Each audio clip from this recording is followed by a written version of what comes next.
I was reincarnated as a baby, and with every mouthful of milk, I grew stronger. By the time I was 3 months old, I had already kicked my legs a cumulative 10,000 times. At 4 months, I learned to crawl. By 5 months, I could already walk. This was because I had a cheat system. As long as I continuously trained a part of my body, that part would become infinitely stronger. At 6 months, I was already watching TV with my parents. The world I was in had 2 different kinds of superhuman powers. One was cyborgs, and the other was gene fusers. Cyborgs represented mechanical ascension, strengthening their bodies through mechanical modification. Gene fusers gained partial abilities of mutated beasts by fusing with their genes. And humanity's enemies, it went without saying, were the various mutated beasts that appeared after Earth's transformation.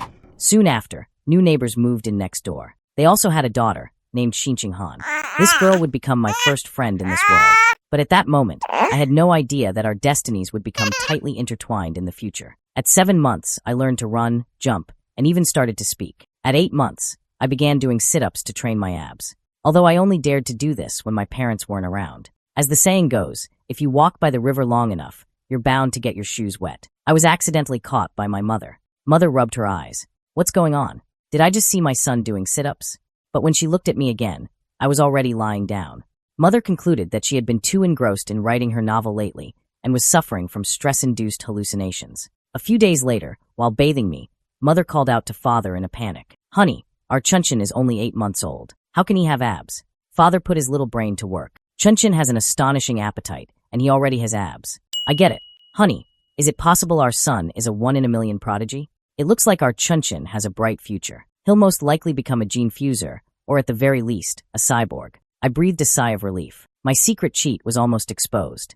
But thankfully, Dad filled in the blanks with his own theory about me being a genius. Having a pair of novelists for parents was truly a stroke of luck. But speaking of geniuses, I wasn't the only one on this mutated Earth. A TV report stated, a prodigy with innate divine strength has appeared in the 1,000-year-old martial arts family of the capital. At 2 years old, he can lift a 20-kilogram dumbbell with one hand. After watching, Mother patted my head. My Chunchin is also amazing. In the future, you definitely won't lose to those so-called prodigies from elite families. I thought to myself, that's my mom for you. I'm such a good judge of character. But I wonder if I'll be able to easily lift 20 kilograms when I'm 2. Finally, I stealthily made it to my 2nd birthday. With the help of my practice makes power skill, I could now also easily handle 20 kilograms with one hand. Just then, Mother called out, Chunchin, where are you? Little sister Hanan is here to play with you. Come on out. I patted my shoulders and walked out, where I saw a little girl. She was holding an egg tart for me, but I told her to eat it herself. Although there was a huge gap in her mental ages, I still let her cling to me, because she was the perfect size to be my weighted accessory. But this weighted accessory had a small problem. It would occasionally leak. When that happened, I could only call for backup. It looks like Hanan has wet herself again. At 3, I could lift a 40-kilogram weight with one hand, while the capital's prodigy, who was a year and a half older than me, could only lift a 30-kilogram dumbbell. But looking at my status panel, I fell into deep thought. My biological rank was still at ordinary tier 1. I wondered what ordinary tier 2 would be like, beyond the limits of humanity. With this question in mind, I stepped out of my home for the first time. And for the first time, I saw gene fusers and cyborgs with my own eyes. The first place I went was the library, since my parents didn't want me to have too much screen time. The library was the best place to find answers. Through reading, I began to form a new understanding of this mutated Earth's worldview. It turned out that ancient stone tablets and mysterious ruins recorded that the world was divided into 6 biological ranks: ordinary, advanced, rare, epic, legendary, and mythical. Each rank was further subdivided into 9 stages, and ordinary humans were at ordinary rank, stage 1. In front of those high-ranked beings, we were less than ants. It seemed I had to speed up my process of stealthily getting stronger. Only then would I have a chance to survive in this dangerous world. You are reading a book. Spirit +1. Comprehension +1. Knowledge +1. Achievement. Cumulatively read 100 million words. Reward. Acquired biological trait. Divine intellect. Extracurricular reading word count. 10,086/100 million. The system really gets me. It immediately assigned a new mission after I finished reading. From then on, I began cultivating both my mind and body. I would do sit-ups while reading books. By age 4, my reading volume had reached 43.96 million words, and my kindergarten life began that year. Shortly after starting kindergarten, I successfully advanced to ordinary tier 2. By then, I could lift 80 kilograms with one hand, jump 1.2 meters high from a standstill, and sprint 100 meters in under 11 seconds. As for Henin, she was often teased by other students as the bedwetting queen because she wet her pants. How could I stand by and do nothing? I jumped onto the teacher's desk and roared, "All of you, shut up. From now on, whoever calls her the bedwetting queen, I'll make sure you wet your bed every day." The other kids were scared to tears. Only Henin looked at me with a face full of admiration. "Your domineering aura is overwhelming.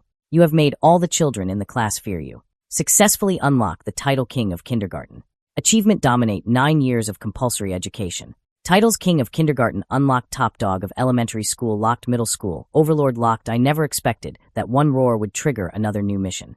The previous mission wasn't even done, and a new one had arrived. It seemed missions could be progressed simultaneously, which was great news. Half a year later, I successfully completed the reading mission and obtained the biological trait divine intellect. From then on, I had a photographic memory, and my learning ability reached the pinnacle of human potential. Time flew, and in the blink of an eye, we were almost 7, smoothly reaching our kindergarten graduation ceremony. During the vacation before elementary school, I continued to train, constantly improving myself. I could lift 200 kilograms with one hand. My high jump broke 2 meters, and my 100-meter dash was under 8 seconds. With the help of divine intellect, I had basically finished learning all the elementary school curriculum in my spare time.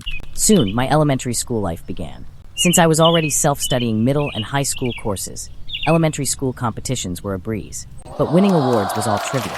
I just wanted to unlock the top dog of elementary school title as quickly as possible. At school, whenever I had free time, I would give Xin Ching Han private tutoring sessions.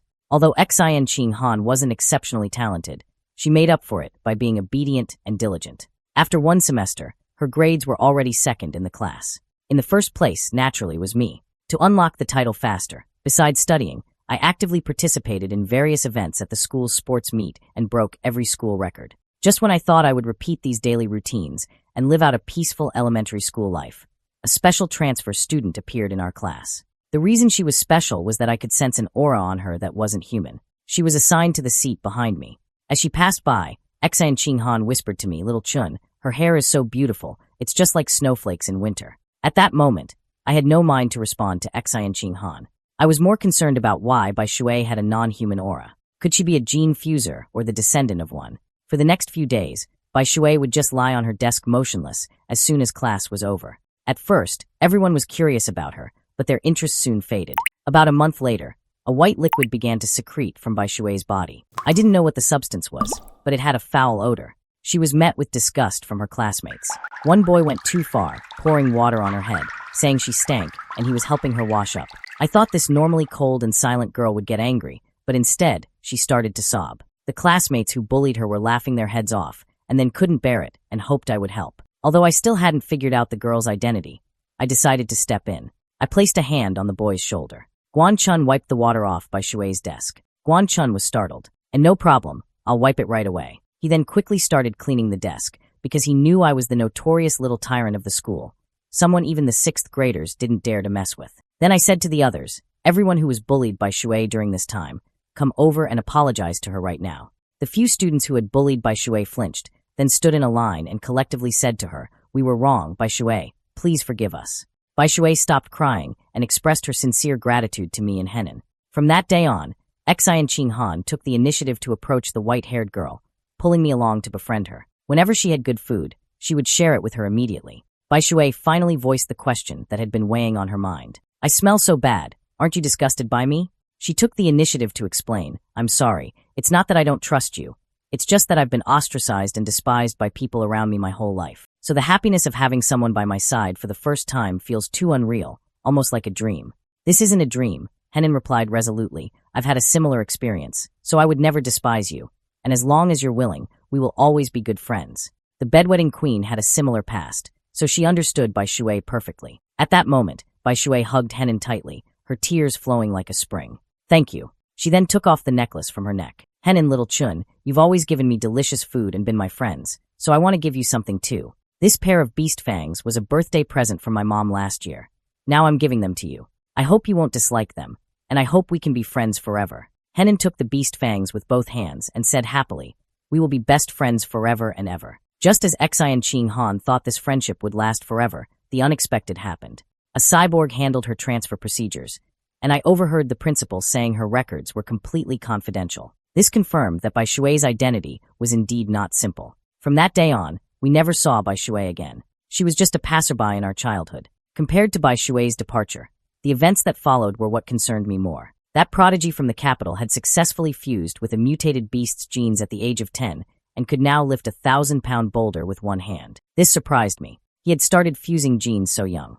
Before, that prodigy could only lift a 100 kilograms barbell with one hand. After gene fusion, he could directly lift a 500 kilograms object, a 5-fold increase. However, I was only 8, and without any gene fusion, I could already lift a 300 kilograms object with one hand. In that sense, my potential was still greater. After making this calculation, I was still full of confidence for the future until I saw the next piece of news and truly understood the feeling of being dominated by fear. A neighboring country had suffered a severe mutated beast attack. Based on footage from eyewitnesses, the attack was related to giant mutated rats. A female office worker was swallowed by a mutated beast right on camera. Furthermore, the investigation revealed that heretical cultists were behind this giant rat incident, fanning the flames. A spokesperson from Sakura country appeared on camera, appealing to all nations for aid, hoping to jointly annihilate the heretical cultists. The so-called heretics were an anti-human organization founded by some traitors. For their own benefit, they had become the running dogs of the mutated beasts, launching attacks within human society. Luckily, I was born in a strong country with a relatively stable environment, allowing me to continue growing and developing stealthily. But just then, I heard the sound of sonic booms outside my window. I rushed to the window to see, and saw many official cyborgs flying by. The next morning, I was waiting for Hanin to go to school together. Just then, I noticed that the beast found Bai Shu had given her was actually glowing. It was only then that I determined this tooth belonged to a mutated beast. No wonder Bai Shu had a hint of a non-human aura. The source of that aura must have been this tooth. After that, we went to school, but the mobilization of cyborgs last night, combined with the strange phenomenon of the beast Fong, gave me a bad feeling that something was about to happen. As we were passing a red-haired woman, she suddenly called out to us, "Hello, little ones. Would you like to play some fun and interesting games with Big Sister?" She asked if we were siblings, and the unsuspecting Hanin told her the truth. Then, the woman asked with ill intent, "You're so young and going to school by yourselves. Where are your parents?" I pulled Hanin away, saying we were going to be late and shouldn't waste time. When we got to school, I warned Hanin not to casually answer questions from strangers who approached her in the future. Hanin said she understood. After school, I took Hanin on a different route home. But as we passed an alley, we ran into the same woman from this morning. I had already taken a detour, but I didn't expect her to still follow us. The woman smiled. "Little ones, Big Sister has tasty snacks at her house. Want to come over and play?" This time, a man appeared behind her. Without another word, the man rushed forward, trying to abduct us. But I had already assumed an attack stance. I threw a punch, hitting the man squarely in the chest, and he flew back like a cannonball. The woman was stunned. How is that possible? How can an elementary school student send a grown man flying before she could figure it out? I was already in front of her. I then landed a punch on her face. Next, I picked up a brick and walked towards them. There were no cameras around. To eliminate any future trouble, I had to finish them off. I didn't want to do this either. But if they told anyone about what happened today, my abilities would be exposed, and my plan to live low-key and grow stronger would be ruined. But just then, the ground began to tremble, and the roar of a giant beast echoed. Then, we saw a mutated beast appear right before our eyes. That's a giant mutated rat. Next, the giant mutated rat opened its massive maw and bit off the lower half of the woman's body. Then it grabbed the man, one in each hand, and ate them like snacks. Without a second thought, I rushed towards Henin, scooped her up, and ran for my life. Unfortunately, not long after we escaped, a cyborg flew over from the sky. She flew straight towards the giant mutated rat, stopping only when she was directly above its head. Then, she raised her right hand and began to charge her weapon. Once charged, she aimed the cannon at the giant rat. Tranquilizer shells, fire. The giant mutated rat was bombarded relentlessly. A moment later, it felt a wave of dizziness. At that very moment, the female cyborg swiped her blade across the giant rat's neck, completely ending its life. After returning home, I analyzed the day's battle. This female cyborg's rank probably wasn't very high. She first weakened the rat with tranquilizer darts, then engaged in close combat for 7 minutes before finishing the fight. But the giant mutated rat was indeed tough to deal with. As an adult, it could grow to over 3 meters long, with a biological rank as high as ordinary Tier 5. It was a good thing the cyborgs arrived yesterday, or we wouldn't have escaped. However, one's own strength is what matters most. After that, I began to train even more rigorously. Weighted squats, vitality +2, leg muscle strength +2, squat proficiency +1. Soon after, Henan and I celebrated our 9th birthday. After making our wishes, we exchanged gifts. I gave Henan a wooden hairpin, which I had carved myself in one night after self-learning with the help of divine intellect. Time flew, and in a blink of an eye, we graduated from elementary school. By then, I had unlocked the top dog of elementary school title. I was just one step away from unlocking middle school overlord and obtaining the biological trait law of the jungle. During the vacation before middle school, to prepare for unlocking the title faster and to improve my own strength, I insisted on high-intensity training every day. You performed 1,000 weighted push-ups, vitality +2,000, arm muscle strength +2,000, push-up proficiency +1,000. On the day before school started, my biological rank successfully broke through to ordinary tier 3, and all my physical attributes received a significant boost. I had also been keeping an eye on the prodigy from the capital. Now 14, he could lift an alloy weighing 2,000 kilograms with one hand. The genes of a Goliath ant could increase one's strength by at least 4 to 8 times. Even calculating at a 4 times multiplier, his true strength was lifting 400 kilograms with one hand. In comparison, I was still stronger. Thinking of this, I grew excited. What kind of improvement would I see if I underwent gene fusion in the future? Soon after, my middle school life officially began. Since I was the top student in the city during elementary school, the principals of the top schools all tried to recruit me. In the end, I accepted the invitation from Shanghai Middle School on the condition that Xian Qinghan could continue to be in the same school and class as me. On the first day, the principal and my homeroom teacher came to welcome me, telling me to win more honors for the school in the future. After some simple pleasantries, I found an excuse and left. The reason for my escape was that Shanghai Middle School had excellent sports facilities. So Han In and I had planned to play a game of badminton before school started. But I never expected that we would be interrupted by unwelcome guests not long after we started playing. A senior student said, "You two are new, right? This court is reserved for us upperclassmen."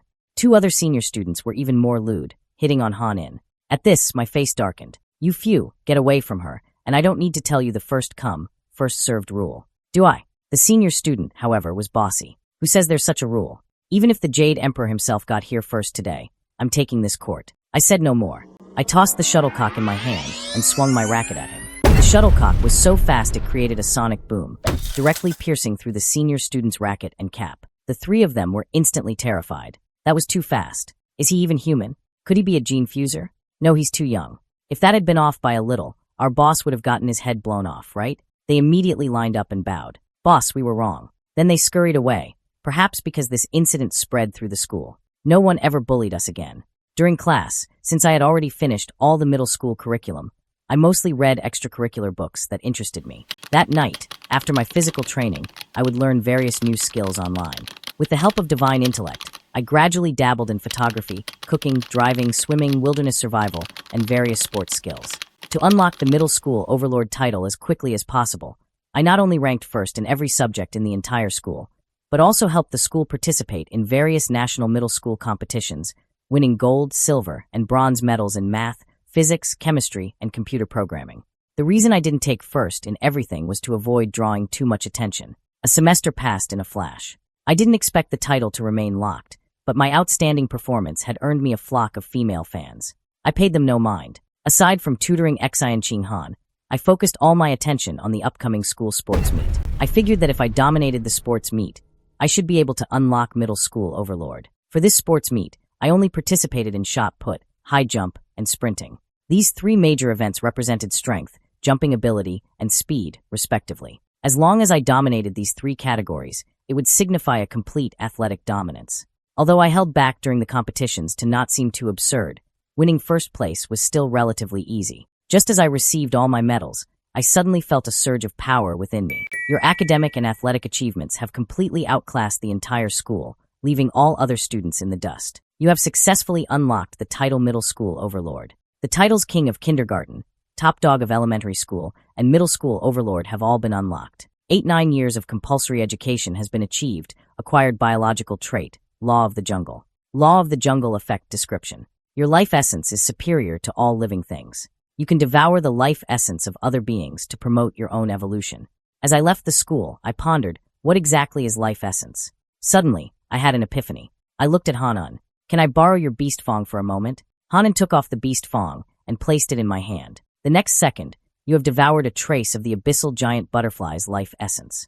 Abyssal giant butterfly atlas, 1%. When the atlas progress bar reaches 100%, you can evolve corresponding partial attributes or skills of the mutated beast. After returning home, I immediately looked up information about the abyssal giant butterfly, but I found nothing. It seemed I would have to rely on myself to learn about this mutated beast. I then took out the other tooth from my backpack and devoured it again. My abyssal giant butterfly atlas progress increased to 2%, only 2%. It seemed the beast bone had very little life essence left.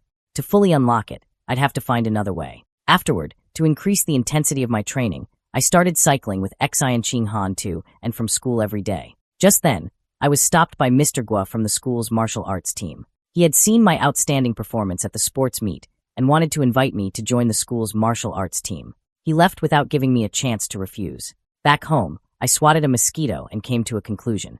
Whether it was a mosquito or a cockroach, animals that were too weak couldn't trigger law of the jungle. Only powerful mutated beasts had enough life essence to be devoured. To test my theory, I decided to go to the supermarket that sold beast meat. Seeing the beast meat counter, I eagerly ran over and nervously reached out my hand towards the meat. The moment I touched it, a vigorous stream of life essence was devoured into my body. I clenched my fist in excitement. My guess was correct. And then, however, looked at me like I was crazy. Xian Qing, what does the beast meat feel like? Is it different from regular meat? I didn't tell her the truth. Instead, I said, not much different. It just feels fresher. Do you want to touch it too? And then quickly waved her hands. No, it's fine if you've touched it. Then I said since we were here, we might as well buy some beast meat to try. I could use the excuse of buying it to touch the prepackaged ones. Since mutated beast meat was very expensive, I chose the cheapest option, phantom squid. And then worried, Xian Qing, this is too expensive. Why don't we ask Auntie Xian before we decide to buy it? I patted her head and said, I already told my mom. She even told me to buy a lot, and we can have your family over to try it too. Actually, I had another reason for buying the meat. I was worried that absorbing the life essence would cause the meat to spoil immediately, so I wanted to test it. I scanned the code to pay. A total of 3 caddies cost me 2,994 yuan. Holding the beast meat as I left, my heart ached. It was too expensive. Who knows when I'd be able to buy it again? It was already past 9 o'clock after buying the meat, so we headed straight home. On the way, I couldn't resist trying it out first. When I touched the phantom squid meat, you have devoured a trace of the phantom squid's life essence, phantom squid atlas, 0.1%. By my calculations, this meant I would need to devour 100 caddies, 50 kilograms, to reach 100%. At 998 yuan per caddy, it would cost at least 100,000 yuan. The phantom squid's ability was to disappear in water. If I could obtain this ability, the 100,000 yuan would definitely be worth it. Besides, this was the cheapest beast meat I could buy. So next, I needed to think about how to make money. I then looked at the beast meat. It had been a while, but the meat still hadn't spoiled. It seemed that absorbing life essence didn't damage the meat's quality. So, I boldly began absorbing the phantom squid's life essence. In just a moment, the phantom squid's progress rose to 3%, but because I was distracted, I almost ran into a pedestrian as I was apologizing to them, and then suddenly pointed not far away. Little Chun, look over there. It's Teacher Strawberry. She's being held hostage by a bad guy. A group of police officers ahead were trying to persuade him. You're surrounded. Please calm down and put down your weapon. The captain looked at the officer next to him. Don't fire rashly. The distance is too close. We could hurt the hostage. Just then, I picked up a stone from the ground. A moment later, a stone flew past the assailant's ear, directly hitting the hand he was holding the knife with. The police officers seized the opportunity to rush in and subdue the assailant. I made a shoe gesture to Henan, preparing to quietly lead her away. But just then, the captain called out, Hey kid, was it you who threw that stone? I quickly waved my hands. Not me. Then I pulled Henan and quickly slipped away. The captain was puzzled. That's strange. Why do a good deed and not admit it? There's a reward for being a good Samaritan. Hearing the word reward, I immediately stopped and ran back even faster. I scratched my head. I remember now. It was me who threw that stone. The captain was speechless. You little rascal. Come back with me to the station and give a statement. I'll help you apply for the reward. Just as Henan and I were about to go to the police station to give a statement, the unexpected happened. The assailant's body suddenly began to mutate, and he transformed into a giant mutated rat. Not good. He's a cultist. He's showing signs of mutation, turning into a giant mutated rat. After mutating, the rat pounced on a female police officer, pinning her down. The captain quickly called for backup. Calling headquarters, we have a giant mutated rat at Zhongbei West Road Park. Preliminary judgment is a cultist fused with the rat lord's genes. We are unable to handle it and require reinforcements. The other security officers had already drawn their guns and were firing at the rat. I grabbed Teacher Strawberry and Henin and ran for it. Just as I had run a short distance, a cyborg flew overhead. I immediately stopped. I saw the female cyborg kick the rat in the face, sending it flying back several meters. Then, she opened the armor on her chest. A laser cannon charged up, and 2 purple laser beams shot out. The moment the rat was hit by the lasers, its flesh and blood began to dissolve. Finally, it turned to ash. I was stunned. Was this the true power of a cyborg? So strong. Afterward, I pushed my bike, ready to leave, but I unexpectedly discovered that the beast meat I had absorbed life essence from had actually spoiled. It seemed that after the life essence was absorbed, the meat would still spoil. But with a delay, I had to come up with an excuse to explain why the meat spoiled. I could only blame it on the cultist. I threw the beast meat on the ground. It's all this cultist's fault. The attack from the semi-cyborg was too intense and cooked the meat. The naive Henin quickly comforted me. It's okay. Little Chun, the most important thing is that we're safe. We had intended to go home first, but at the captain's request, we got into a police car to go to the station and give a statement. Unexpectedly, the cultist's body was also in the car. Although it was just a pile of charred remains, the smell was very pungent. Suddenly, a thought struck me. The beast fawned from before still had residual life essence, so would the corpse have it too? Could I devour the Rat King's genes from the corpse? With this in mind, I began to reach for the body. The moment I touched the ashes, you have devoured a trace of the giant mutated rat's life essence. Giant mutated rat atlas, 5%. So much. It seemed that freshness was directly proportional to the amount of absorbable life essence. Soon, I arrived at the security team's office. The captain told me, I've already applied for your Good Samaritan award. Please tell me honestly, from such a distance, in such dim light, how did you, a middle school student, manage to hit the cultist's hand with a stone? I explained. It's probably because I often train my right hand. The captain fell into a deep silence. Just then, the door was pushed open, and Hanin rushed in with my parents. My mom hugged me tightly. Little Chin, are you okay? You scared me to death. I quickly comforted her. Mom, don't get so worked up. I'm perfectly fine. I even got a Good Samaritan award, but my mom grabbed my hand. Little Chin promised me, next time you're in danger, hide in a safe place first. Mom just wants to see you grow up safe and sound. I took my mother's arm as we left. Don't worry. I promise you, I'll protect myself first. As we walked out of the security station, I heard the officers discussing. The rat god cult is getting more and more blatant. They've even infiltrated universities, mainly seducing those art students who can't get legitimate gene fusion qualifications. The one killed tonight was an art student from Guanyin University who was swayed by the rat god cult. We have to wipe out all these traitors from the rat god cult. That's just treating the symptoms, not the root cause. We have to take down the self-proclaimed Rat King. As I walked, I used my phone to look up information about the rat god cult. The cult's main base was in Shanghai City, and its members were mostly societal failures. Their activities had become increasingly frequent this year. Suddenly, I had a theory. The Rat King wanted to evolve into an advanced level being, which is why he had his followers collect large amounts of evolutionary resources for him. Could it be that the Rat King had already developed intelligence? Then, as I passed the street, I saw a giant rat bigger than a cat. Could this also be related to the Rat King?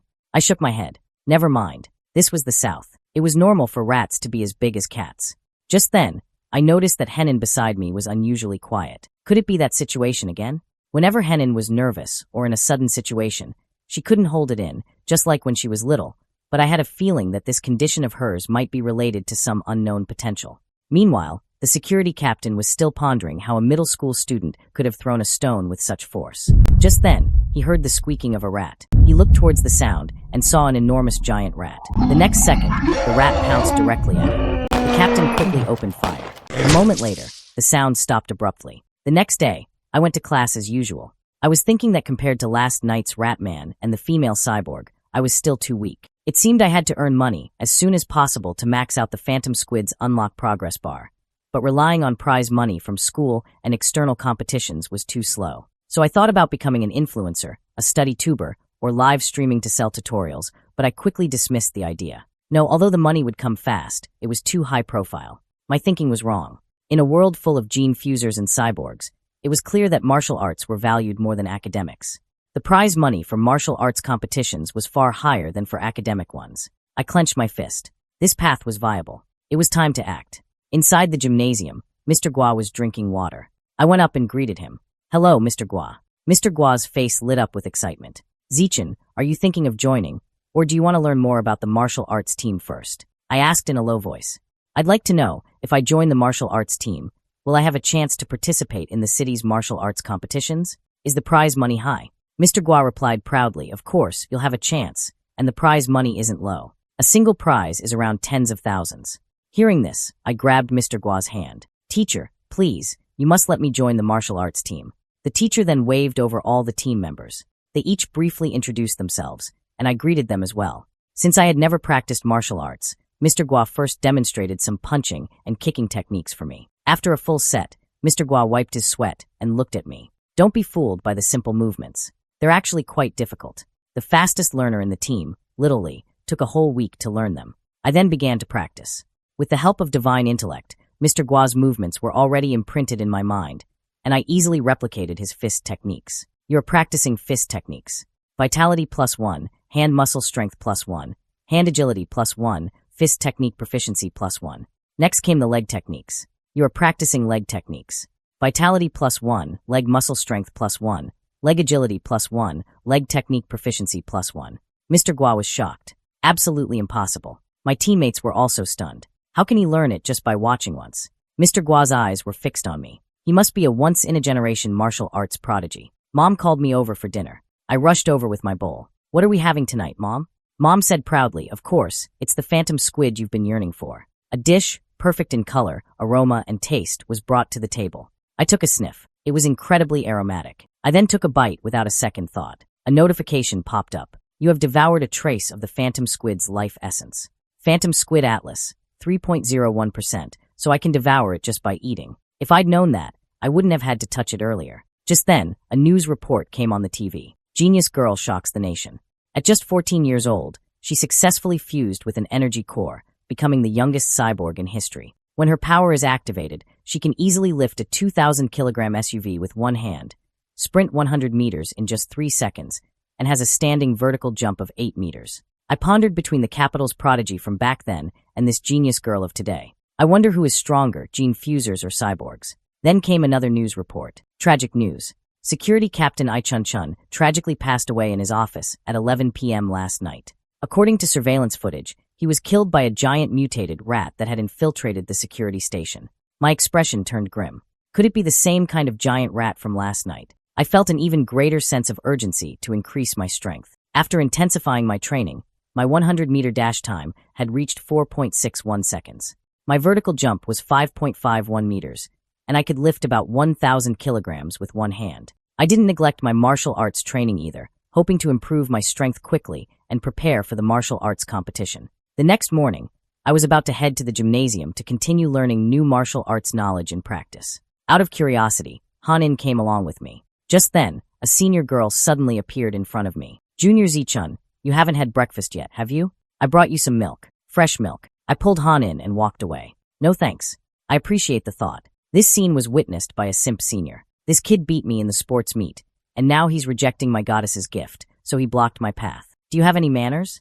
If you don't want to drink it, you could have just accepted it and given it to someone else, like me. Why did you have to go and break her heart? I was speechless. Wouldn't that be even more impolite? The simp senior got even angrier. Then you should drink it. Not drinking it is a sign of disrespect, and disrespect is impolite. After saying that, he even issued a challenge to me. Lin Zichun, do you dare to have a match with me? If I lose, I'll never say another word to you again. If I win, you drink all the milk, achievement, in a formal competitive setting, using the most primitive biological methods, cumulatively eliminate 1,000 different competitors, reward, acquire biological trait natural selection, cumulative eliminated opponents, 0/1000. I smiled. After waiting for so long, this fourth achievement mission had finally arrived. I looked at the simp senior. Then let's have a match. Under the watchful eyes of the teacher and other students, a girl with a ponytail blushed and shouted, Junior Zichun, I'll cheer for you later. Even the senior girl who offered the milk took out her phone. Go, Junior Zichun, I'll take lots of good pictures of you. The simp senior gritted his teeth. Asterisk, do they all think I'm going to lose? I just want to take advantage of this genius junior before he's fully developed and beat him up. In the past month, this kid's talent has been off the charts. His progress explosive. If I don't strike now, I won't have a chance to show off. I urged him, I have to get home for dinner. Can we make this quick? You got it. The teacher raised his hand. Remember, friendship first, sparring second. Begin. But the simp senior suddenly shouted, wait a minute, and then pretentiously said, You've only been on the team for a month. I've been here for almost 2 years. To be fair, I'll give you the first 3 moves. The moment he finished speaking, I had already rushed in front of him. You got it. I threw a punch, and the simp senior was instantly sent flying, foaming at the mouth after he landed. Mr. Buzzjaw dropped. 1 punch. The students present were also in shock. What the hell? That's ridiculous. It's over, and in waved from below the stage. Zichun won. The 2 senior girls also jumped up in excitement. So cool. Junior Zichun, you have defeated a competitor, successfully captured the heart of the opposite sex, and gained priority in mate selection. Cumulative eliminated opponents, 1 to 1,000. Realizing I still had to eliminate 999 more competitors to unlock the natural selection trait, I turned to the other senior members beside me. Senior brothers, why don't we take this opportunity to have a sparring session as well? Hearing this, the seniors flinched and immediately found various excuses to slip away. At this moment, the simp senior had gotten up. I don't accept it. You sneak attacked me. If we do it again, I'll definitely crush you. But Mr. Buzzjaw said, Chang Kai, you have to honor the bet. Whether Zichun's punch was luck or an overwhelming display of strength, we can have Little Lee test it out. Little Lee, who was about to sneak away, was startled. He then got into a stance and stood opposite me. My apologies. Junior brother, please don't hit the face, okay? 10 minutes later, the floor was littered with all the senior members. To not seem too outrageous, I had deliberately exchanged a few moves with them before knocking them down. But the system only recorded the time I defeated Chang Kai. The elimination count didn't increase after defeating the other seniors. So, sparring doesn't count? Does it have to be a direct defeat? Just then, Mr. Gua placed a heavy hand on my shoulder. But genius, Zichun, you are a true genius. You've only been on the martial arts team for a little over a month, and you've already become the team's ace. This year, in a district martial arts tournament, our Shanghai Middle School will definitely defeat the other schools and take first place. Participating in a martial arts tournament? Wouldn't that be a direct way to defeat many opponents?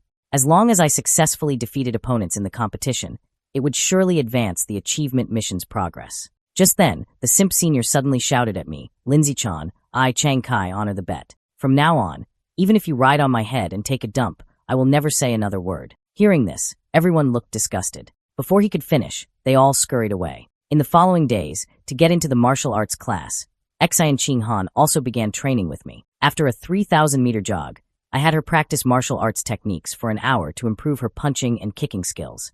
Then I had her do sit-ups and push-ups to increase her strength and physical fortitude. After every training session, I would massage her muscles to help them relax. As for me, to prepare for the upcoming martial arts competition, I doubled my training. To unlock the natural selection trait sooner, I went all out. Time passed quickly, and a month later, the day of the martial arts competition finally arrived. It was the day of our middle school martial arts competition.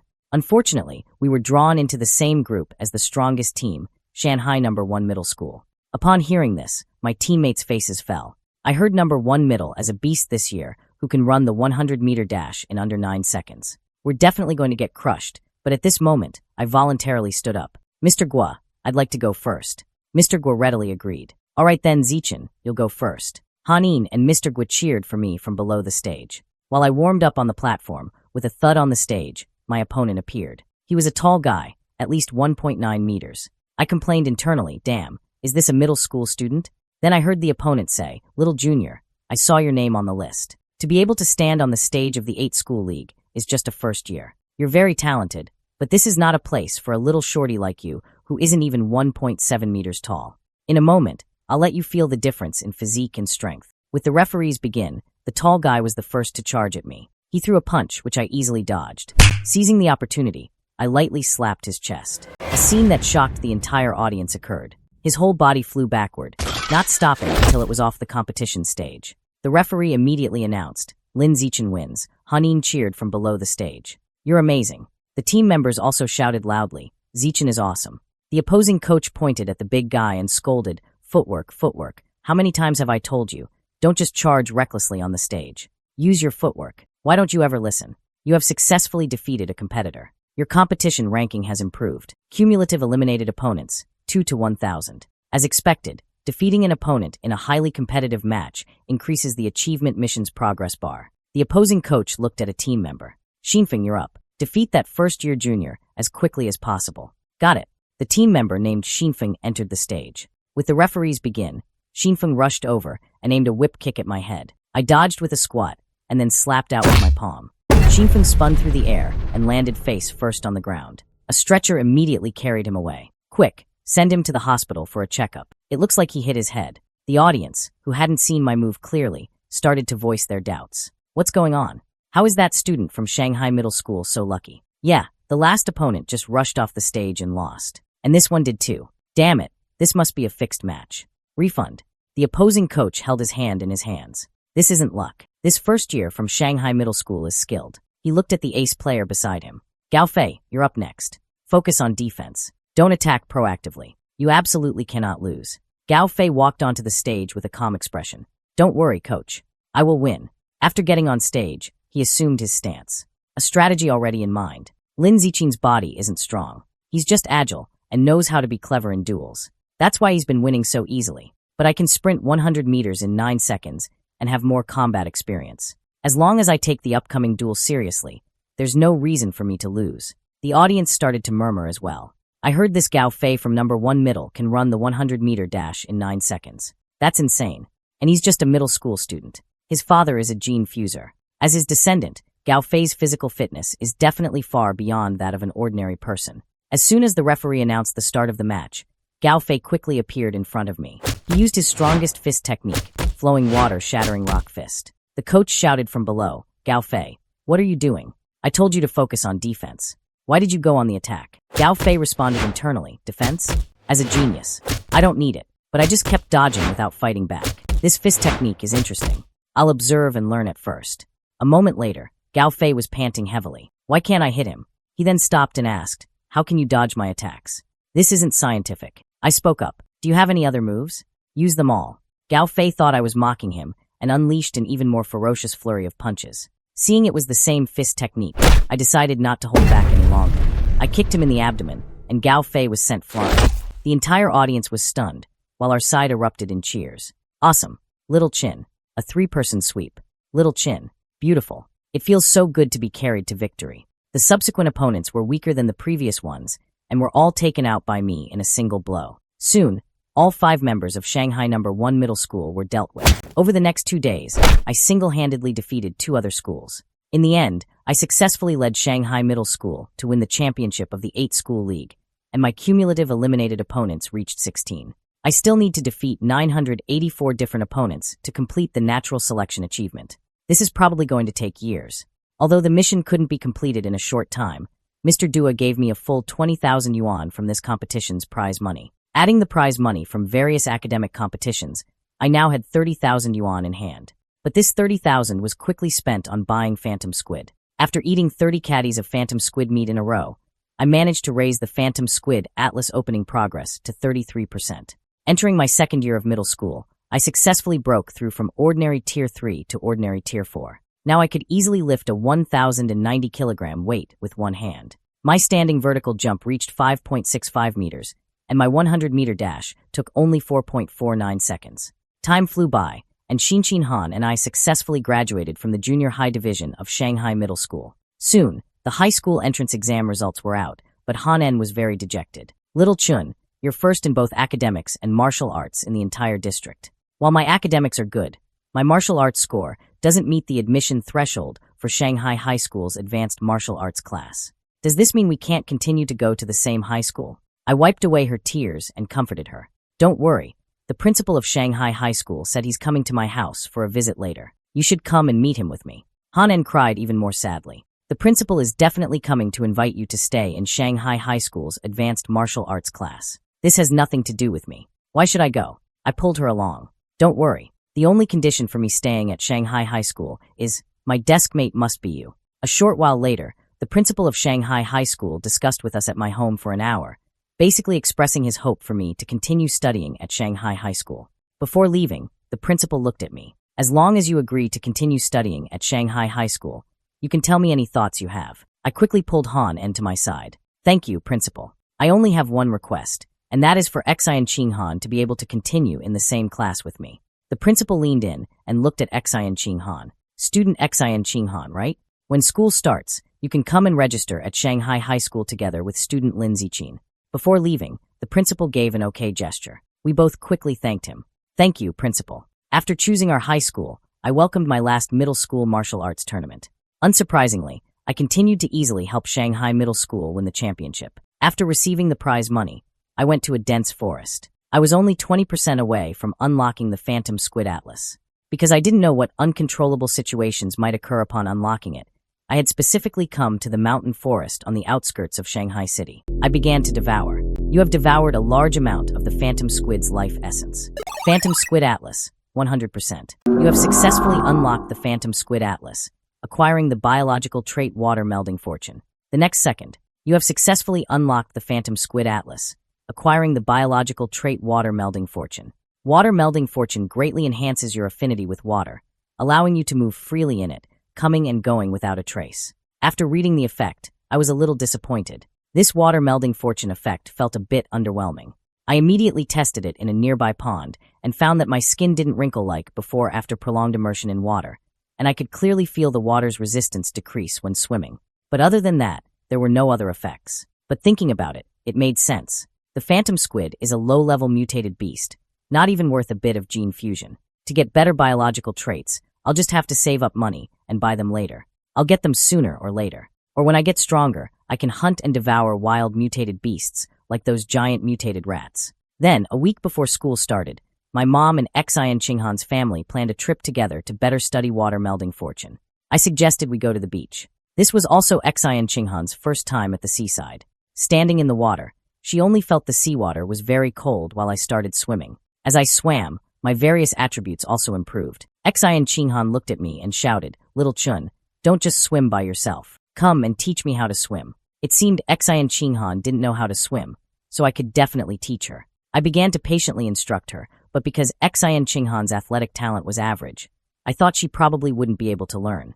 I was immediately proven wrong. The moment she started, she had already learned to swim.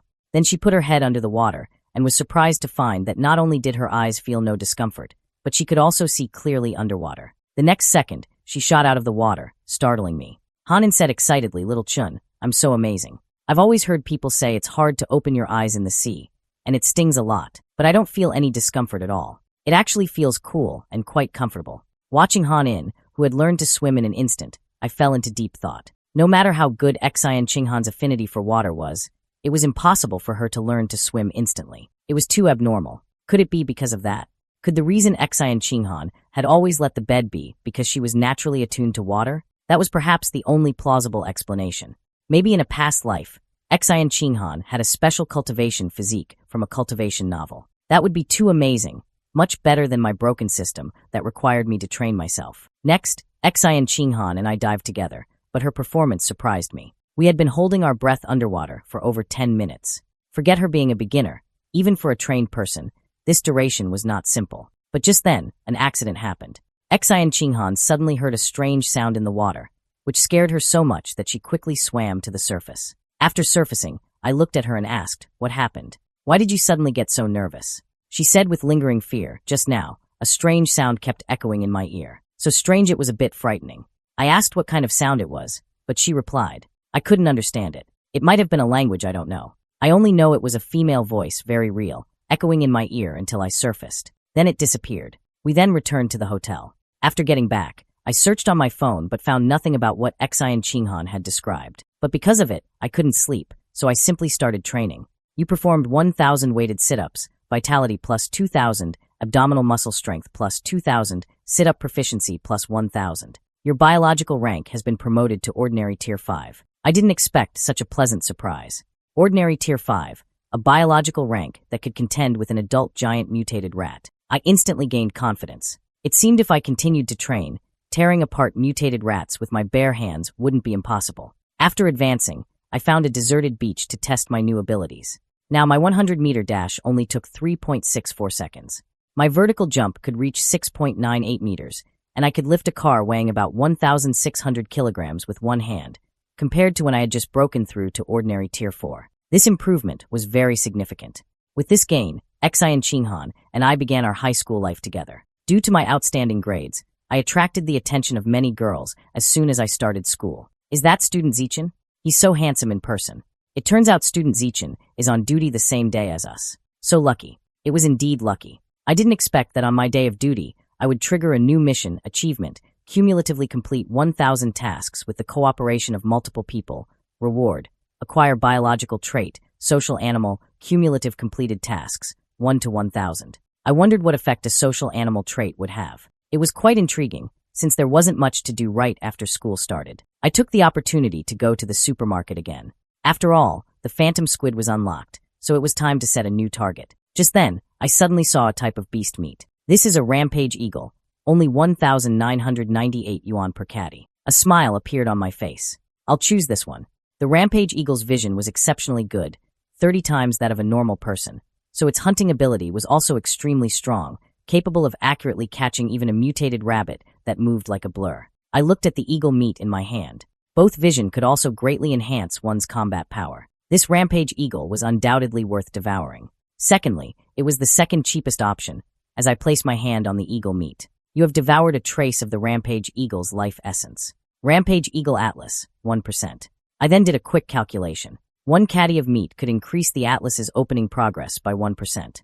At this rate, it would cost over 200,000 yuan to unlock the rampage eagle's atlas. It seemed I would have to work even harder in high school to win competitions and save money. Thankfully, the prize money for high school martial arts competitions was much higher than in middle school. I clenched my fists tearfully. I'll strive to unlock this rampage eagle's atlas before my second year of high school. On the first day of the new semester, the homeroom teacher and the subject teachers came to the classroom to introduce themselves. Hello everyone. I am your martial arts cultivation teacher, Han Yuanfeng, and also your homeroom teacher. Hello everyone. I am the cyborg modification teacher, Kai Yuan Fei. Hello everyone. I am the wilderness survival teacher, Chung Bei. Hello everyone. I am the gene fusion teacher, Lu Diren. Then came the students' self-introductions. Hello everyone. My name is Zhu Yushi. My specialties are zither, chess, calligraphy, and painting. My name is Zhong Yijia. I like watching anime and cosplaying. Soon, it was Xian Qinghan's turn to introduce herself. Being stared at by so many people, Xian Qinghan was extremely nervous. Hello everyone. My name is Xian Qinghan.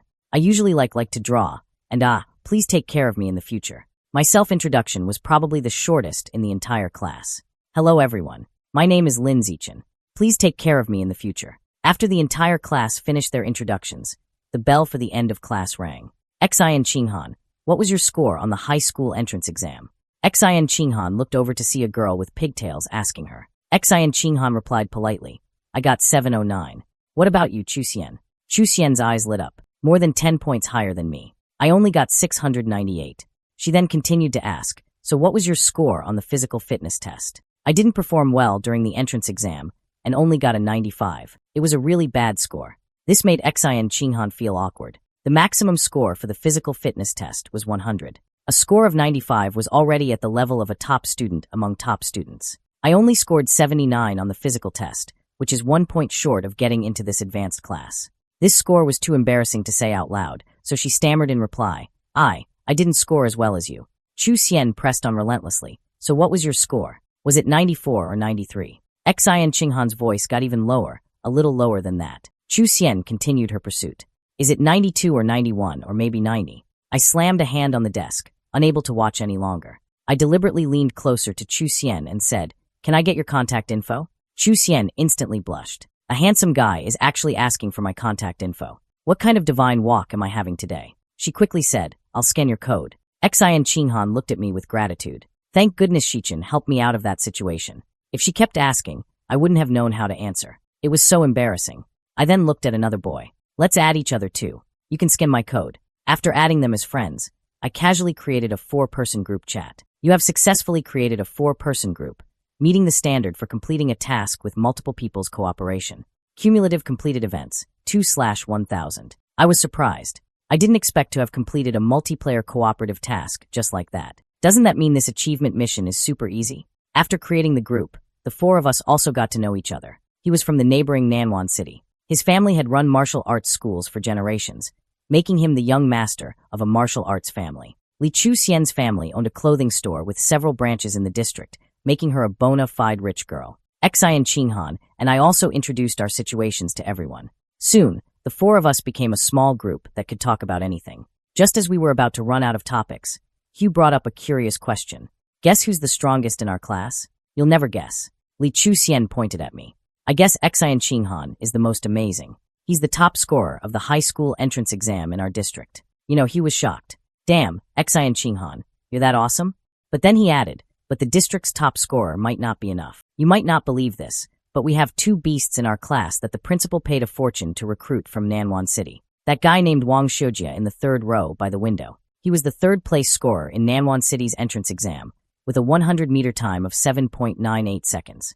And that big guy, Lu Gang, sitting in the last row on the far right. He has innate divine strength and can easily lift a 300-kilogram barbell with one hand. Xian Qinghan was impressed without fully understanding. So amazing. Li Chuxian covered her mouth. Oh my god. I let out a breath. Hearing this, I was relieved. A 100-meter dash in 7.98 seconds and lifting 300 kilograms. Both of these were at my elementary school level. The school bell rang again soon, and it was time to distribute the textbooks. There were only 4 books. Martial Arts Cultivation, Gene Fusion, Cyborg Modification, and Wilderness Survival, corresponding to the 4 main courses. Since I had self-studied all 4 books as a child during the free activity time, I found a secluded spot to train. After all, the threat of the rat god cult was still present. The police had only caught the cultists so far, but there was still no sign of the Rat King. So I had to improve as much as possible to reach Tier 6 or above, so that I could at least hold my own if I encountered a mutated rat. The first practical class in the afternoon was Wilderness Survival. The teacher pointed to a pile of wood and said, "Does anyone know how to make a fire by drilling wood?" You complained. This skill is basically useless in daily life. Who would be bored enough to learn it? The next second, Wang Xiujie and Lu Gang started drilling wood. He was instantly embarrassed. The teacher smiled. "What's this? You 2 are so amazing. You even know how to make a fire by drilling wood?" Lu Gang's lips curved upwards. "Teacher, when I was in middle school, I took an extracurricular class during the summer to learn this." Wang Xiujie's face was full of pride. "I learned it online myself when I was in elementary school." The other students then started practicing on their own, while I quickly taught the members of the Dawnbreaker group the trick to drilling wood for fire. After that was the Martial Arts Cultivation class. Today, I will teach everyone a special breathing cultivation method. As soon as the teacher finished speaking, the duo from Nongguan City began to show off again. Although it was a bit comical, they did manage to do it. Even though I had long known this knowledge, keeping a low profile was my habit. Unconsciously, more than a month passed, and it was time for the monthly exam. The homeroom teacher adjusted his glasses. For this exam, I've set up rewards. First place gets 888 yuan in cash. Second place gets 666 yuan. And third place gets 333 yuan. I immediately perked up. There's prize money. First place gets 888 yuan. That's a generous reward. Almost enough to buy half a caddy of Rampage Eagle meat. The exam began. With rewards on the line, everyone naturally put in their best effort. An hour later, the exam was over. Coincidentally, the Gene Fusion teacher, Lu Diren, also arranged an exam with the exact same rewards. After 2 exams, he was already exhausted. The other students started discussing. Damn, why is this so hard? It even asked for the energy wavelength of a laser cannon. How am I supposed to remember that? What's the use of remembering it anyway? Exactly. The questions are too difficult and obscure. That last problem was ridiculous. It asked about the relationship between a retro thruster device and atmospheric pressure, and even asked us to calculate the specific values. Damn, with so many decimal places, how are we supposed to calculate that? I was hoping to get 90 points, but now I'll be lucky to get a passing grade of 60. Just as everyone was complaining about the difficulty of the questions, the Nambuan City show-off duo started their mutual praise session again. Wang Xiujie asked first. That paper just now was a bit difficult. How did you do? Lu Gang smirked. Probably around 95. I only couldn't solve the last question. Same here. I only couldn't do the last sub-question. I'll probably get 95 too. Hiyu, hearing this, couldn't hold it in. Damn, they're flexing again. Will they die if they don't show off? I really want to punch them. The first results to be announced were for the Cyborg Modification test. Gue Yenling, 52 points. Xian Qinghan, 61 points. Xian Qinghan turned around happily. Little Chun, I passed. I smiled in affirmation. Hard work pays off, as it should. Hiyu, 88 points. The whole class gasped. You're so amazing.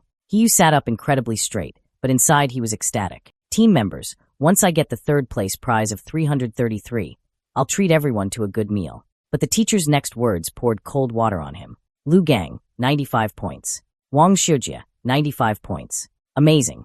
You too. You were just one question away from a perfect score. Wang Xiujie said proudly, Teacher, the last question had a lot of calculations. If you gave me another 10 minutes, I could definitely figure out the answer. Lu Gang grinned. Same here. He was instantly annoyed. Damn it. They showed off again. But no matter what, third place should still be mine. But the teacher's next words extinguished his hope. This exam was very difficult, but you might not believe this. Someone in our class got a perfect score. Lin Zichin, 100 points. The most surprised were the show-off duo. 100 points. He actually got 100 points. How is that even possible? Ridiculous. Absolutely ridiculous. He exclaimed internally, what the hell? Lin Zichin is that strong. Hanin looked at me. Zichin is so amazing. Li Qixin pumped her fist. Glory to Shanghai. I, on the other hand, raised my hand and asked, Teacher, when can I get the 888 yuan prize money for first place? The teacher replied, don't worry. I'll send the prize money as a personal red envelope to the class group chat. Next were the results for the gene fusion exam. Of the Nanguan duo, Lu Gang scored 81 and Wang Xiujie scored 83. For an exam where most students failed, barely passing the excellent mark was already impressive. But the two were clearly not satisfied with the result they couldn't show off. Xin Qinghan, on the other hand, got a 78, a score that would place her in the top 5. As for me, I steadily got a perfect score. Once again pocketing the prize money, Wang Xiujie and Lu Gang suffered another blow. The Nanguan duo simultaneously raised their hands to question. This paper is so difficult. How could anyone get a perfect score? I think he might have known the answers in advance. The teacher immediately denied it. Absolutely impossible. I designed all the questions for this paper myself. You can't find the answers online, so there's no way to cheat. The Nanguan duo had nothing more to say. Next was the wilderness survival exam in the afternoon. The rewards were the same as the other subjects, and the content mainly consisted of 3 items: climbing plus tree climbing and drilling wood for fire. Wang Xiujie said to Lu Gang, we didn't beat him in the 2 theory exams this morning. In the afternoon's wilderness survival and martial arts cultivation, we must get our face back. Lu Gang clenched his fist. You don't have to tell me. I'll definitely go all out to crush him later and avenge our shame. Soon, the exam began. The first test was rock climbing, with scores determined by climbing speed. I left the Nanguan duo far behind and took first place. Next was the tree climbing competition.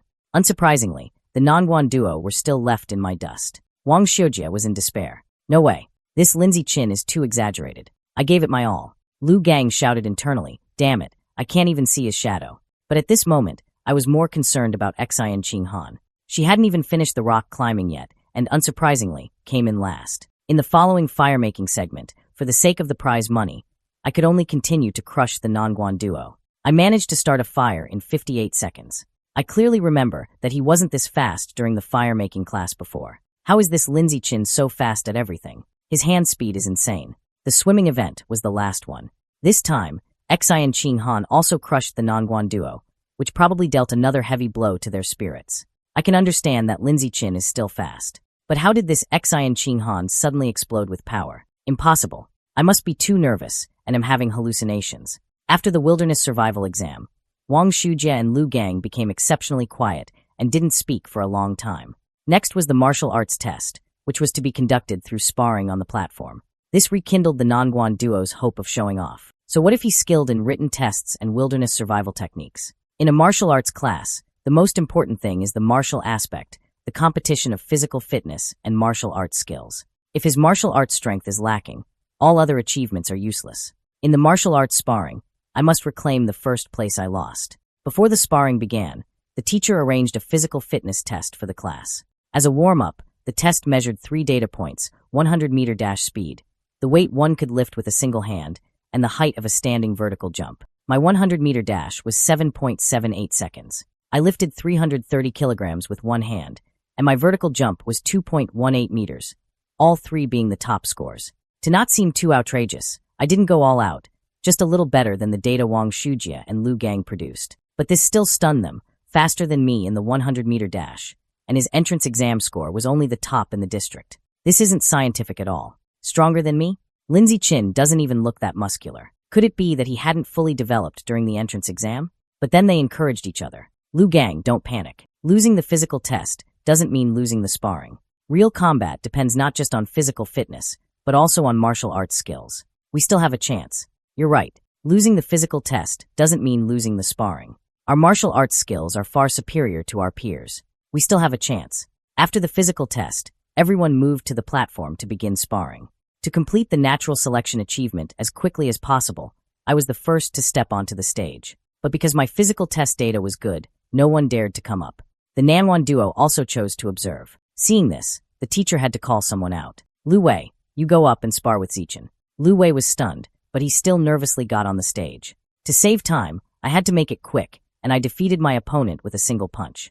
And in order to finish everyone in the class before the end of the period, I had to speed up and one-shot my opponents, not even showing mercy to the female students. At this point, the Nanwan duo were dumbfounded. No way. Is this Lin Zichen that strong?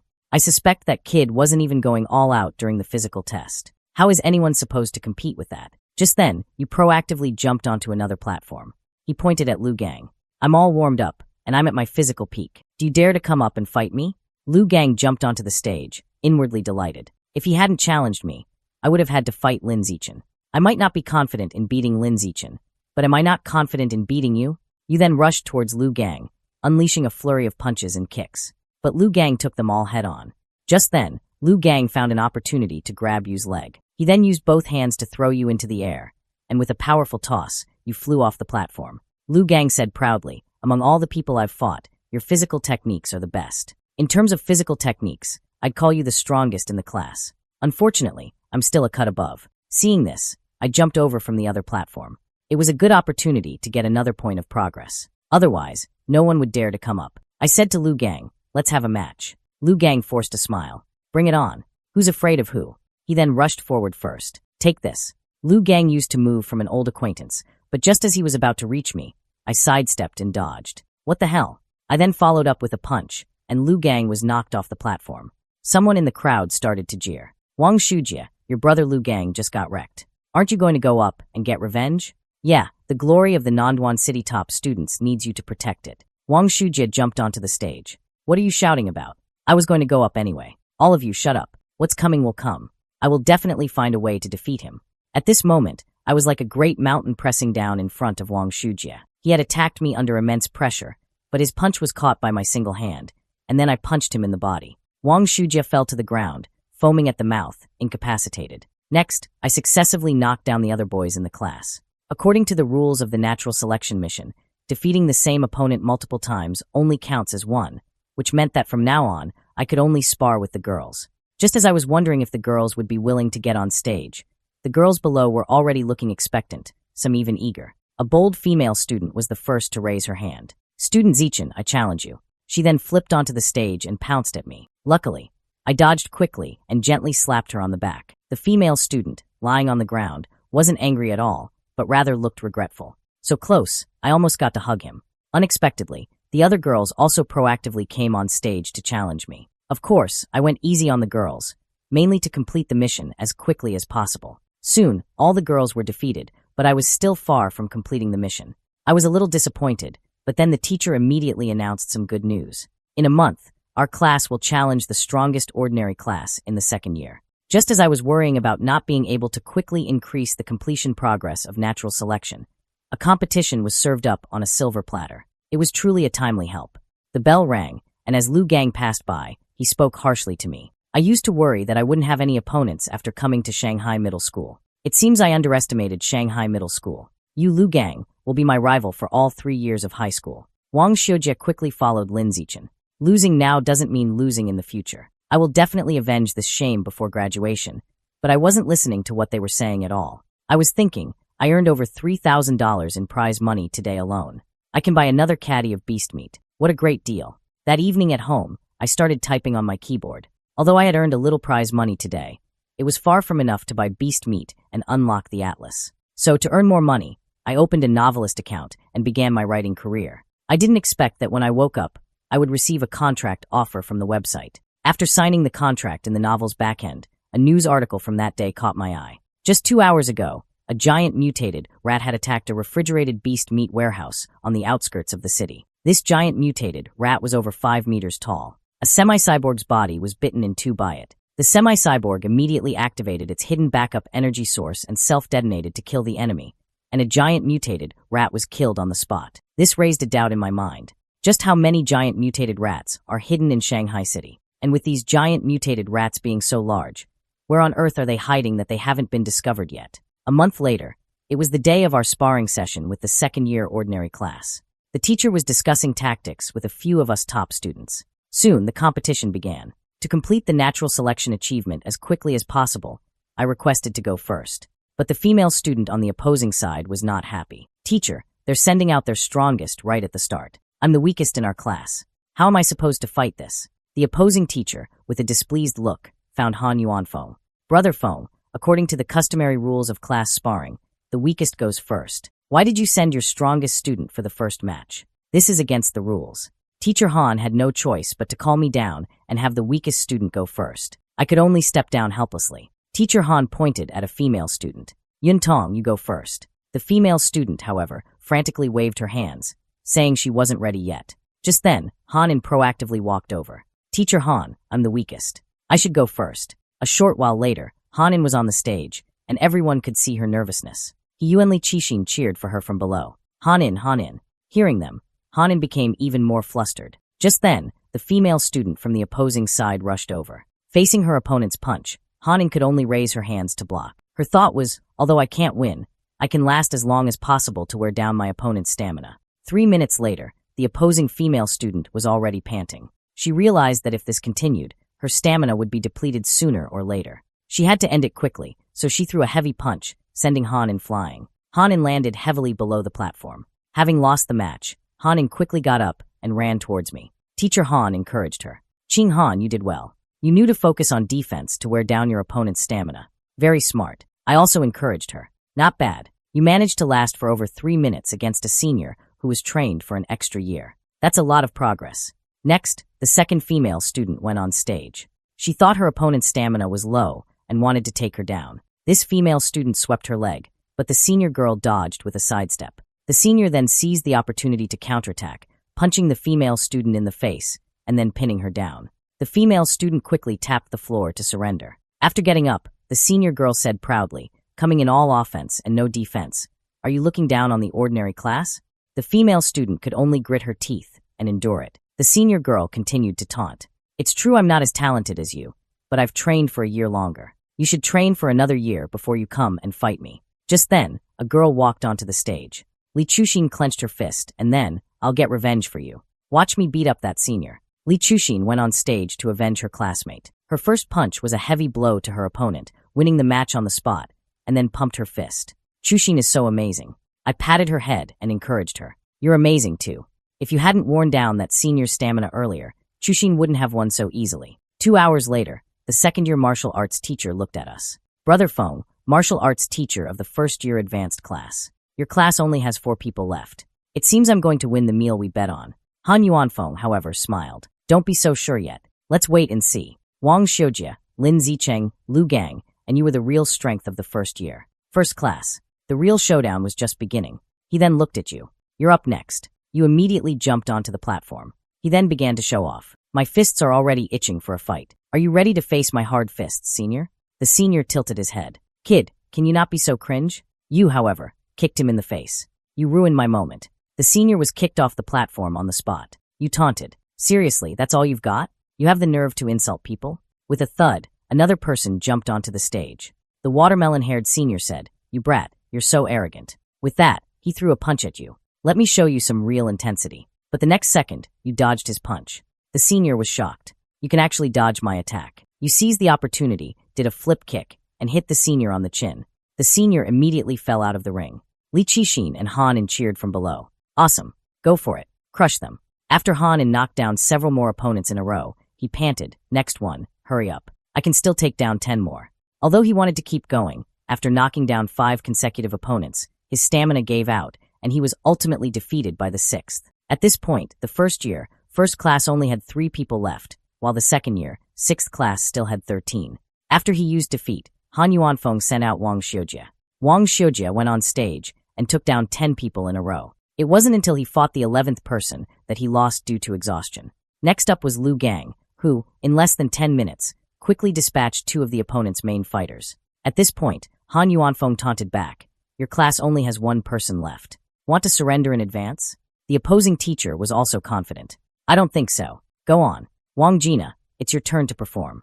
A 500 catty fatty then stood on the platform. Lu Gang was completely unafraid. "Just a taller, fatter guy? I'll still knock you down." With that, he charged at Wang Jina with a punch. He landed a heavy blow on Wang Jina's stomach. Lu Gang was stunned. "Why does it feel like I'm hitting rubber?" He refused to believe it and threw several more punches at Wang Jina, but the other party seemed unaffected. Lu Gang stopped, panting. I can't. Too much fat. The flesh is too thick. I can't hurt him at all. Just then, Wang Jina extended his hand. Are you done?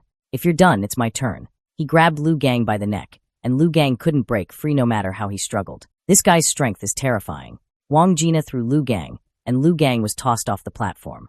Han Yuanfeng looked at the opposing teacher. I don't remember your class having such a strong student. The opposing teacher smiled smugly. Sorry, he just transferred in this semester. It's understandable that you don't remember him. It looks like you're going to lose this time.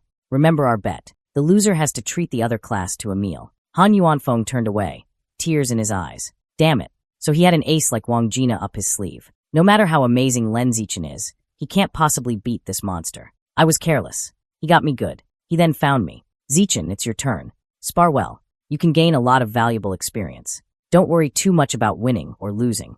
But I smiled. Don't worry. Teacher Han, I will win. A moment later, I stood opposite Wang Jina. Wang Jina was a little puzzled. Is this junior the last hope of their class? He looks a bit skinny. So he said, you're too skinny. I'm afraid I'll kill you with one punch. You should just surrender. This immediately angered the little fangirls below the stage. Don't be so arrogant. Zichen will definitely beat you. Fatty will turn you into a meat patty. Go. Zichen, teach this fat pig a lesson. Hearing these words, Wang Jina's face immediately darkened. So he deliberately said, Junior, I'll stand still and let you have 10 moves. So you and your little fangirls won't be salty afterward and secretly curse me for being a bully. Since he had said so, I quickly replied, okay. Wang Jina spread his arms and patted his stomach. Come on, Junior, I'll stand still. You can attack me with all your might. The next second, I slammed a punch into Wang Jina's stomach. Wang Jina immediately flew high into the air and then fell heavily to the ground. The entire audience fell silent watching the scene. Then came a burst of cheers from my classmates. Great, we won. When Wang Jina got up, he was disoriented. How did I get here? What just happened? This isn't reasonable, is it? It's not scientific at all. The opposing teacher came over and patted our teacher's shoulder. Brother Feng, your class's Zichen is too amazing. He took down Wang Jina with one punch. It feels like he's almost as good as Wu Tiancheng was in his first year. Han Yuanfeng said modestly, not quite. That kid Wu Tiancheng is not even human. Back in his first year, he almost scared the principal to death with how strong he was. Just then, I walked over. Teacher, who is this Wu Tiancheng? Han Yuanfeng explained. Wu Tiancheng was a senior who graduated a few years ago. In his first year, he defeated the entire third-year advanced class, which scared a lot of the school leaders. When Wu Tiancheng was in his first year, he could run the 100-meter dash in 6.12 seconds, had a standing vertical jump of 3.96 meters, and could lift a 650-kilogram barbell with one hand. Isn't that amazing? I scratched my head and replied inwardly, it's indeed amazing. Soon, we arrived at a restaurant. Han Yuanfeng raised his glass. Thanks to Zichen, we were able to defeat the second-year ordinary class. Their homeroom teacher honored the bet and is treating us all to dinner. Everyone, let's toast to Zichen. The students all raised their glasses. Zichen is awesome. Brother Chen is mighty. After taking down the second-year ordinary class, I also became famous within the school. Students came up to get close to me, which made me a little uncomfortable, and however, was always the same.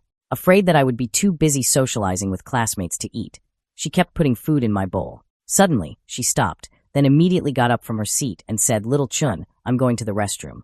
I watched her hurried figure and thought to myself, unchanged, and so was her uncontrollable urge to pee. Just as she was about to leave the restroom after finishing, she heard two girls discussing outside. Xi and Qing Han is always pouring drinks for Lin Zichen and peeling shrimp for him. She's such a suck-up. She looks like a maid, constantly waiting on her master. With her skills, how could she get into our advanced class without sucking up to Lin Zichen?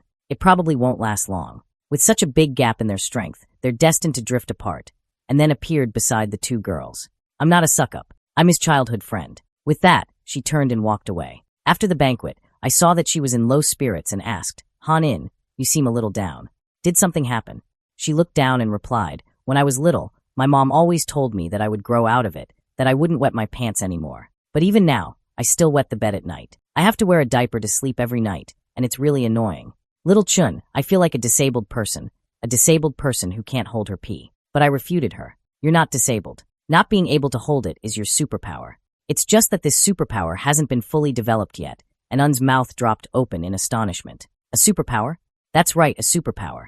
Your talent for water is so good because it's a manifestation of your superpower. And then looked at me. Then Little Chun, you've been so amazing since you were little. Do you have a superpower too? To give him confidence, I affirmed, just like you, I have a superpower, and then immediately became expectant. If I really have a superpower, I wonder what kind it would be. I encouraged her. It must be a very amazing superpower. Just then, we witnessed a sudden situation. The rat extermination team was about to enter a supermarket to deal with rats, but they were blocked by the owner. He waved a broom and shouted, "Stop, stop it, don't kill my brothers. If you kill my brothers again, I'll fight you." With that, he charged at the security officer with the broom, and then said nervously, "Little Chun, is this person crazy?" He looked so scary. I stood in front of her. He's probably mentally ill. That's how mentally ill people are. Let's go home. I pulled her away, not wanting to get involved. Back home, I watched the news with my parents. A young female teacher went missing after leaving school last week, and her whereabouts are still unknown. My mother's expression was serious. How can another young woman be missing? This seems to be the fourth one this month, right? My father corrected her. You're mistaken. It's the fifth. The news then reminded, all 5 missing persons this month were young and beautiful women. Young and beautiful women are advised to avoid going out at night. If they must go out, it is best to go in groups and avoid secluded places. My mother looked at me. Little Chun, it's not safe outside lately. Don't let Henan go out alone, you know. I quickly replied, Mom, don't worry, I'll look after her. Meanwhile, the supermarket owner had been taken to the security station. The security officer asked, "How's the examination going? Is he mentally ill?" The doctor replied, "It's not certain yet. I've been trying to communicate with him, but he hasn't said a word. He seems to be mute." The security officer frowned. He's not mute. He was shouting nonstop at the market earlier. Just then, the security officer suddenly looked at the supermarket owner. The owner's body began to swell, and the next second, he transformed into a man, into a giant mutated rat. A fierce firefight then broke out between the police officers and the giant mutated rat. Just then, Little May ran over to report, "Chief, headquarters responded that all the cyborgs are out on missions. They can only send support in about 10 minutes. We don't have enough ammunition. I'm afraid we won't be able to hold out for reinforcements." The chief left 2 people to continue firing and led the team to retreat. "Quick, to the car. We'll lure this rat man to the outskirts and buy time for reinforcements to arrive." Little May then got into the police car, with another officer in the driver's seat. The car started and headed towards the mountains. The giant mutated rat was indeed lured over. As the car passed through a tunnel, the giant mutated rat suddenly rushed out from the side, directly flipping the police car. Little May, who was in the car, also tragically died. As the giant mutated rat roared, several missiles slammed into its body. It turned out the cyborgs had arrived. Missiles continued to bombard the giant mutated rat, but in the end, it still managed to escape. The giant mutated rat actually dug a hole and ran away. These guys seem to have gotten smarter, but judging from the pieces of flesh on the ground, it must be seriously injured. It probably didn't get far. We have a chance to find and kill it. It was 3 a.m., and I was still writing my novel. After writing for more than half a month, with a stable update of over 4,000 words daily, I had now written nearly 100,000 words, and my paid income had exceeded 10,000 yuan. Since I couldn't sleep, I found a small alley with no surveillance cameras to test my recent training results. My 100-meter dash only took 3.43 seconds, and my vertical jump reached 7.22 meters. The improvement was quite obvious. If I could keep improving like this, I felt like I could eventually achieve physical sainthood. Just then, I heard a noise nearby. I looked towards the sound and found a person squatting by a garbage heap. The person was talking to a rat in his hand. "Brother, I'm sorry. You have to forgive me. I didn't mean to eat you. I'm just too hungry. When I'm full, I'll pay my respects to you every year." I was startled. A rat man? Could it be the escaped giant mutated rat mentioned in today's news? Did he transform into a rat man? I turned and ran. I had to leave quickly and notify the police. Just then, the rat man also spotted me. "Brother, I don't have to eat you. I can go eat people." The rat man then charged at me. It was very fast and caught up to me in an instant. I couldn't escape, so I had to turn and fight. I kicked the rat man, sending it flying back. After getting up, the rat man's mouth was bleeding. It was shocked inwardly. This person clearly looks like a weak student. How does he have so much strength? The next second, a stone directly hit its head. I then continued to throw stones, and the rat man was instantly riddled with holes. It wasn't until it became a pile of remains that I stopped. I then walked over and touched the remains with my hand. "You have devoured a trace of the giant mutated rat's life essence. Giant mutated rat atlas, 7%. It only increased by 2%, which was indeed a bit low. Last time it was 5%. Could it be related to the difference in the amount of Rat King's genes ingested by the cultist? I then quickly left. It was almost dawn. It wasn't safe to stay here. A short while later, the female cyborg arrived. "He's dead. Who killed this rat man?" Meanwhile, a man in black, carrying a woman, arrived at the edge of an altar. He placed the woman in the middle of the altar, then knelt and kowtowed. "Lord Rat God, please enjoy the offering I have brought for you." An unsatisfied voice rang out. "Just one woman? Are you trying to starve me? This isn't even enough for a snack. Or perhaps you are also part of this offering." The man immediately explained in a trembling voice. "Not at all. Not at all. Lord Rat God, please let me explain. Lord Rat God, the young women outside are very alert now. They don't go out at night, and when they do go out during the day, they go in groups." A moment later, the voice rang out again. "Then next time, catch young men." The man was as if granted a pardon. "I understand, Lord Rat God." A piece of meat then fell in front of the man. "Thank you for your grace, Lord Rat God." He grabbed the meat from the ground and stuffed it into his mouth like a starving ghost. Meanwhile, a long, slender tongue curled around the woman on the ground and was then sent into the rat god's mouth. This was followed by a chilling, chewing sound. A moment later, the rat god spoke again. "Next time, don't catch ordinary people. They're too bitter and don't taste good. I want to eat those high and mighty people. They are usually pampered and their meat is very tender." The next day, to help Xian Qing Han improve her martial arts scores as quickly as possible, we would have special training at her house whenever we had time. "Your punching angle is too high. Lower it a bit. It's better for generating power. Keep your waist straight. Pay attention to using your whole body's strength and adjust your posture. Don't face your opponent straight on. Have a slight tilt. Let's practice. Attack me with all your might. Here I come." She threw a punch at me. Not bad. The punching angle is very standard. The power you generated is much greater than before. Henan kicked out again. I blocked and commented, "Your sweeping kick posture is wrong. Don't clamp your legs so tightly before you kick. Spread them a little. Try the same move again. Correct it as I just showed you." Henan followed my instructions and threw another punch at me. A moment later, Henan was tired and sat down. So tired, but I can feel my martial arts strength getting stronger. She requested, "Little Chun, I don't think 3 times a week is enough. Can we have special training every day?" I said there was no need. 3 times a week is already a lot. If you come every day, you won't be able to take it. Henan finally accepted. "Then 3 times a week it is." Just then my phone rang. I opened it to see a special news report. The Mechagod Corporation has announced on its official website that it will provide free treatment for the former genius cyborg girl who became disabled due to premature mechanical modification.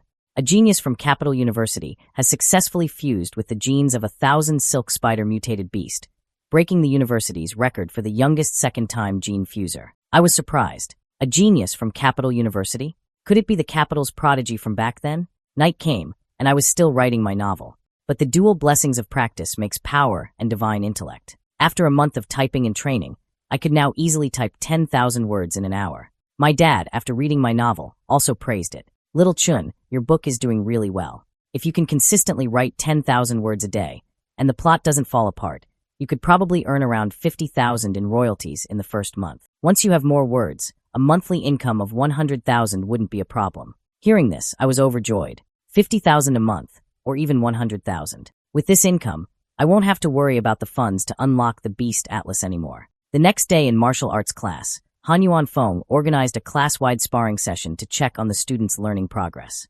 As usual, I dominated the field, beating everyone with no resistance. Not only did I earn 888 yuan, but I could also advance the progress of the natural selection mission, killing 2 birds with 1 stone.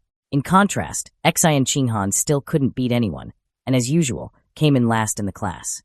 But unlike before, she had some ability to fight back against her opponents. Last time, facing the second-to-last student in the class, Wen Yuntong, she was kicked off the platform in less than 3 seconds. This time, she managed to hold on for nearly 3 minutes against Wen Yuntong, not by turtling, but by exchanging blows with her, landing several punches and kicks.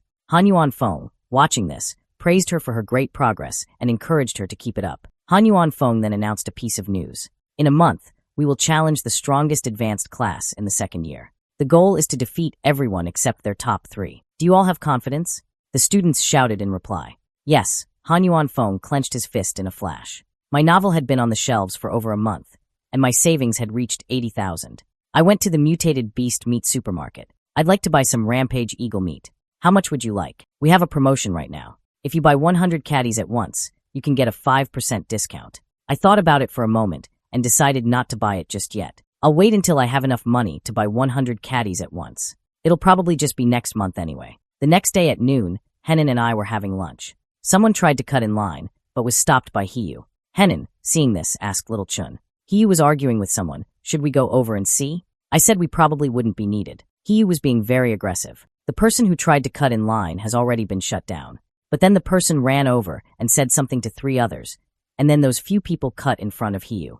Hiyu tried to push them away, but he was shocked because he couldn't move them at all. Seeing this, I quickly got up, then patted one of them on the shoulder and said, "Excuse me, please go to the back of the line." But that person pointed at me. "I won't. What are you going to do about it?" I took out my phone and smiled. "I'll report you." That person immediately cowered. "You'd actually resort to reporting? Despicable." I retorted. "I think cutting in line is even more despicable." The 4 of them then left in Hof, inside a villa in Shanghai City's wealthy district. The man sitting on a stool said, "Silly Chong is dead. He went crazy a while ago and provoked the security team over at the market and ended up losing his life." Someone below responded, "Good riddance to that dumb dog. He was always causing trouble everywhere. I've wanted him dead for a long time. Otherwise, he would have dragged us all down with him sooner or later." The man then pointed to someone beside him. "This young man is new. He'll be taking Silly Chang's place from now on. Everyone, get to know each other. The Lord Rat God told me that ordinary people are too bitter and don't taste good. From now on, we're to eat the high and mighty. Everyone be aware of this. Don't offer the wrong sacrifice." Someone below immediately raised an objection. "Catching the high and mighty is too risky." "Yeah, cult leader. 1 or 2 ordinary people missing doesn't matter. But if a high and mighty person goes missing, it'll probably be a big deal." The cult leader replied, "Just try to catch the sons of wealthy but powerless merchants. That way the risk will be lower." He then looked at the newcomer. "You're still new, so you don't have to catch the high and mighty. You'll offer a sacrifice to one of the Lord Rat God's divine sons. Start by catching a handsome, ordinary young man to practice." The newcomer said confidently, "Don't worry, cult leader. I will offer the most handsome sacrifice in the entire city to the divine son." Today was the day my first year. First class was challenging the strongest advanced class of the second year, and among our opponents were the same people who had cut in front of you last week. One of them even gave you the middle finger, and he who immediately returned the gesture. Soon, both classes had warmed up, and the sparring began. Just like last time, Xian Qing Han was the first to fight. As the duel began, the senior girl kicked at Xian Qing Han. Xian Qing Han chose to defend, but she was still sent flying and landed below the platform. Xian Qing Han had lost. Next was the second female student, who was also instantly defeated by the senior girl. Then came the third, and the senior girl took her down with a high kick. Even Li Chuxin was completely powerless against the senior girl. It wasn't until a slightly more muscular, short-haired female student stepped up that the senior girl was finally defeated. But the next senior girl, who came on stage, quickly took control of the situation. In less than 10 minutes, this senior girl had taken down 9 people in a row, including 3 boys. Before long, the first year, first class was down to just me, Wang Xiujie, Lu Gang, and Yu. The second year, third class, on the other hand, had only lost 5 people, with a staggering 36 yet to fight. The 5 who had been defeated were all girls. Not a single boy from their side had even stepped on stage. Teacher Han Yuanfeng gritted his teeth. "The difference in strength is too great. It's completely unwinnable." He then looked at you. "You're up. They still have 6 girls left. Go take them all down. Can you do it?" You confidently went on stage, his mind already fantasizing. 6. I'd be willing to fight even more senior girls. 10 minutes later, you lived up to expectations. With a little effort, he had taken down all 6 of the opposing girls.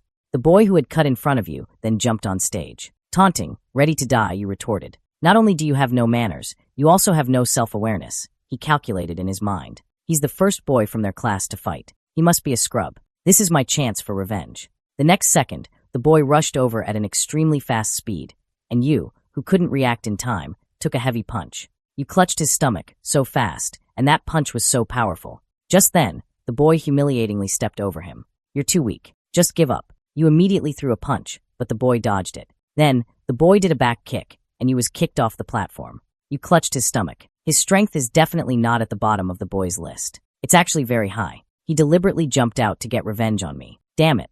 I was careless. The boy looked at me and beckoned with his finger. "You like to meddle, don't you? Come at me if you have the guts. If you don't, then forget it." Without a second thought, I jumped on stage. I was just worrying about not getting a chance to fight, and here it was. My classmates immediately got excited. "Brother Chun, crush him.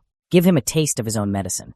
Humiliate him and get revenge for you." The boy rushed over just like in the last match. He came at me and threw a high kick. I casually raised a hand and blocked his kick. Then, I pressed a hand on his head and slammed him to the ground. In just one round, my opponent was beaten into a dog on the street. I also stepped over his body, then kicked him off the platform. The students of the second year, 8th class, were stunned. She used strength as in the top 5 of our class, and he was just taken out like that? Is that Junior cheating? Han Yuanfeng was also thinking to himself at this moment. This kid Lindsay Chen is so good at hiding his strength. I worried for nothing. The show-off duo was also shocked. Damn, Lindsay Chen is already so strong usually, but that's not even his full strength. Is this guy even human? He must be cheating. I looked at the remaining people in the second year. Third class. Who's next? They were so scared they took a step back. Half an hour later, the remaining 29 people in the second year. Third class were all wiped out. Social selection. Cumulative eliminated opponents. 119/1000. This is progressing too slowly. Every time there's a class sparring session, I'm the last one to go. I can't let this continue. My strength far surpasses the high school level. There's no need to follow high school rules.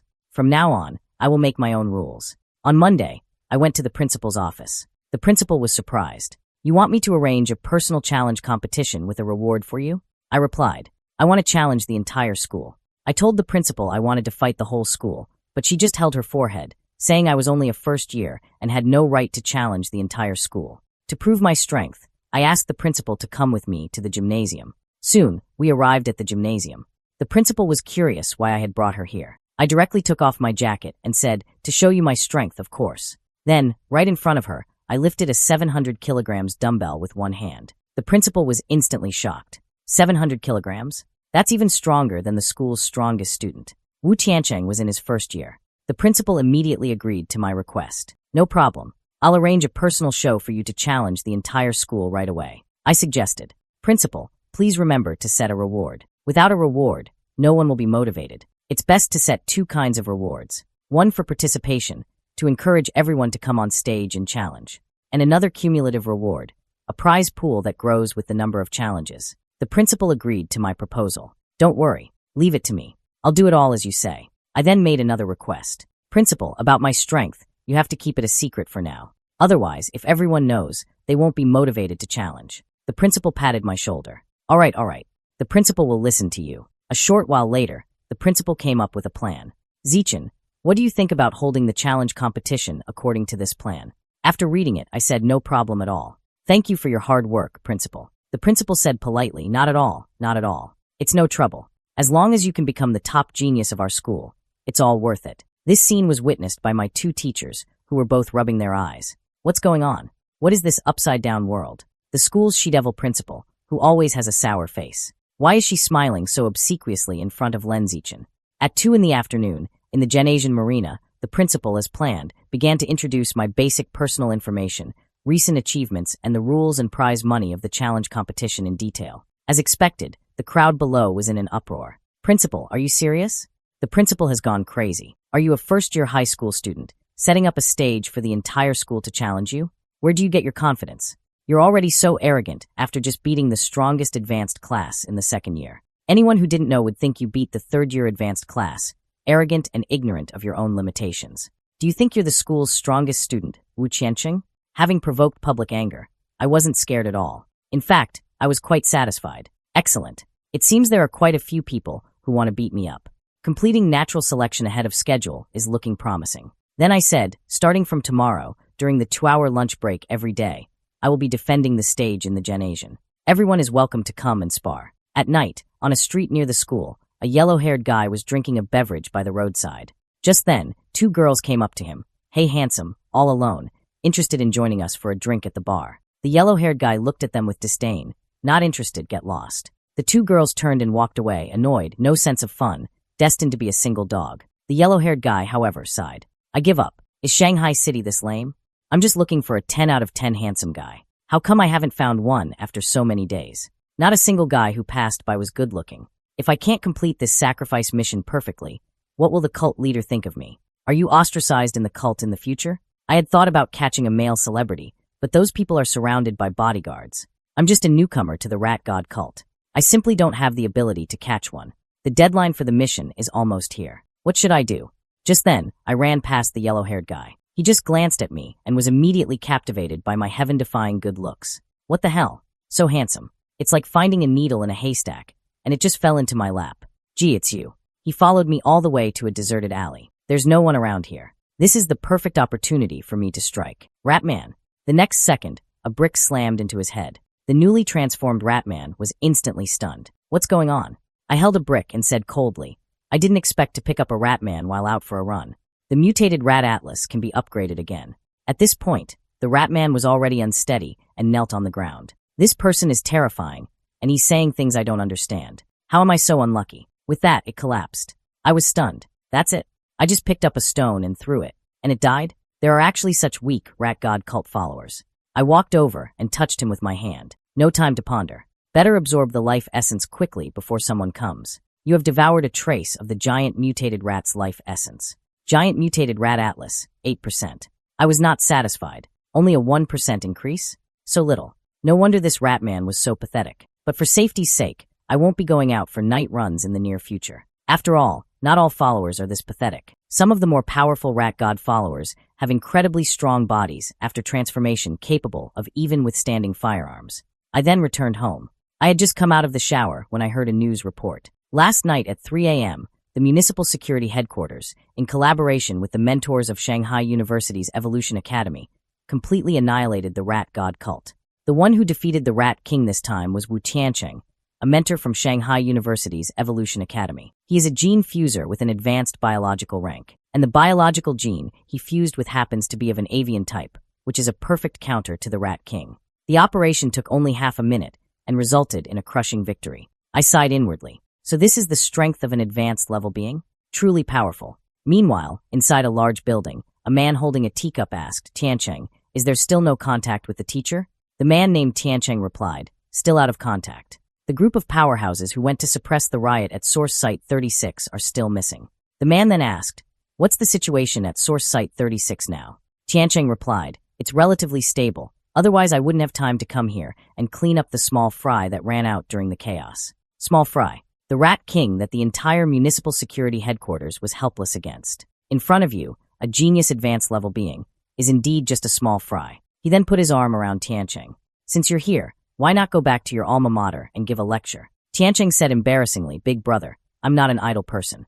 I have a proper job." The man continued to persuade, "Doing ideological work for the cute juniors is also a job. You know." Meanwhile, inside a cave, a terrifying voice echoed within the cave. "First you ate beggars and homeless people, then young and tender people, and later you wanted to eat the high and mighty, the pampered. I went to so much trouble to bring you out to expand your race and dig tunnels, but you're running around eating people and making such a big scene. Tell me, do you deserve to die?" The Rat King trembled all over, as weak as a mouse. "Please give me another chance." The green-skinned orc looked down. "Of course I can give you a chance, but you'll have to pay a price." With that, he reached for the Rat King's face.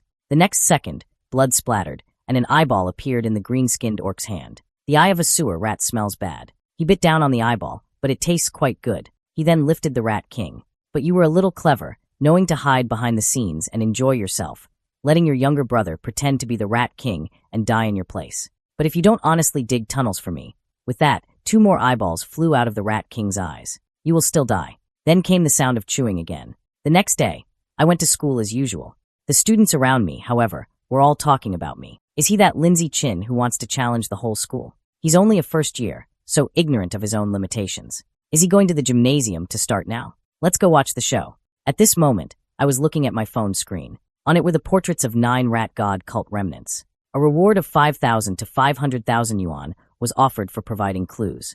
I was a little tempted, a walking 500,000, but I restrained myself. It's better to develop stealthily for now and avoid danger before thinking about the bounty. The area around the fighting stage was already crowded with people. Quite a lot of people have come. It seems the promotion was effective. At this moment, Hanan was still holding a megaphone and announcing, "Participate in the challenge and get a lottery ticket. The prizes are generous. First come, first served." The male students below the stage were all enthusiastic. "I heard there's the latest game console and also an Apple phone.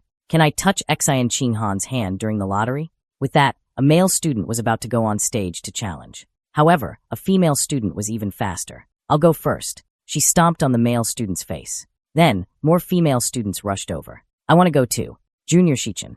"Me too." A moment later, 10 female students had surrounded me. A female student wrapped her arms around my arm excitedly. I touched it. This powerful arm. I touched it too. This handsome face. And so, the development of events began to get a little strange. Although I didn't want to hit girls, for the sake of my achievement, I had to make a move. I sent one girl flying with a palm strike, and another with another palm strike. Soon, all the girls around me were sent flying. Natural selection, 309/1000. However, The girl who had just been knocked off the stage was not satisfied and raised her hand again. I want to challenge again. But I said, defeated challengers cannot challenge again. The girls below the stage instantly let out a chorus of complaints. How can this be? I wanted to get closer. At this moment, many boys below the stage were already rubbing their fists. Lin Shichen, right? I've been wanting to beat you up for a long time. Let me teach you a lesson. But as soon as he got on stage, he was sent flying by my punch. Several more boys got on stage, and they were all knocked off by my punch. Time flew by, and now a pile of people lay at my feet. Natural selection, 419/1000. Who else? Me. A boy stood up. With that, he leaped onto the stage. A student recognized him. It's Yen Xiaoxian, the overlord of the second-year advanced class. Someone asked, who do you think will win between these two? Yen Xiaoxian, probably. After all, the second-year advanced class and the advanced class are not on the same level. Xiaoxian also single-handedly defeated an entire class. But wasn't he still taught a lesson by Chen Wuxing, who was a year above him? After getting on stage, Yen Xiaoxian said, Junior, I was once as arrogant as you. But it was only after being beaten that I learned what it means to have someone better than you, a world beyond this world. Today, I will give you your first lesson in life, teaching you how to be a genius without being arrogant. After all, your senior year also took many wrong turns to get where I am today. I really can't bear to see you repeat my mistakes. But as the saying goes, you learn from your mistakes, so I have to sacrifice myself to teach you. I'm ready now. When we start our duel, you will understand my good intentions. This guy was a bit of a chatterbox. I asked the teacher, can we start now? The teacher indicated that we could. The next second, I kicked him in the face. Yen Xiaoxian was instantly sent flying, crashing into the wall and creating a large crater before stopping. I cleaned my ears. Finally, some peace and quiet. The students below the stage, however, were not calm. Yen Xiaoxian was actually taken out in one hit. Is Lin Zijin that insane? Just then, a sound of applause was heard. Look, it's Chen Wuxing. He must be here to get revenge for Yen Xiaoxian. The school's number one is here to challenge him. This is going to be a good show. I looked at Chen Wuxing. The school's number one, so the big boss came after the little one was beaten. Chen Wuxing jumped onto the platform. I never thought Yen Xiaoxian would lose to a kid like you. Another chatterbox. I looked directly at the referee. Teacher, we're ready. Can we start now? Chen Wuxing was so angry, he jumped on his feet. You brat, let me finish talking. The teacher waved his hand. Begin. This time, Chen Wuxing was the first to charge. Looks like I'll have to beat you first, and then make you listen to me slowly. I stood still and met his punch with my own. The second after the collision, he flew backward. I'm really sorry. I'm in a hurry. Chen Wuxing's expression twisted. How is that possible? The entire audience below was stunned. I pointed at a student below. Don't just stand there. Get on stage and fight me. The student pointed at himself dumbly. I affirmed. That's right. You haven't fought me yet, have you? In the end, the student still got on stage. He thought since he was already here, challenging would give him a chance at the lottery. But he still said, please go easy on me. I replied, of course, of course. The next second, he was sent flying by my heavy punch. Natural selection achievement progress +1. At this moment, all the students below had the same thought. Since I'm already here and Lin Zicheng is so awesome, losing to him is not shameful. I want to win that Apple phone. And so, a continuous stream of people came on stage to challenge. Natural selection achievement progress +1. As I continued to defeat people until the very last one, in a formal competitive setting, using the most primitive biological methods, cumulatively eliminate 1,000 different competitors. Acquired biological trait, natural selection, increases the damage you inflict on other creatures. I pondered a simple and crude damage increasing attribute. Very practical. It just doesn't specify the exact damage increase value. Since the mission was already accomplished, the challenge had lost its meaning. I jumped off the stage and said, the challenge competition is now over. Everyone can disperse. The girls below were not happy. Why so fast? I wanted to watch a little longer. Ignoring everyone, I pulled Han in and left the fighting stage. A short while later, in the principal's office, the principal said happily, haha, congratulations.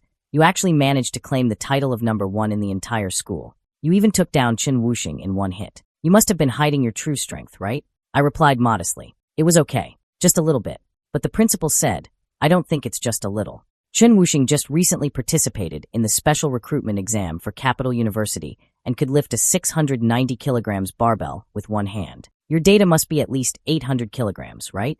I went along with the principal's words. The principal is as wise as a god. My data is 795 kilograms. I thought to myself, I still can't let her know my true strength. The principal smiled, haha, I knew it.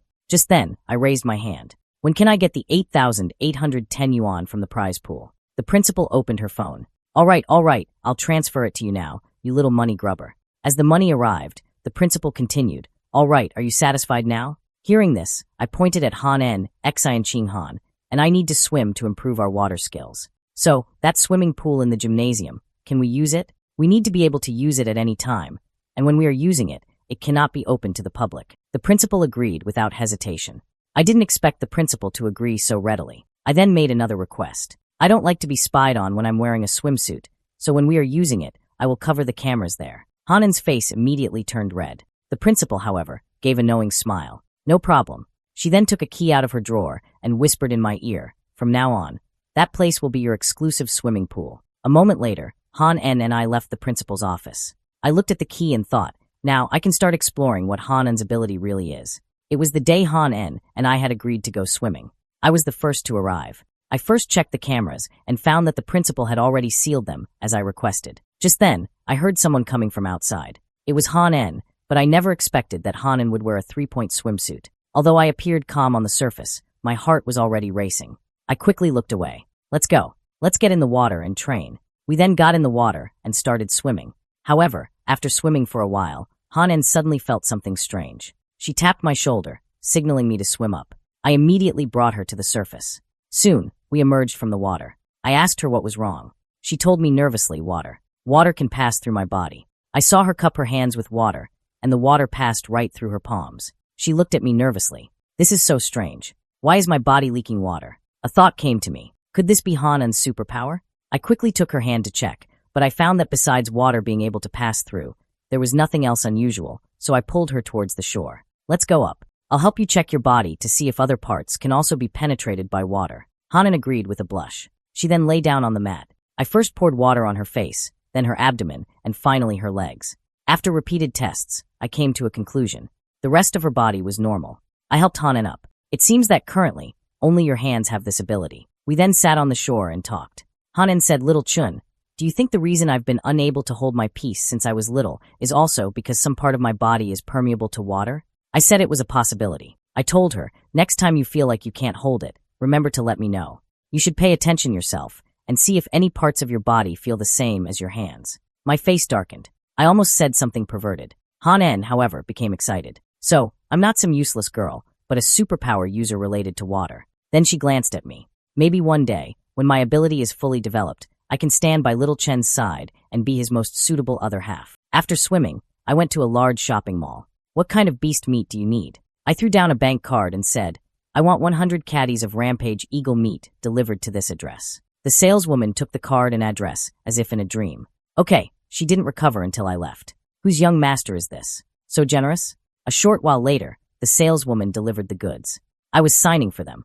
The saleswoman asked, could you please give my service a good review? After taking the goods, the truck left. Looking at the Rampage Eagle meat in the box, I decided not to wait any longer. I immediately reached my hand towards the meat. Let's see what surprise unlocking its atlas will bring me. You have devoured a large amount of the Rampage Eagle's life essence. Rampage Eagle Atlas, 100%.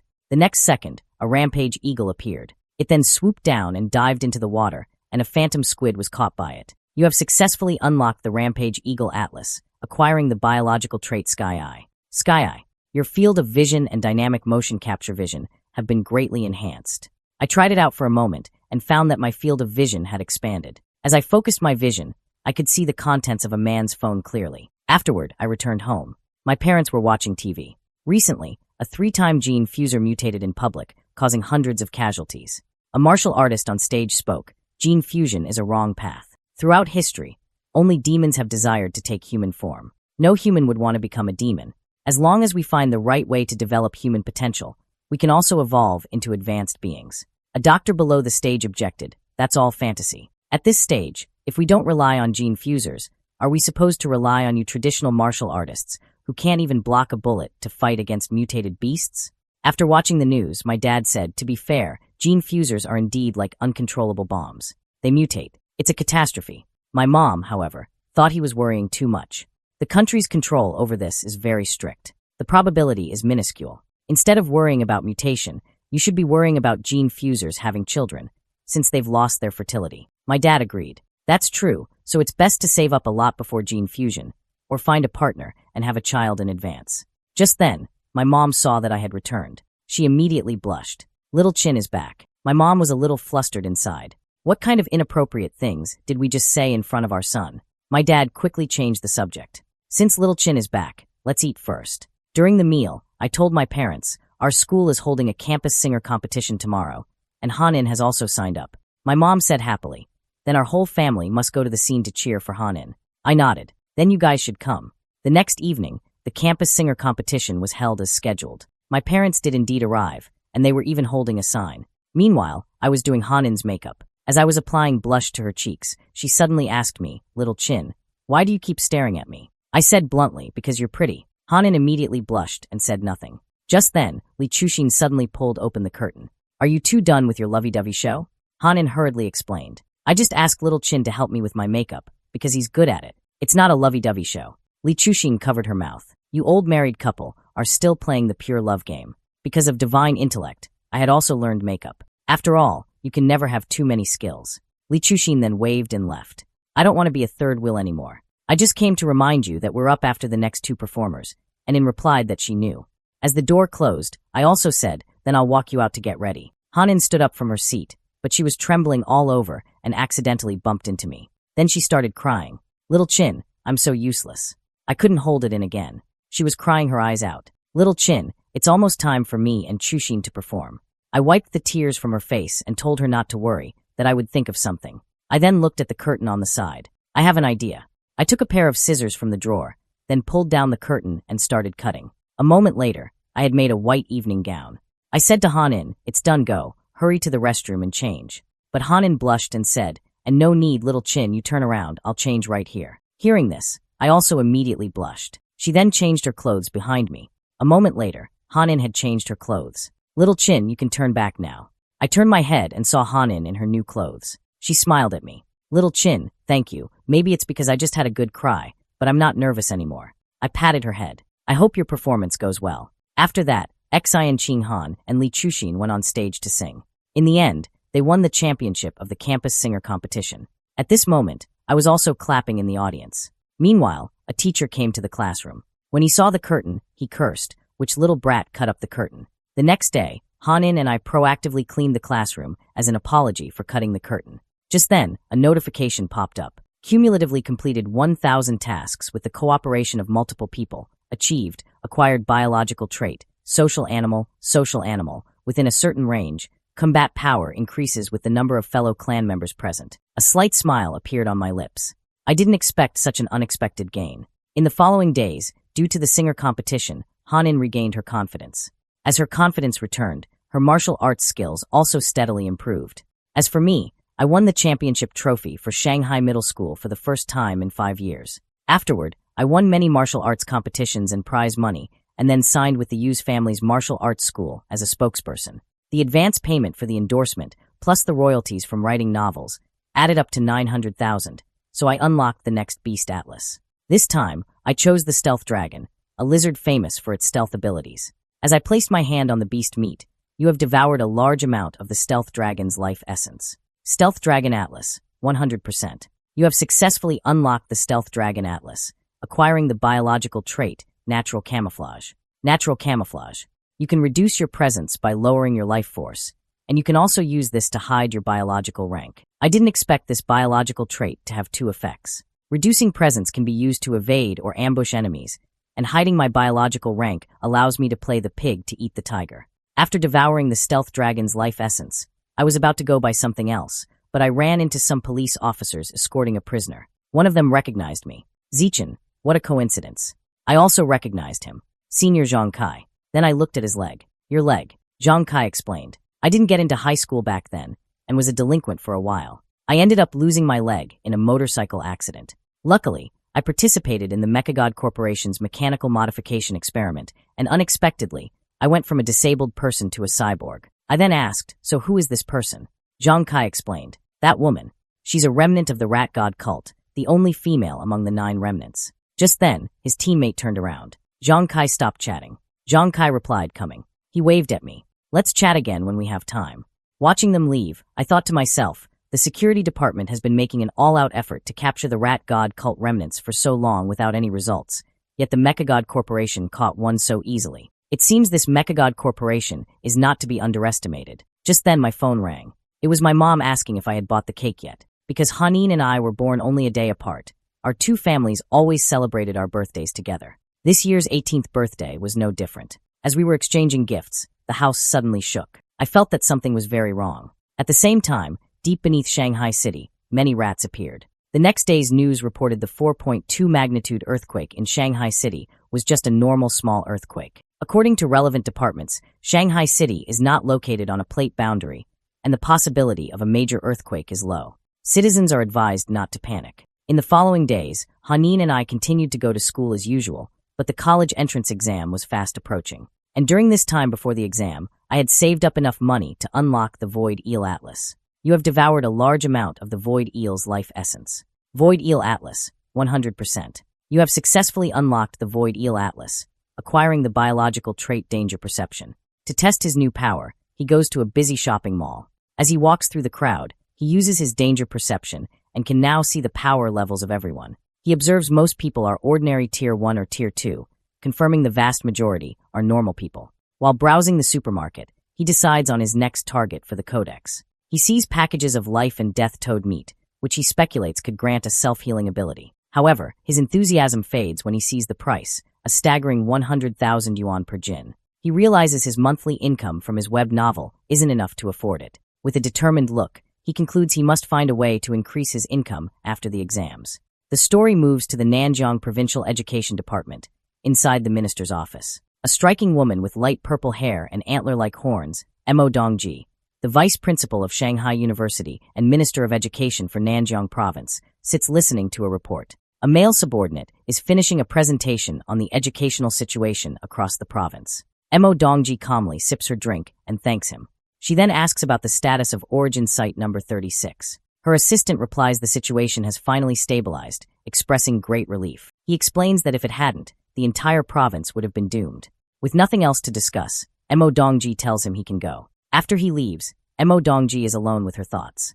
She muses to herself that it has been many years since she last accepted a disciple. She walks to the large window, which looks out onto a beautiful tropical beach, and stares at her own reflection. The martial arts college entrance exam is an intense, 9-day ordeal. The first day consists of a written exam in the morning and a physical fitness assessment in the afternoon. From the 2nd to the 8th day, students are sent into a forest for a week-long practical combat and survival test. The final 9th day is dedicated to an aptitude test for gene fusion and mechanical modification. The story picks up on June 7th, the first day of the exam. Lin Zicheng and Shen Qinghan walk together, but she is clearly on edge. She nervously tugs on his sleeve, confessing how tense she is, her primary fear being that she might lose control of her bladder again. Lin Zicheng looks at her with a warm smile. He pulls her into a comforting hug, telling her not to be nervous. Holding her close, he reminds her that her theoretical knowledge is solid and she has already taken precautions by wearing a diaper, so she just needs to do her best. His closeness makes her blush. Flustered but comforted, she promises she will do her best and tells him he needs to do his best as well. He agrees. During the written exam, Lin Zicheng sits with a confident expression, easily filling out the test paper. He finishes long before time is up. With nothing else to do, he rests his head on his hand and brainstorms new plot ideas for his web novel. After the exam, he notices Shen Qinghan walking with her head down, looking upset. He worries she might not have done well. He approaches to comfort her, putting a hand on her shoulder and reminding her they only need to pass the written portion. However, Shen Qinghan quickly tells him she did very well and doesn't need his comfort. Confused, Lin Zicheng asks why she looks so unwell. Blushing furiously, Shen Qinghan quietly confesses she had an accident and wet her pants again. She quickly tells him to wait while she runs to the restroom. Lin Zicheng reminds her to be quick, as the physical fitness assessment is about to begin. Later, during the weightlifting portion, Lin Zicheng demonstrates his overwhelming power. An announcer declares his final score as he effortlessly lifts a massive 950 kilograms barbell with one hand, leaving the other students speechless. His classmates erupt in shouts of disbelief, recalling his other incredible results, a 5.12-second 100-meter dash and a 4.91 m vertical jump. After completing her own tests, a tired Shen Qinghan in her gym clothes approaches Lin Zicheng. He asks how she did. With a weary but proud smile, she reports her impressive scores, a 9.32-second 100-meter dash, a 1.62 m vertical jump, and a 125 kilograms lift.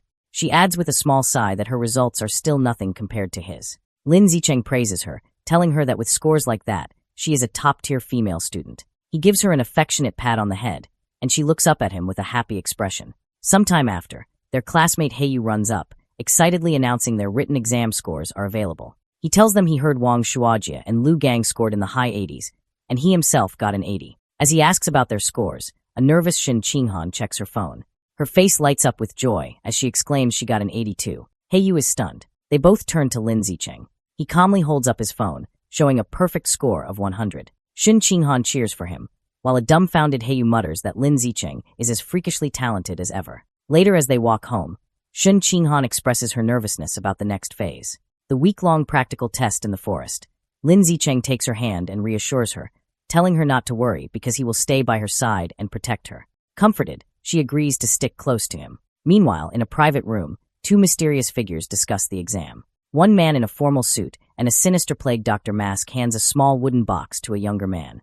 The masked man instructs his subordinate to make good use of his position as a safety officer. The young man takes the box. Inside are 10 dark, seed-like objects, which the masked man calls demon seeds, that will aid him in his mission. The masked man promises that if the young man succeeds, he will be recommended to become a full member of their organization. The young man seems more interested in a different reward, stating he would prefer a rare, different fruit. The masked man scoffs, calling him short-sighted. He explains a single fruit could only help him evolve to a mid-tier rank, whereas joining their organization opens the door to evolving into a truly advanced being. After a moment, the young man is convinced, agreeing that becoming an official member is the more valuable prize. A convoy of buses travels through a dense, foggy forest. An announcement informs students they are about to arrive at the practical exam location. Inside a bus, Shin Qinghan is sleeping on Lin Zicheng's shoulder. He gently wakes her, letting her know they have arrived. An automated voice directs students from Entrance 9 to get off the bus and proceed to the assembly point. Students gather at a large staging area, where the rules of the week-long exam are explained. Numerous score tokens are hidden throughout the forest, some in hard-to-reach places and others carried by beasts. Safety officers are stationed near dangerous creatures, but calling for their help results in immediate disqualification.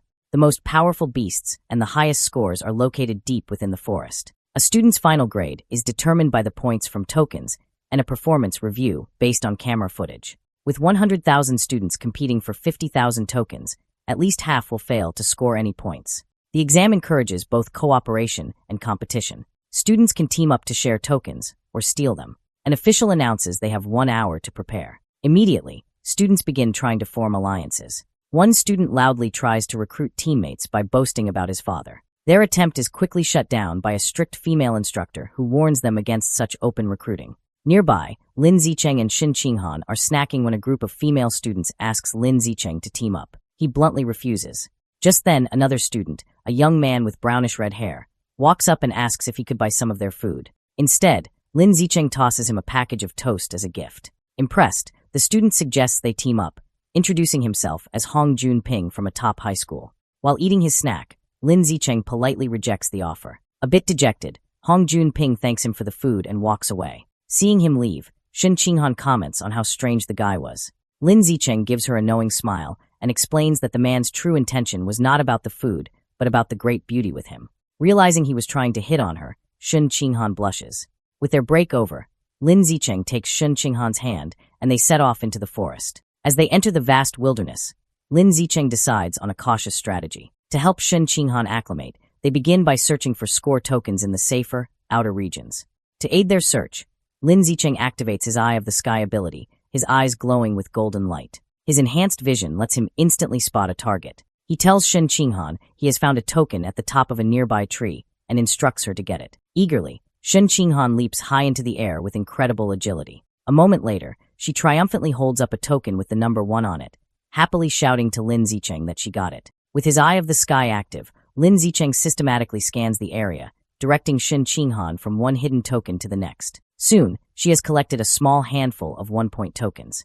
Overjoyed, Shin Qinghan throws her arms around Lin Zicheng in an excited hug, exclaiming how amazing he is. Their celebration is cut short as they are surprised by an unexpected arrival. It is Hong Jun Ping who greets them with a smile. He holds up a large score token, stating he has already gathered 28 points. He claims he wants to repay Lin Zicheng, but internally, his motive is to get to know the incredibly cute Shin Qinghan. He formally offers to team up, suggesting they split all points evenly among the three of them. Lin Zicheng flatly rejects the offer. He tells Hong Junping that if he is serious about repaying them, he can simply hand over all his score tokens. Hong Junping is visibly shocked and angered by this outrageous demand. His friendly demeanor vanishes, and surrounded by a surging aura, he charges forward, shouting that they have chosen the wrong path. As Hong Junping charges, yelling they have chosen the wrong path, Lin Zicheng calmly smirks, agreeing that Hong Junping is the one who has chosen wrongly. The fight is over in an instant. Lin Zicheng lands a single devastating punch to Hong Junping's stomach, causing him to double over in agony and spit up blood. With their opponent defeated, Lin Zicheng and Shen Qinghan walk away arm in arm, with Lin Zicheng now casually holding Hong Junping's score token. Behind them, their attacker lies unconscious. A concerned Shen Qinghan asks if he will be all right, but Lin Zicheng nonchalantly reassures her that he didn't even use any real force. Over the next few days, Lin Zicheng continues to guide and train Shen Qinghan. He helps her find more score tokens, pushes her to improve her strength by having her lift massive boulders, and teaches her practical survival skills like hunting wild boars. Their time is not all work. They also enjoy simpler moments, like gathering fresh fruit. They work as a perfect team, easily fending off other students who try to ambush them. When tired, they rest together under a makeshift roof. As Shen Qinghan sleeps on his shoulder, Lin Zicheng looks at her fondly, wishing the peaceful moment could last longer. Finally, they arrive at the central area of the forest. Shen Qinghan points out a wooden sign that ominously reads, "Danger, Aberrant Beast Zone." However, as they venture deeper, they find it eerily quiet. Shen Qinghan observes that they might have arrived too late, as there are no aberrant beasts in sight. The only evidence that anything was ever there are large, unsettling bloodstains splattered across the path. As they walk through the forest, Shen Qinghan is disappointed, lamenting that if they'd arrived earlier, she could have earned the genius title by killing aberrant beasts. Lin Zicheng comforts her with a pat on the head, telling her the title doesn't mean much and it's time to go back. He reflects that with cameras everywhere, hunting beasts is impossible, so it's more practical to focus on training Shen Qinghan's survival skills. After the combat assessment, the students are taken to the next phase, the gene fusion compatibility test. They are bused to a high-security facility on an island, the Island Gene Research Institute, where they are told to get in line for the test. Inside the lab, the students wait to have their blood drawn. Shen Qinghan asks Lin Zicheng if the reagents in the test tubes are for the test. He confirms they are flowing cloud jellyfish genetic reagents. This jellyfish's genes have a high affinity with the human body and easily cause a special chemical reaction with human blood, making them the ideal reagent. The procedure involves injecting the student's fresh blood into the jellyfish reagent to observe the chemical reaction, which determines if a student is suitable for gene fusion. While waiting, a nervous Hiyu expresses his hope to pass the gene fusion test, not wanting to go through the mechanical modification test. Chu Rue adds that the mechanical test is rumored to be painful, like being burned, as it involves implanting special metal alloys into the body. This thought terrifies Hiyu, who begins praying. After their blood is drawn, the students wait about an hour for the results. As scores come in, a girl celebrates her 8% compatibility, which qualifies her to be a gene fuser, while another is dejected over a 4% score. Another classmate is relieved to have barely passed with 6%. The students discuss the grading scale. 6% is passing, 8% is excellent, and 10% is required for top universities. They also mention the famous Kyoto prodigy has a compatibility of 16%. Hearing this, Lin Zicheng silently wonders what his own score will be, thinking that since his physical attributes are superior, perhaps he could reach 20%. Shen Qinghan, growing anxious, grabs Lin Zicheng's arm for support. He calmly takes her hand, telling her it's normal to be nervous, while thinking she might not be able to continue with him if her compatibility is too low. Suddenly their friend Chu Rue exclaims in joy that she scored 10%, high enough for the top universities. Hiyu, however, seems slightly disappointed with his 11% score, feeling it should have been higher. Seeing that others have results, Lin Zicheng turns to check his phone. Shen Qinghan, too scared to look at her own score, asks him to check his first and then hers. He agrees and looks at his phone. The result is an impressive 15%. Overjoyed, Shen Qinghan immediately throws her arms around Lin Zicheng in a celebratory hug, exclaiming that with a score like that, he is surely the top scholar in the province. Despite Shen Qinghan's joy, Lin Zicheng is internally disappointed his 15% compatibility is lower than the Kyoto prodigies, leading him to conclude that physical strength isn't the only factor determining aptitude for gene fusion. He then gently tells Shen Qinghan it's her turn to check her results, and she nervously agrees. He tries to reassure her, saying that if someone like him can get a good score, she certainly can too. However, as he brings up her results, his expression turns to shock. Shen Qinghan and Chu Rue, looking over his shoulder, mirror his astonishment. The phone screen displays an unbelievable result. Shin Tsinghan has a gene fusion compatibility of 21%. The scene shifts to the Nanjiang Provincial Ministry of Education headquarters, where Mo Dongji is in a meeting with other officials, including the principal of Shanghai High. Mo Dongji announces the gene fusion compatibility results are in. First, they see Lin Zicheng's profile, noting his impressive 15% score, making him the provincial top scholar. The other officials congratulate the principal of Shanghai High, and while she acts modest, she is inwardly proud. Just as everyone believes the top student has been identified, Shin Tsinghan's results are displayed. Her 21% compatibility score sends a shockwave through the room. The officials exclaim in disbelief, questioning if such a high number is possible. The principal is just as surprised, recalling Shin Tsinghan as Lin Zicheng's seemingly ordinary childhood friend. The extraordinary result piques Mo Dongji's interest, who asks for more information on Shin Tsinghan.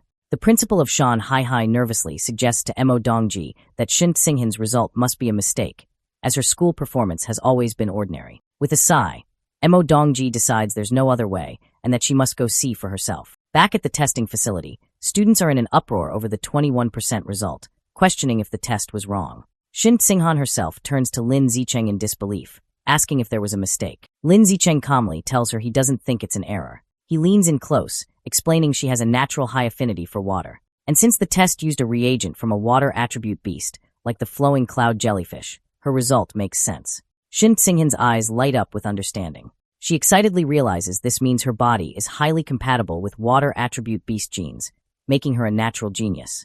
With newfound confidence, she looks at Lin Zicheng, thinking she is finally worthy of standing by his side. Lin Zicheng smiles warmly, happy for her. Their moment is suddenly interrupted when someone shouts for everyone to look outside. As they turn, they witness a massive whirlpool of water rising from the ocean, and standing atop it is Mo Dongji. The students watch in awe as she stands powerfully on the surging wave. The other students panic, wondering if she is a heretic and fearing she is about to destroy the entire facility. Mo Dongji lands gracefully, the water receding around her. The Research Institute staff immediately recognize her, bowing and calling her name. They identify her as Mo Dongji, vice principal of Shanghai University, from a prestigious martial arts family with a 1,000-year history. Staff members whisper rumors that her family once tamed dragons and fused with their genes, which would explain her incredible ability to manipulate water. Ignoring the staff, Mo Dongji walks directly to Shin Tsinghan and asks if she is the one. To verify the extraordinary test result, she orders a scientist to draw Shin Tsinghan blood and retest it 3 more times. Afterward, a drained Shin Tsinghan sits with her friends. The EU expresses his concern, and she admits her arm is a bit numb after the repeated blood draws. Soon, a scientist calls for Shin Tsinghan to follow him, and she complies. She is led to a private office where Mo Dongji is waiting. Mo Dongji smiles, announcing the results are in. She leans close to the nervous girl, exclaiming that all 3 tests consistently showed 21% compatibility. Getting straight to the point, Mo Dongji makes a life-changing offer. She wants to take Shin Tsinghan as her disciple. Shin Tsinghan is completely stunned, stammering at the sudden request. To demonstrate the power she could learn, Mo Dongji effortlessly levitates water from a glass on her desk, swirling it in a controlled vortex. She tells Shin Tsinghan that as her student, she will easily be able to perform such feats. Overwhelmed, Shin Tsinghan asks for time to think, wanting to consult Lin Zicheng first. Mo Dongji dismisses her hesitation, stating there is nothing to consider, as becoming her disciple offers only advantages, while continuing her impressive display of water manipulation. Mo Dongji asserts her authority, stating that as Provincial Minister of Education and Vice Principal of Shanghai University, she has decided Shin Tsinghan will attend her university now that they have a master-disciple relationship. She leans in close, asking the nervous Shin Tsinghan if she has anything to say. Overwhelmed and intimidated, Shin Tsinghan meekly replies that she has nothing to add. Feeling completely railroaded, she nervously adds Mo Dongji's contact info to her phone. Mo Dongji then informs her that she has another disciple, who will be Shin Tsinghan's senior sister. She explains this student is of a similar age, but began her training over 10 years ago. Mo Dongji sends a photo to her phone, saying she'll introduce them when the time is right. Shin Tsinghan is shocked when she sees the picture of a white-haired girl with a spear, surrounded by skeletal remains and standing over a monstrous, carnivorous plant. She immediately recognizes her as her old friend, Bai Shui. She asks Mo Dongji for her senior sister's name. Mo Dongji reveals it is Luo Qianxue and asks if Shin Tsinghan knows her. Shin Tsinghan explains that she had a friend in elementary school named Bai Shui, who looked just like her, but she transferred away suddenly. She wonders if they could be the same person. Mo Dongji dismisses the idea as impossible. Still puzzled by Shin Qinghan's score, Mo Dongji tells her that her gene fusion compatibility is beyond anything she has ever seen. She decides to conduct a physical examination to see if there is anything special about her body. As she places a glowing hand on Shin Qinghan's chest, she becomes visibly surprised, muttering that something is strange. A worried Shin Qinghan asks if something is wrong with her body. Mo Dongji explains that, on the contrary, her body is too normal, which is odd for someone with a 21% compatibility score. To protect her from unwanted attention and potential harm from those with malicious intent, Mo Dongji decides to publicly report Shin Qinghan's score as 16%. Shin Qinghan quietly agrees to the arrangement. With their business concluded, Mo Dongji dismisses Shin Qinghan, telling her it is getting late and she can go home. Shin Qinghan nervously says goodbye to her new master and leaves the office. Once alone, Mo Dongji makes a phone call. The man on the other end, her father, tells her the new disciple is extraordinary and destined for greatness, which will bring them unimaginable rewards. He sternly warns her that her student's incredible talent must be kept a secret from everyone. Mo Dongji agrees, telling her father she understands. Later, as Lin Zicheng gives Shin Qinghan a ride home on his bicycle, he remarks how strange it is that she so suddenly acquired a master. She agrees the situation feels very abrupt. Lin Zicheng decides they should adopt a wait-and-see approach. He tells her if Mo Dongji proves to have no malicious intent, then it is fine to accept her as a master. However, he adds, if she turns out to be a bad person, they will end the relationship once Shin Qinghan is strong enough. Shin Qinghan agrees with his plan as she gets off the bike. As they arrive, their mothers, Zhang Wangxin and Su Meng, greet them with great excitement. They announce they are all going to a restaurant to celebrate their children's success. They are overjoyed that Shin Qinghan is the provincial top scholar and that she and Lin Zicheng can attend the same university together. At the restaurant, both families raise their glasses in a toast, celebrating Shin Qinghan and Lin Zicheng for achieving the top 2 scores in the province. After the joyful dinner, the families part ways, wishing each other a safe trip home. That night, under a full moon, there is a knock at Lin Zicheng's door. His mother, Zhang Wangxin, opens it to find Shin Qinghan standing there in her pink pajamas, looking flustered. Zhang Wangxin smiles and teasingly asks if she has come to sleep with Lin Zicheng again. Flustered by Zhang Wangxin's teasing, Shin Qinghan quickly denies any romantic intentions, insisting she has something very important to discuss with Lin Zicheng in person. She tells Zhang Wangxin she's going to find him and rushes into his room. Amused, Zhang Wangxin watches her go, wondering to herself if the important matter is a love confession. Shin Qinghan knocks on Lin Zicheng's door, telling him she has something important to say. When he opens the door and asks what's wrong, she explains it is about the matter with her new master from earlier that day. Inside his room, she sits on his bed, hugging a pillow for comfort. She tells him that her master, Mo Dongji, performed a full physical examination on her but found nothing out of the ordinary, concluding that her body was no different from a normal person's. Shin Qinghan reveals the crucial detail. Even with her power, Mo Dongji was unable to detect her strange ability to let water pass through her body. Lin Zicheng is internally stunned by this revelation. He reflects on Mo Dongji's immense power, capable of controlling massive waves, yet she was unable to uncover the secret of Shin Qinghan's body. He concludes that her physical constitution is far more mysterious than he had ever imagined. He places a reassuring hand on her shoulder, advising her that they must keep this ability a secret from everyone for now, as they cannot predict the consequences if it were to be revealed. He suggests they can slowly study it later, when they are stronger and more experienced. Shin Qinghan agrees, telling him she will follow his lead. She then brings up another topic, remembering that her master mentioned she has a senior sister. Shin Qinghan explains that she saw a photo of this senior sister and was shocked by how much she looks like her old friend, Bai Shui. She then shows the picture on her phone to Lin Zicheng. He takes the phone and examines the photo of Luo Qianxiu. He acknowledges the resemblance, but notes that her aura is completely different from the Bai Shui he remembers. His attention, however, is drawn to the strange, forested background of the image. He asks Shin Qinghan if she has any idea where the photo was taken. Shin Qinghan tells Lin Zicheng she doesn't know where the photo was taken, but she will ask her master. She sends a text to Mo Dongji, asking about the location.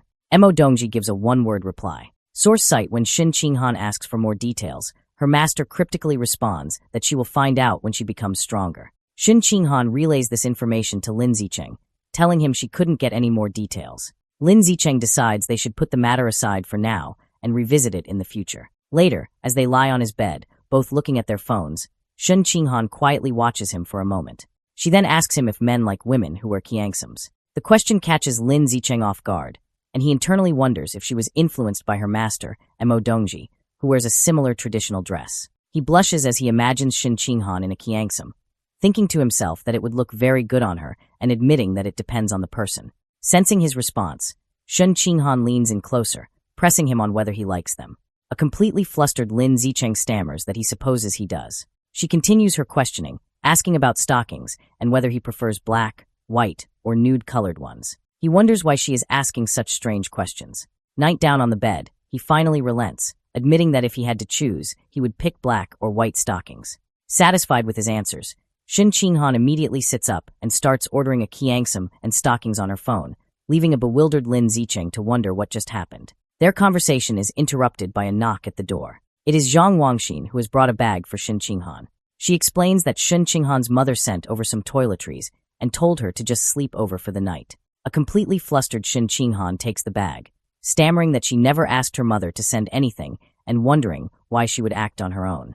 As she leaves, Zhang Wangxin cheerfully tells them not to worry, as they are both adults now, so it is perfectly fine for them to sleep over together before closing the door. An awkward silence fills the room as both Shin Ching-han and Lin Zicheng blush, unsure of what to do next. Resigning herself to the situation, Shin Ching-han sits on the bed and opens the bag, stating that she will just change her diaper and go to sleep. However, as she looks inside, she pulls out an object with a surprised expression, asking what it is. To her absolute horror, she realizes she is holding a box of those things for safety. Utterly mortified, she wonders what on earth her mother was thinking by packing such an item in her bag. In a complete panic, she stammers that she is going to change her diaper and scrambles off the bed, tripping over her own feet and falling face first onto the floor in her haste to escape. Lin Zicheng is left sitting on the bed, completely bewildered by the chaotic scene and wondering what is going on. Lin Zicheng and Shin Ching-han have been accepted into the Evolution Academy of Shanghai University. Lin Zicheng tells Shin Ching-han, who is sitting on the back of his bicycle, to hold on tight because they are about to get going. She obliges, wrapping her arms around his waist. They have both also signed up for the He family's martial arts gym and are on their way to a promotional event today. As they ride through the bustling city streets, Lin Zicheng suddenly notices that a strange group of people is blocking their path. A man in black and gold robes, accompanied by several men in white karate uniforms, stands before them and asks if he is Lin Zicheng. Surprised, Lin Zicheng stops the bike and asks them who they are. The man introduces himself as Lu Chuanwu, the dean of Shanghai University's Budo Academy. However, he clarifies that he is not there in his official capacity, but as a representative of an organization called Tianrenge. Tianrenge is a conservative organization that opposes gene fusion and mechanical modification, preferring to fight threats with traditional martial arts. Lin Zicheng recalls hearing about them, but internally dismisses them, thinking their ideology is misguided and deludes its followers. Lu Chuanwu formally invites Lin Zicheng to join Tianrenge. Ignoring him, Lin Zicheng simply asks them to get out of his way. As Lin Zicheng tries to pass, Lu Chuanwu places a hand on his shoulder to stop him, asking for a moment to talk. Attempting to persuade him, Lu Chuanwu offers him a new phone as a gift, but Lin Zicheng is clearly made uncomfortable by the insistence. Later, Lin Zicheng, Shin Ching-han, and Lu Chuanwu are sitting in a cafe. Lu Chuanwu explains that his organization, Tianrenge, researches how to unlock the potential of pure-blooded humans without gene fusion or mechanical modifications. He passionately claims that their goal is to help humans break through the ordinary biological barriers and evolve into advanced, rare, or even epic beings. To prove his point, he tells Lin Zicheng that they have already achieved some results and shows him a video on his phone. In the video, Lu Chuanwu, who states his own biological level is ordinary tier 9, is seen facing a formidable opponent. He explains that the video shows him defeating a high-level gene fuser. Lin Zicheng is shocked to recognize the winged man in the video as Wu Tiancheng, the powerful prodigy who had single-handedly taken down the rat god cult. The fight in the video unfolds, showing Wu Tiancheng leaping high into the air and unleashing a deadly shower of sharp feathers down on Lu Chuanwu. The feathers pierce Lu Chuanwu's body, leaving him bloodied, while Wu Tiancheng lands gracefully back on the fighting stage. Despite his injuries, Lu Chuanwu charges forward with incredible force and lands a devastating punch on Wu Tiancheng, sending the powerful gene fuser flying out of the ring. As the video ends, Lu Chuanwu passionately argues that the human lineage is already invincible and does not need to borrow power from other species, proclaiming that pure-blooded humans who follow their path of cultivation are the true future. Lin Zicheng looks at the phone, his expression a mixture of shock and disbelief. He wonders if the video could be fake, questioning if it was edited or if Wu Tiancheng was paid to lose on purpose. Lu Chuanwu dismisses his doubts, stating firmly that the video is completely unedited. He adds that he will continue to challenge other high-level gene fusers and invites Lin Zicheng to come and watch anytime. Lin Zicheng then asks why they don't just post the video online to better promote Tianrenj. Lu Chuanwu explains that they would like to, but those in power do not allow it. With a surge of anger, he elaborates that the authorities believe that as long as a method doesn't raise a person's biological level, it has no future and is not worth promoting. He slams his fists on the table in frustration, arguing that without wider promotion, they cannot attract more people to their research, which makes achieving a breakthrough incredibly difficult. After all, he says, qualitative change requires quantitative change. He then looks at Lin Zicheng with hope, telling him that if a genius like him joined them, he wouldn't get stuck at ordinary Tier 9 for 50 years like he has. Lu Chuanwu is certain that Lin Zicheng would be able to evolve into a high-level being. Lin Zicheng is taken aback by this information, internally noting that Lu Chuanwu has been stuck for 50 years, but only looks about 50 years old himself. Seemingly reading his thoughts, Lu Chuanwu reveals a startling secret. He tells Lin Zicheng not to be fooled by his appearance, as he is actually almost 100 years old. He explains that he has been able to maintain his youthful appearance thanks to their special cultivation methods. Skeptical, Lin Zicheng searches online for the dean of Shanghai University's Budo Academy. The results confirm Lu Chuanwu's story. An encyclopedia entry lists his birth date as March 1929.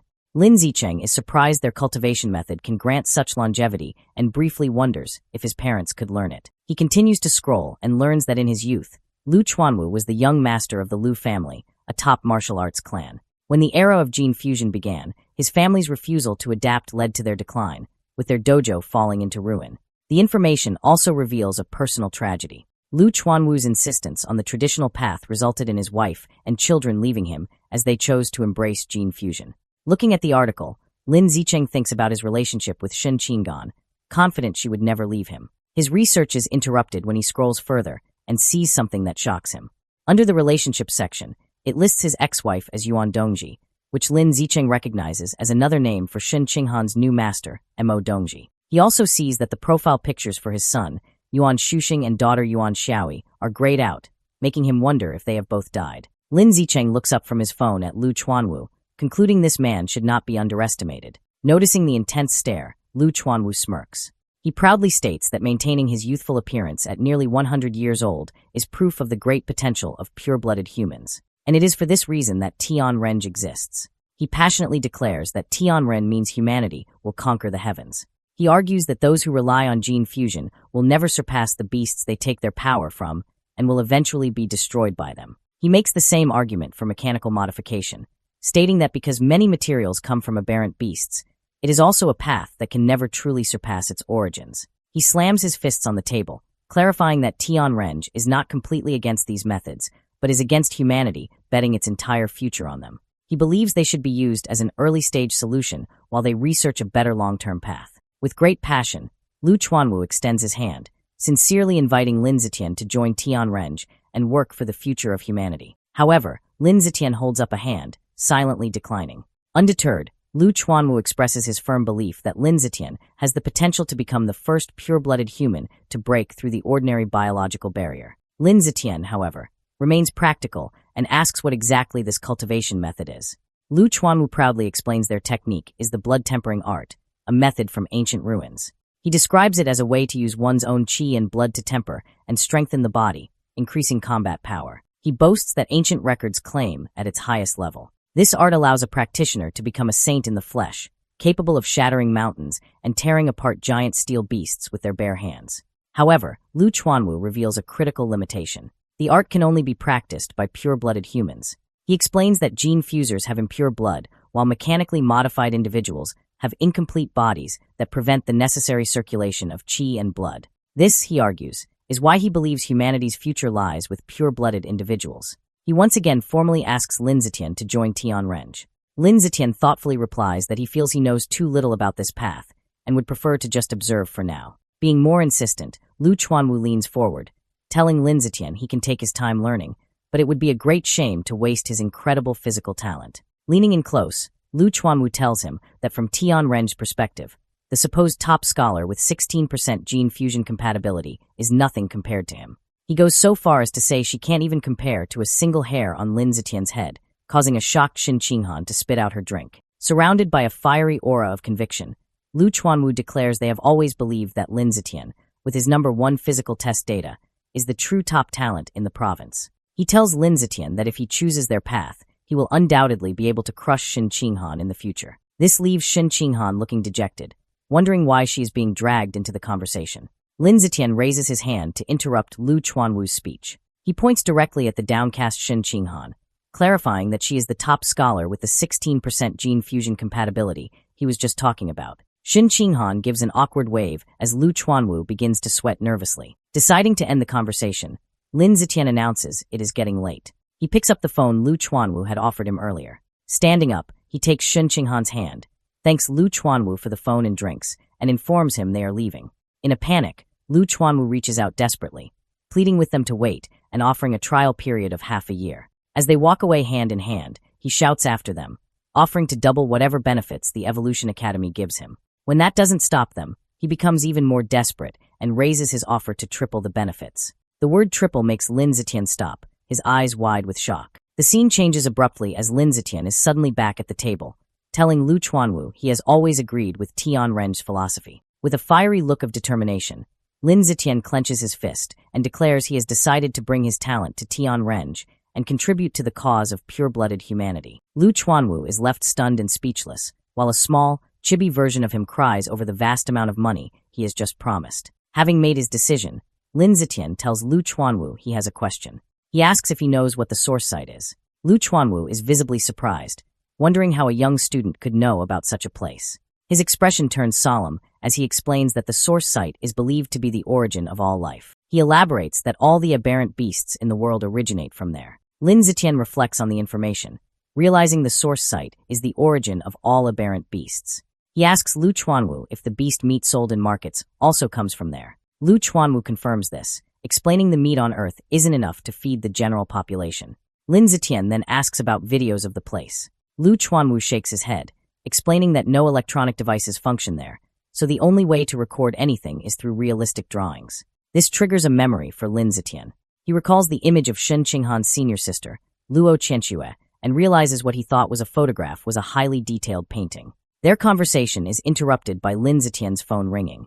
It is their friend Heiyu asking where they are, as the promotional event at the gym is about to start. Lin Zetian assures him they are on their way. He stands, puts on his backpack, and tells Lu Chuanwu they have matters to attend to and must leave. Before they go, Lu Chuanwu hands Lin Zetian a blue book titled Blood Tempering Art, explaining it contains the detailed cultivation methods. However, he offers a caution, stating there's a threshold for practicing it. One must reach ordinary Tier 4 and have sufficient qi and blood. He suggests that since Lin Zetian's physical test data is close to Tier 4, he should study the book over the summer and begin practicing once he advances. Lin Zetian takes the book and casually stuffs it into his bag. To Lu Chuanwu's surprise, Lin Zetian reveals that he has already reached ordinary Tier 6, so he plans to start practicing as soon as he gets back. The scene shifts to a high-rise building. Inside, a young woman with a ponytail is training intensely, delivering a powerful kick to a heavy bag that sends it swinging. She stops when she hears someone whistling happily. Turning, she sees Lu Chuanwu walking in with a spring in his step. Curious, she asks the dean what has made him so happy. Lu Chuanwu boasts to the young woman with a proud expression.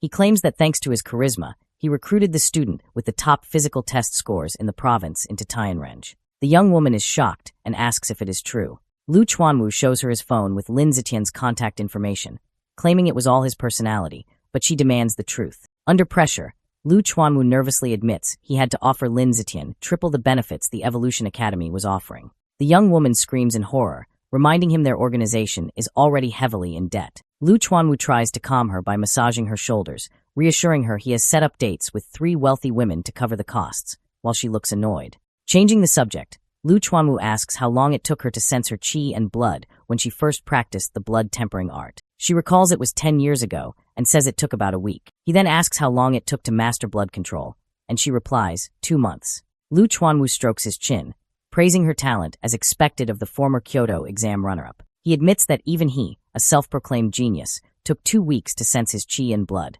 The young woman looks sad, asking him not to mention her past title. She laments that since giving up gene fusion to join Tianren, she hasn't evolved into a high-level being in years and feels people mock her for fading into obscurity. Lu Chuanwu places a comforting hand on her shoulder, telling her to let them laugh. He assures her that in a few years, when she evolves, she will be the one beating them up. The young woman sighs, noting she has tempered her body twice, but still hasn't opened an acupoint. She asks about Lin Zicheng, wondering how long it will take him to sense his qi and blood. Lu Chuanwu estimates that since Lin Zicheng's physical data is exceptional, it should take him about 10 days. Hearing this, the young woman gets a mischievous look, declaring she will have to properly teach this new genius junior. Later that night, the city is quiet. In his room, Lin Zicheng sits cross-legged on his bed, meditating with the blood-tempering art book open. He thinks to himself that sensing qi and blood was simple, noting he did it in just 3 seconds. Reading the book, he decides the next step is to control the qi and blood to temper his body, starting with his right arm. He focuses his energy, and his right arm becomes engulfed in a flame-like aura. A system notification confirms he is using qi and blood to temper his skin, increasing his skin strength and proficiency. Half an hour later, Lin Zicheng tests the results. He takes a knife and swings it forcefully against his arm. To his satisfaction, the blade bounces off without a scratch. He realizes one session of tempering has made his skin impervious to blades, understanding now how Lu Chuanwu withstood Wu Tiancheng's attacks. Wondering how strong he will become after 5 sessions, he continues his cultivation. 3 hours later, an exhausted Lin Zicheng sits on his bed, sweating. He calculates that at this speed he can finish tempering all the skin on his body within a week, noting that while his arms are done, it consumed a third of his qi and blood. His rest is interrupted by a phone notification late at night. He checks it and sees a message from Shen Qinghan. She asks if he is asleep and says she has a surprise, inviting him to her room. Curious, he agrees to go over immediately. As he leaves, he wonders what kind of surprise this could be. In the hallway, he runs into his mother, Zhang Wangxin. She knowingly asks if he is going to see Shen Qinghan, explaining the girl had messaged her about the surprise. With a teasing smile, she tells him to hurry up so Shen Qinghan doesn't get anxious. Lin Zicheng knocks on Shen Qinghan's door and announces his arrival. She invites him in. He opens the door and is stunned to find Shen Qinghan on her bed, completely wrapped in a thick duvet, her face flushed red. When he asks what is going on, she shyly replies that this is the surprise. His imagination runs wild, and he wonders if the surprise is that she intends to offer herself to him, visualizing a scandalous scene involved with caution tape. Taking off inappropriate thoughts, he nervously jokes to himself that she surely just wants to show him a glow-in-the-dark watch. However, Shen Qinghan insists he just needs to come over and look. Still blushing, Lin Zicheng walks over and sits on the edge of the bed. She softly tells him to lift the cover and see. He looks down and sees her face is a deep red, her eyes looking up at him with a shy, almost seductive expression.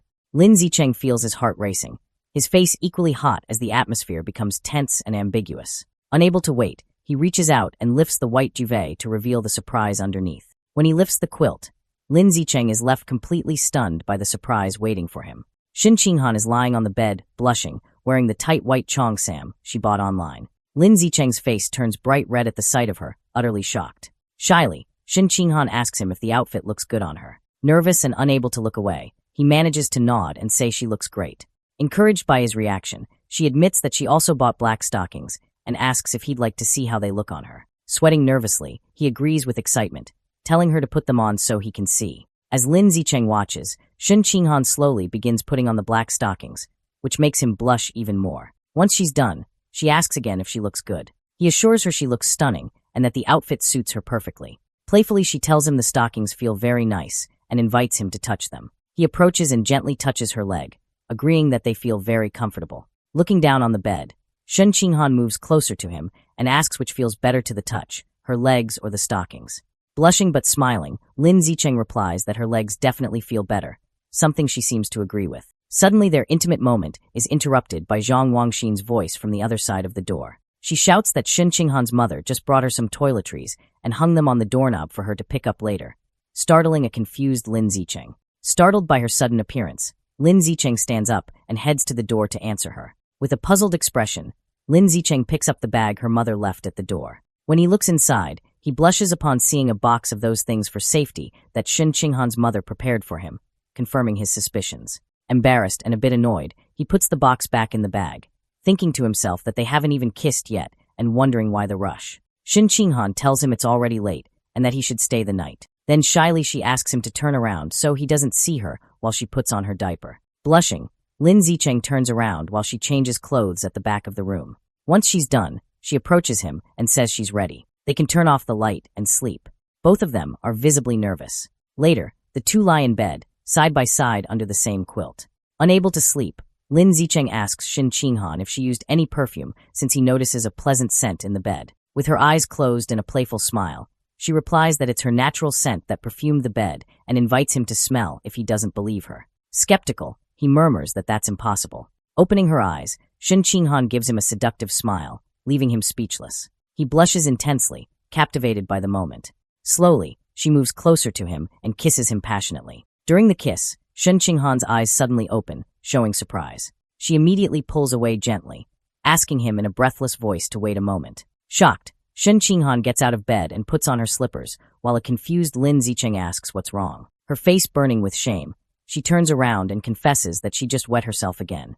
She stands next to the bed, mortified, while Lin Zicheng watches from the mattress. Suddenly an idea occurs to Lin Zicheng, and he asks her to wait. He asks how she felt right before it happened, and whether she experienced a strong mental fluctuation.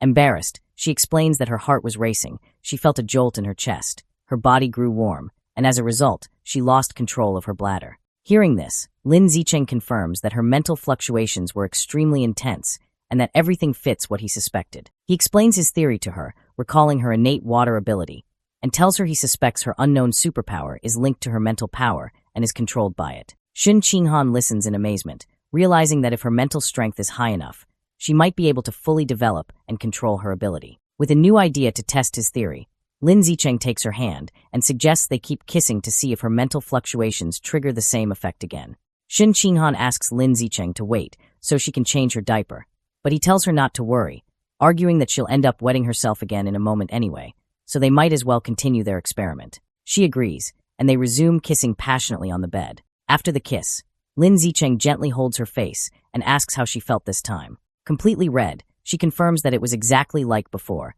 An intense surge of mental fluctuation followed immediately by the loss of bladder control. Having tested it several times, Lin Zicheng tells her he's now convinced that her superpower is activated through her mental power. Shin Ching-han, drenched and embarrassed, says she has sweated a lot and is going to take a shower as she gets out of the bed. From the bathroom, she shouts that she forgot her pajamas and asks him to bring her a set. He agrees without hesitation. Lin Zicheng goes to Shin Ching-han's wardrobe and opens it, looking through her neatly folded clothes. While searching, he finds a cute pair of underwear with a pink bow and is surprised, thinking to himself how pretty it is. He quickly puts it back, blushing and reasoning that she probably doesn't wear underwear when she sleeps with a diaper. Finally, he grabs a light blue pajama set and decides it will do. Later, the two are in bed, ready to sleep. Lin Zicheng lies awake with a thoughtful expression and turns to look at Shin Ching-han, who is already fast asleep, even drooling a little. He smiles tenderly and gently strokes her cheek. The next morning, Lin Zicheng quietly leaves her room, closing the door carefully so as not to wake her. Just as he's about to leave, he runs into her mother, Su Meng, in the kitchen. She tells him that breakfast is almost ready and suggests he stay and eat before going home, and he gladly agrees. Lin Zicheng has breakfast with Shin Ching-han's parents, Shin Jianya and Su Meng. Her father asks if Shin Ching-han is awake yet, and Lin Zicheng replies that she is not and that they should let her sleep a little longer. Su Meng comments that she wishes her daughter were as disciplined as Lin Zicheng, but Shin Jianya defends her, saying that after becoming the top student in the province, she deserves to rest during the holidays. After breakfast, Lin Zicheng says goodbye to Su Meng at the door, telling her there's no need to walk him out. Once he leaves, she closes the door with a sly and satisfied smile. Su Meng goes to her husband and tells him that last night she got up to use the bathroom and heard the shower running upstairs, hinting that their daughter and Lin Zicheng were to get together. Shin Jianya, thoughtful, agrees with her conclusion. Excited by this major progress in their relationship, Su Meng grabs her phone to immediately share the good news with Zhang Wangxin. Meanwhile, Lin Zicheng arrives home and gets ready to wash the clothes he wore the previous day. Just as he's changing, his mother, Zhang Wangxin, appears. Seeing him, she gives him a knowing smile and a thumbs up, telling him he's very capable, leaving Lin Zicheng completely confused by her sudden praise. The scene shifts to a building that appears to be a university. A muscular man with sunglasses and long hair, followed by a group of equally strong men, bursts into a dojo shouting Lu Chuanwu's name and demanding an explanation regarding Lin Zicheng. Calmly, Lu Chuanwu pretends not to know what he's talking about. Furious, the man yells that Lin Zicheng had already enrolled in his Evolution Academy and accuses Lu Chuanwu of using dirty tactics to steal the student for his martial academy. Lu Chuanwu angrily retorts, asking why only the Evolution Academy should have the right to recruit students. The argument intensifies, with both deans shouting at each other about recruitment principles and prior agreements, which Lu Chuanwu brazenly disregards. With an air of superiority, Lu Chuanwu states that his recruitment method was completely reasonable and part of fair competition.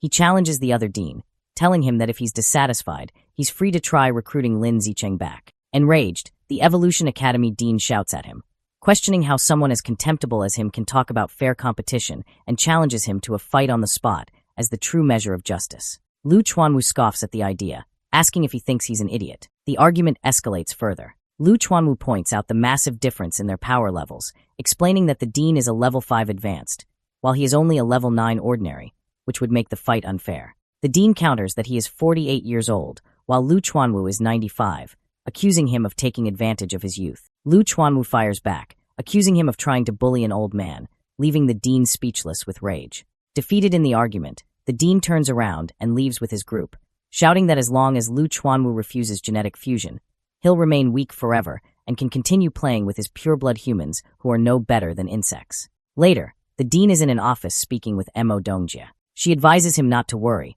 assuring him that in time, Lin Zicheng will see how his classmates surpass him through genetic fusion and mechanical modification, and then he will naturally want to switch majors. He insists the real problem isn't that, but that Lu Chuanwu broke the rules and must be punished for it. Finally, Mo Dongjie suggests that if he feels so wronged, he should repay him in kind by stealing his best student. Nervous but convinced, the dean agrees to follow her advice. Once the dean leaves, Mo Dongjie closes the office door. Holding her cup, she reflects that although Ma Jinhe is usually a calm person, he always loses his composure and becomes irrational when dealing with Lu Chuanwu. As she takes a sip, she thinks about Lu Chuanwu, noting that after so many years, he hasn't changed at all, and his mouth is still as sharp as ever. She regrets that he chose the wrong path in his youth, believing his body was as formidable as his tongue, and that if not for his choices, he could have been at least a school principal by now. The scene shifts to an outdoor scene, where Lin Zicheng and Shen Qinghan are running together along a street beside a canal. After a while, Shen Qinghan stops, completely exhausted and out of breath, saying she can't keep running anymore. Lin Zicheng approaches and hands her a bottle of water to rehydrate. As she drinks, he suggests they finish training for the day and go to a nearby bench to relax their muscles. Soon after, Shen Qinghan is lying face down on a wooden bench, and Lin Zicheng sits beside her to massage her legs and relieve the muscle tension. Grateful, she turns to look at him and thanks him. He smiles and tells her that, given how close they are, she doesn't need to thank him. His words make Shen Qinghan blush deeply. She sits up and, timidly, asks him directly what their relationship is at that moment. She wonders aloud whether they are simply friends, childhood friends, or if she is his girlfriend. Lin Zicheng smiles at Shen Qinghan and confirms that he considers her family. Blushing, Shen Qinghan asks what kind of family he has in mind, and then asks him what kind of family he would like them to be. Shyly, she suggests that they could be fiancés, to which he agrees, filling her with joy. Happily, she sits closer to him on the bench. Shen Qinghan then proposes that they get married right after they graduate from university. Lin Zicheng happily agrees to her plan, and they both seal their agreement with a pinky promise. Later that night, at Lin Zicheng's house, he is sitting on the living room sofa with his parents, Lin Yanqing and Zhang Wangxin. Suddenly, someone knocks on the door. Lin Yanqing goes to open it and is surprised to see who it is. It is Dean Ma Jinhe who greets him and apologizes for the late visit, explaining that he wanted to talk about Lin Zicheng's choice of academy. Lin Yanqing is confused, wondering why the dean would come to talk about that so late when the matter was already decided. Ma Jinhe hands him a gift, 2 fish, explaining they were a present from a student. Lin Yanqing invites him in, telling him they can talk in the living room where Lin Zicheng is. In the living room, Ma Jinhe tries to persuade Lin Zicheng, pointing out that his 15% gene fusion compatibility promises an incredible future, and it would be a waste of his talent to pursue the path of a pure-blooded human.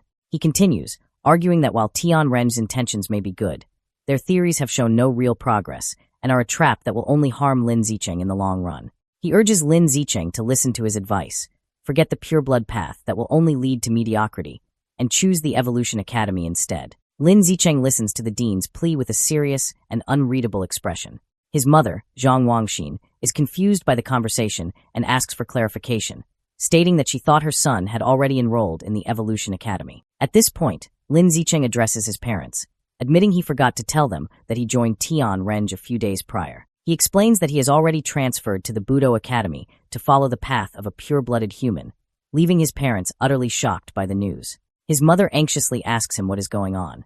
Lin Zicheng explains his reasoning, stating that he agrees with Tianren's philosophy. He says that because the dean of the Budo Academy, Lu Chuanwu, showed great sincerity by offering him triple the benefits, he agreed to join for a 6-month trial period. He clarifies that if he doesn't see any progress after half a year, he will return to the Evolution Academy and the gene fusion path. His parents seem to be processing his logical plan. Ma Jinhe, however, is furious, silently questioning how the poor old Lu Chuanwu could possibly afford such an offer. He turns to Lin Zicheng and says he has some advice for him as a young man. He argues that triple the benefits is a small, short-term gain that will result in a huge long-term loss. He warns that in those 6 months, Lin Zicheng will miss out on precious knowledge and experience that he can never get back, pleading with him not to waste his time. Lin Zicheng remains firm, thanking the dean for his advice, but reiterating that he truly believes in Tian Renjia's ideals. He explains that if he doesn't at least try this path, he knows he will regret it for the rest of his life. Internally, however, he admits to himself that the triple benefits are just too good to refuse. Seeing that Lin Zicheng's decision is final, Ma Jinhe lets out a sigh of resignation. He stands up, stating that since Lin Zicheng is so insistent, there's no point in talking further. He announces he has other matters to attend to and prepares to leave. Lin Yansheng quickly offers to see him out as he walks toward the door. The next morning, Lin Zicheng is at home, sipping a drink while checking the news on his phone. He is shocked by what he sees. A news headline claims that the provincial top scholar, Lin Zicheng, has been brainwashed by Tian Renjia and has chosen the pureblood human path, effectively wasting his talent.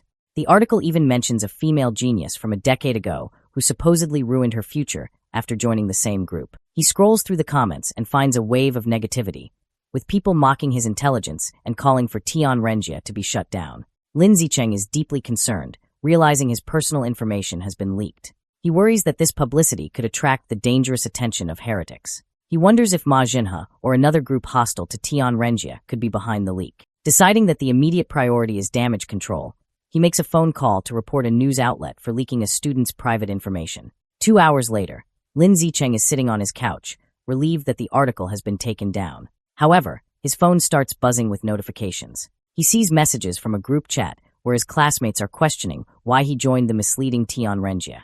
They also mention that his photos have been leaked online, and the internet is buzzing with discussions about him.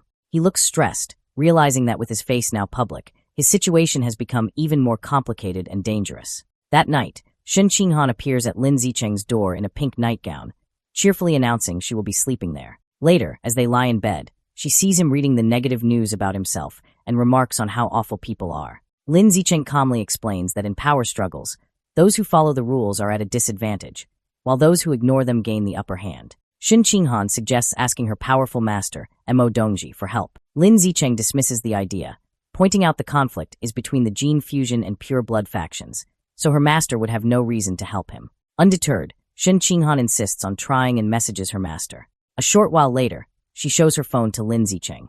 Mo Dongji has replied that the problem is solved. Shen Qinghan is amazed it was handled in just half an hour, and Lin Zicheng is equally shocked. A quick online search confirms all news related to him has been completely erased. Lin Zicheng is left wondering why Mo Dongji would help him, speculating if it's because she's doting on her new disciple or due to some sentiment for her ex-husband. Regardless, he acknowledges he has benefited. He asks Shen Qinghan to thank her master for him. Playfully, she leans in close and asks how he plans to thank her. When he asks what she wants, she tells him to kiss her. The two lean in for a kiss, both blushing. Later, Lin Zicheng sits cross-legged on his bed, meditating as a white, misty energy swirls around him. He takes a deep, controlled breath. A system notification announces his biological level has increased to ordinary tier 7. He opens his eyes, powerful and covered in sweat, exclaiming he has finally finished tempering his entire skin. After his training, Lin Zicheng checks his updated status. It confirms he is 18 and at ordinary tier 7 with a long list of 9 biological attributes. The screen also notes he has completed the first stage of body tempering for his skin. He feels confident, thinking that having 9 attributes must be equivalent to 10 gene fusions.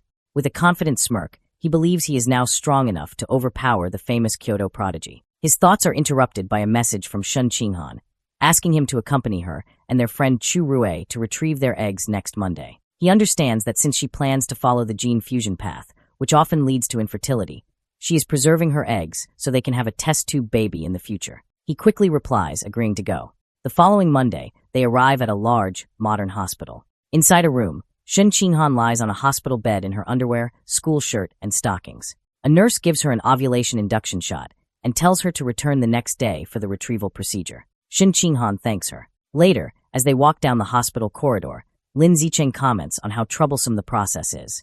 Shen Qinghan admits she still feels a bit nervous. Following this, Chu Rue puts an arm around her shoulder and suggests they go shopping to take her mind off things. Shin Qinghan happily agrees. The girls ask Lin Zicheng if he wants to join them, but he declines, explaining he has other things to do. Chu Rui is thrilled to have a fun day alone with Shin Qinghan. The two girls wave goodbye and walk off happily. Back in his room, Lin Zicheng decides it's time for the next stage of his training, tempering his muscles.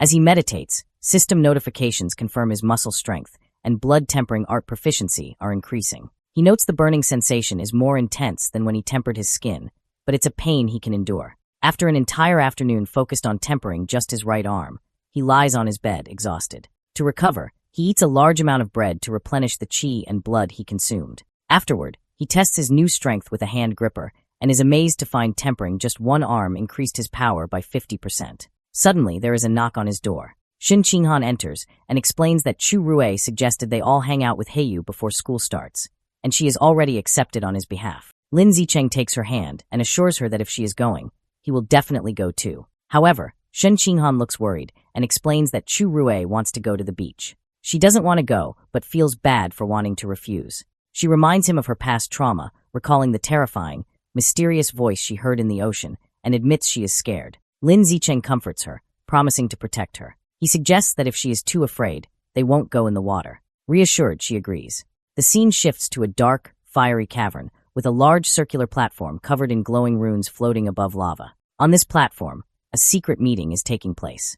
The giant green monster is reporting to an enigmatic figure, a man in a fine suit and a sinister plague doctor mask. The monster informs him he has successfully made his stinky rats dig all 108 required tunnels.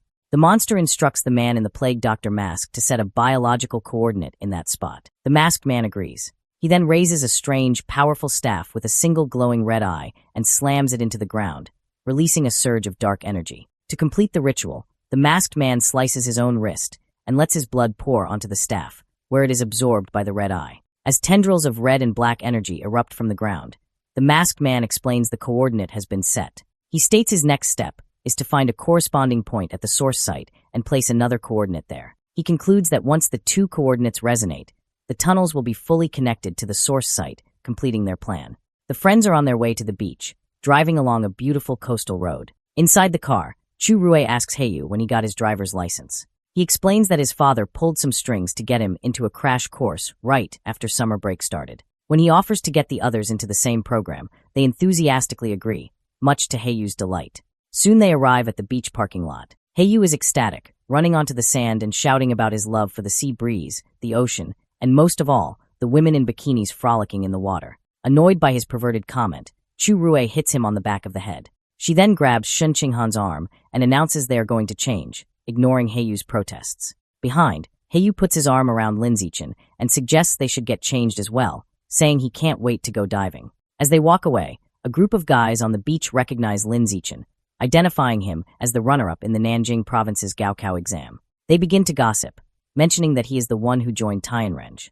They speculate that he must have been brainwashed or was brain damaged to begin with, concluding that he has completely ruined his future. Heiyu overhears their conversation and becomes furious. He confronts the gossips, angrily demanding to know who they think they are to judge the provincial runner-up and yelling at them to keep talking. The group is left speechless and terrified by his sudden outburst. Just as Heiyu is about to escalate the confrontation, Lin Zicheng calmly grabs his arm, telling him to forget it and not waste his breath on them. Heiyu expresses his frustration, saying that Lin Zicheng has a good temper and that he would have punched the guys. Lin Zicheng explains that he simply doesn't care about their opinions, but if they had said something he truly cared about, he would have definitely gotten physical.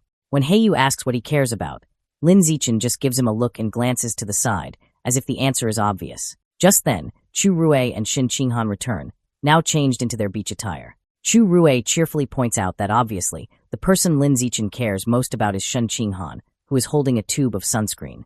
Heiyu scratches his head, admitting it was a pointless question, while Chu Rui tells the boys to hurry up and get changed. A short time later, Lin Zicheng and Heiyu reappear in their swim trunks, showing off impressive, muscular physiques. Lin Zicheng teasingly offers to apply sunscreen for Shin Qinghan.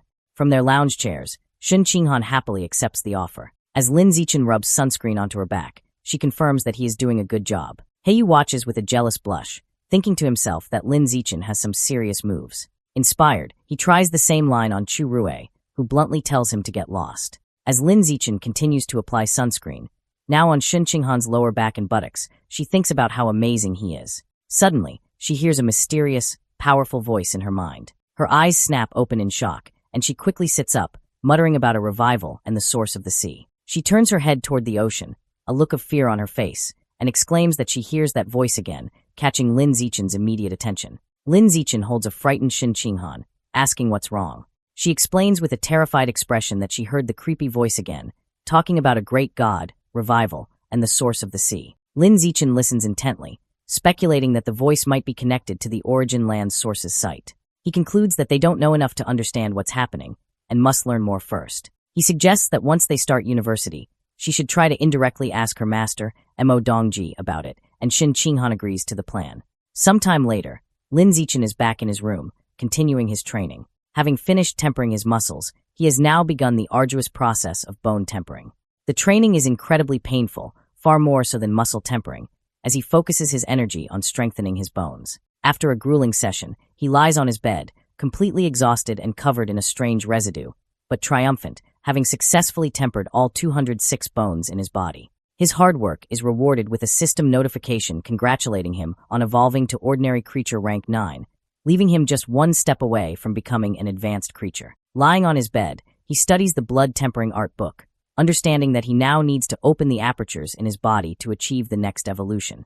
However, he finds the instructions in the book to be vague. With a determined look, he closes the book, resolving to figure out the method on his own. The scene shifts to the impressive campus of Shanghai University, where Lin Zichen and Shin Qinghan have finally arrived to begin their college life. One of their parents calls out to them, announcing they are here. As they walk through the campus with Lin Zichen's parents, Shin Qinghan, now dressed in a stylish new outfit, excitedly points out an old ice cream shop that is still there.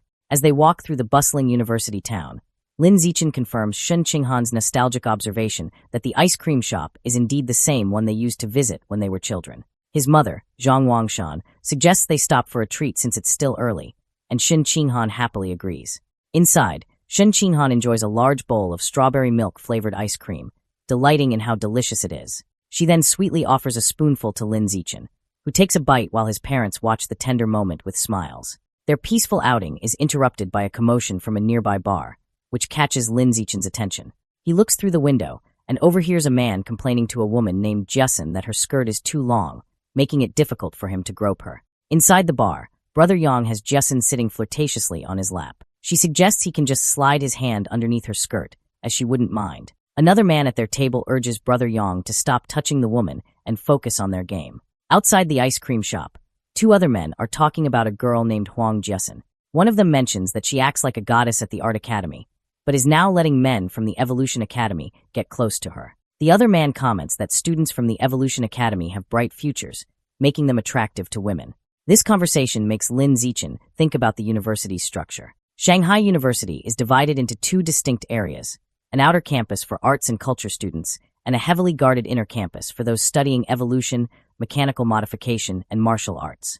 The inner campus is a high-security zone, closed to the public and even students from the outer campus due to the sensitive nature of gene fusion and mechanical modification research. It is constantly patrolled by armed guards and surveillance drones. Back at the table, Lin Zichen's mother, Zhang Wangshan, advises him and Shin Qinghan that even though university life offers more freedom, they must remain focused on their studies and not get distracted. Her husband, Lin Yansheng, reassures her that their children are responsible. He tells Lin Zichen and Shin Qinghan it is time for them to head to the inner campus. Since the parents cannot enter the restricted area, Lin Yansheng reminds his son to take good care of Shin Qinghan, and Lin Zichen promises he will. At the heavily guarded entrance to the inner campus, a guard asks them to present their admission notices. Lin Zichen hands his over, but as Shin Qinghan searches for hers, the guard stops her. He recognizes Lin Zichen as the top student from the provincial exams who recently made news for joining Tianrenge, and allows them to pass without further checks. Inside the campus is bustling with gene fusers and cyborgs, a common sight in this specialized area. After they both complete their registration paperwork, it is time to go to their separate dormitories. Shin Qinghan waves goodbye to Lin Zichen, promising to see him that evening before heading to her dorm in the Evolution Academy. Upon arriving at the Budo Academy, Lin Zichen is immediately swarmed by a group of enthusiastic female upperclassmen. They shower him with compliments about his good looks, offer to carry his bags, and eagerly ask for his contact information. Just then, a confident blonde senior steps forward, telling the others to back off and volunteering to personally escort Lin Zichen to his dormitory. He gratefully accepts her offer. As they walk, the senior asks if he'd like to see the school's combat power rankings. She leads him to a display with two lists, the peak ranking for the top 500 students school-wide and the new student ranking for the top 100 freshmen. She explains that the top 3 students on the peak ranking are all powerful fourth years from the Evolution and Mechanical Academies.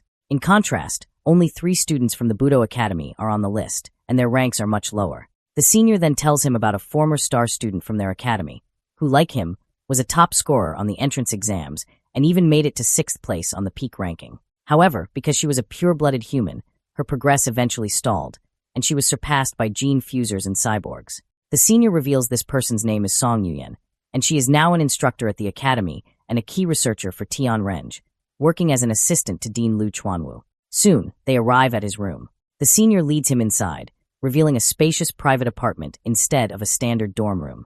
She remarks with envy that being the top scorer comes with amazing benefits. Defining herself, she then comments on how hot it was walking outside and suggestively asks if she can use his shower. Lin Zichen, however, seems to miss the hint. He thanks her for her help and offers to buy her a milk tea from a shop across the way. The senior is left completely confused by his response, but agrees, wondering to herself why he didn't take the bait. After the senior student leaves, Lin Zichen stands alone in his new room, thinking to himself that by treating her to a drink, he has repaid the favor of her showing him the way. He then receives a text message from Shun Qinghan, who asks to see pictures of his dormitory. She has already sent him photos of her own accommodations, which are incredibly luxurious and even include a private gym. Comparing her lavish apartment to his simple single room, Lin Zichen feels a pang of envy, realizing how much wealthier the Evolution Academy is. He reluctantly takes a few pictures of his own modest room to send her. Upon seeing them, Shun Qinghan is surprised by how small his dorm is and immediately suggests he move in with her, telling him her bed is even bigger than the one she has at home. Without a moment's hesitation, Lin Zichen grabs his suitcase and phone, declaring that he is on his way over immediately. As he leaves the Budo Academy dorms, he grumbles to himself about the stark difference in funding between the academies, feeling that his room, the best his school had to offer, is nothing compared to the student housing at the Evolution Academy. As he walks, he lets out a sigh, momentarily wondering if Dean Lu Chuanwu will truly be able to deliver on his promise of triple the benefits. When the elevator doors open at her floor, Shun Qinghan is there to greet him with a bright smile. She happily welcomes him into her spacious, air-conditioned apartment. Looking around the clean, luxurious space, Lin Zichen comments that her master, Mo Dongjie, must care for her a great deal to provide such a place. Shun Qinghan agrees, saying her master treats her very well. Shun Qinghan stretches her arms out wide, joyfully declaring that this is now their little home, a place where they can be free without their parents around. A blushing Lin Zichen quickly tells her not to get too carried away with the idea. Announcing that she is sweaty from the move, she says she will shower first and begins to undress on the spot, leaving her clothes in a pile on the floor. Lin Zichen can only watch, asking her not to leave a mess. As she showers, a flustered Lin Zichen picks up her clothes. He decides to use the free time to check out the new university campus app he downloaded. He discovers an in-app store where students can use school credits to purchase resources for gene fusion and mechanical modification. He learns that there are 3 ways to earn these credits: placing on the school's power rankings, completing official school tasks, or achieving outstanding results in competitions. He realizes that for him, this will be even easier than earning money. His exploration is interrupted when Shun Qinghan calls out from the bathroom, asking him to bring her clothes in. He walks into the bathroom to give them to her, only to find her relaxing in the large bathtub. With a blush, she comments on how comfortable the water is and invitingly asks if he wants to join her. A blushing Lin Zichen hesitates, then decides it would be a waste of so much hot water for one person. He agrees to join her and takes off his clothes. In the tub, he offers to wash her back, and she happily accepts, promising him it will be her turn to wash his back afterward. Later, after their bath and a meal, Lin Zichen meditates on the bed while Shun Qinghan lies beside him. He begins the second stage of tempering his skin using the blood tempering art. The process is grueling. He finds it much harder than the first time, taking 2 full hours just to temper his right hand. Curious, he asks Shun Qinghan for a sewing needle to test his skin's new strength. To her amazement, he presses the sharp needle against the back of his hand, but it cannot pierce the skin. A system notification confirms his skin's toughness is increasing. When he applies more pressure, the needle shatters against his hand. Shun Qinghan is in awe, exclaiming the blood tempering art is so incredible, it makes her want to pursue the pure blood path too. Lin Zichen then announces the next test, heat resistance. He He calmly holds his hand over a lit stovetop flame. A system notification confirms his heat resistance is increasing. He reflects that it took over a minute before he felt a slight burning sensation and concludes that with the blood-tempering art and his system's attributes, he is on his way to achieving a saintly body. Just as Lin Zichen is relaxing, his phone buzzes with a new message from Lu Chuanwu, the dean of the Budo Academy. The dean asks if he has settled in and invites him to visit the Tianren-ge headquarters to familiarize himself with the environment and meet the other members. Lin Zichen agrees, and the dean instructs him to wait downstairs for someone to pick him up. Since he is not at his own dorm, Lin Zichen replies with Shen Qinghan's address. After receiving confirmation, he sighs and decides to head downstairs. He informs Shen Qinghan he has to go out for a while, explaining the dean invited him to the organization's headquarters. She encourages him to go ahead. Outside, he finds a shady spot under some trees. While leaning against a tree, he is noticed by a young man with spiky orange-brown hair. The young man approaches and recognizes him as Lin Zichen, the top provincial exam scorer who joined Tianren-ge. Lin Zichen greets him, thinking to himself that he has become well known. The young man expresses his admiration for Lin Zichen's decision to forego gene fusion for the pure-blood path. He shares that he is also a freshman and grew up near Kyoto, where a similar research institute for pure-blooded humans once existed, but was shut down after 20 years of little progress. He passionately expresses his hope that the research at Shanghai University will succeed. Lin Zichen finds the guy a bit too talkative. The young man gives him a final thumbs up and an encouraging good luck before walking away. Shortly after, Lin Zichen hears the roar of an engine. He turns to see a woman in a helmet pulling up on a sleek red motorcycle. She asks if he is Lin Zichen, and after he confirms, she dismounts. Removing her helmet, she introduces herself as Song Yuyen, an instructor from the Budo Academy and a researcher for Tianren-ge, explaining she has come to take him to their headquarters. As they shake hands, Lin Zichen internally recalls her story as the former top student who chose the pure-blood path. He gets on the back of her motorcycle, and she playfully advises him to hold on tighter. As they speed off, she asks if he is happy that a beautiful senior came to pick him up, to which he replies that it is an honor. Curious, she then asks why a student from the Budo Academy was waiting outside the luxurious dorms of the Evolution Academy. Lin Zichen casually explains that his girlfriend lives there, and he has moved in with her. Hearing this, Song Yuyen laments her own love life, complaining that she has never even lived with a boy. Soon, they arrive at a large modern building. Song Yuyen leads Lin Zichen to a building with a sign that reads, Pure Human Research Institute. She beckons him inside, and he asks if it is an abbreviation for the Pure-Blooded Human Research Institute. She shows him a common area for researchers to relax and offers him free drinks from a stocked refrigerator. As they walk through an empty hallway, Lin Zichen asks why no one else is around. Song Yuyen explains with a sigh that Tianren-ge is not well regarded by the university, so their funding is limited and they can't afford a large staff. She reveals the entire organization consists of only Dean Lu Chuanwu, herself, Lin Zichen, and 3 fourth-year martial arts students. This shocks Lin Zichen, who now understands the large group of men in karate uniforms with the dean when they first met were just hired actors. Feeling a bit let down, he thinks that as long as he gets the promised triple benefits, nothing else matters. Song Yuyen then calls out to the dean, announcing she has brought Lin Zichen. A disheveled and exhausted-looking Lu Chuanwu appears and invites them into his cluttered office. Lin Zichen comments on the dean's haggard state. The dean explains he has been there for almost half a month, struggling to make a breakthrough in his research on the aperture-opening chapter of the blood-tempering art with no progress. Despite his research struggles, Dean Lu Chuanwu gives Lin Zichen an encouraging thumbs up, confident that Lin Zichen's involvement will lead to great progress for the pure-blood path. Lin Zichen playfully boasts that his senior, Song Yuyen, was once the top scorer in the Kyoto entrance exams, and that his own physical test scores from his youth were even higher. Song Yuyen casually chides him to stop bragging. The dean's tone turns serious as he explains that with Song Yuyen's help, he finally broke through a decades-long plateau and completed his third body tempering. This breakthrough gave him the power, as an ordinary Tier 9 human, to defeat a high-level gene fuser. Putting his hands on both their shoulders, he assures Lin Zichen that with time, he has the potential to surpass even Song Yuyen.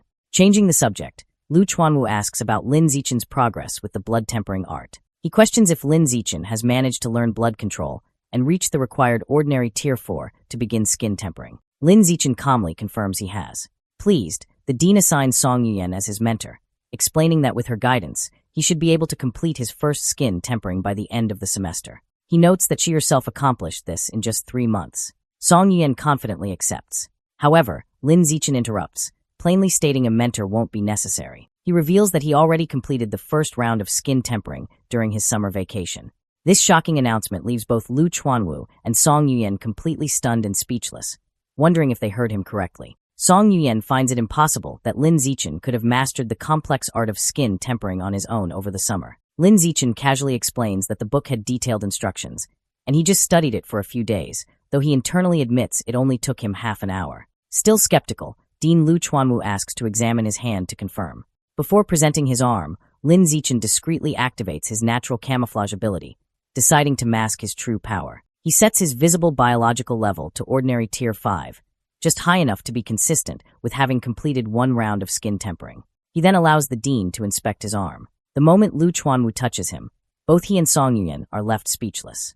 The Dean confirms in amazement that Lin Zichen has indeed completed a full skin tempering. Still shocked, Lu Chuanwu asks what his current biological level is. Feigning nervousness, Lin Zichen tells him it is ordinary Tier 5. This revelation sends the Dean into pure ecstasy. He throws his hands in the air and shouts that Lin Zichen is a peerless genius, and the future of the pure blood path is secure. Overjoyed, he pulls a surprised Lin Zichen into a tight hug, declaring that with such a talent, they will surely break through the limits of ordinary beings. Watching them, Song Yuyen reflects that there is always someone more talented. She smiles, thinking it is good to have a more capable person leading their cause. Filled with renewed hope, she excitedly suggests to the Dean that they should immediately publicize Lin Zichen's potential to attract more talented individuals and secure more funding. However, Lu Chuanwu immediately rejects the idea. He sternly explains that Lin Zichen's abilities must be kept a secret for now, as suddenly revealing his progress on the pure blood path could expose him to danger. The Dean elaborates that their strategy should be quality, not quantity. Now that they have a prodigy like Lin Zichen,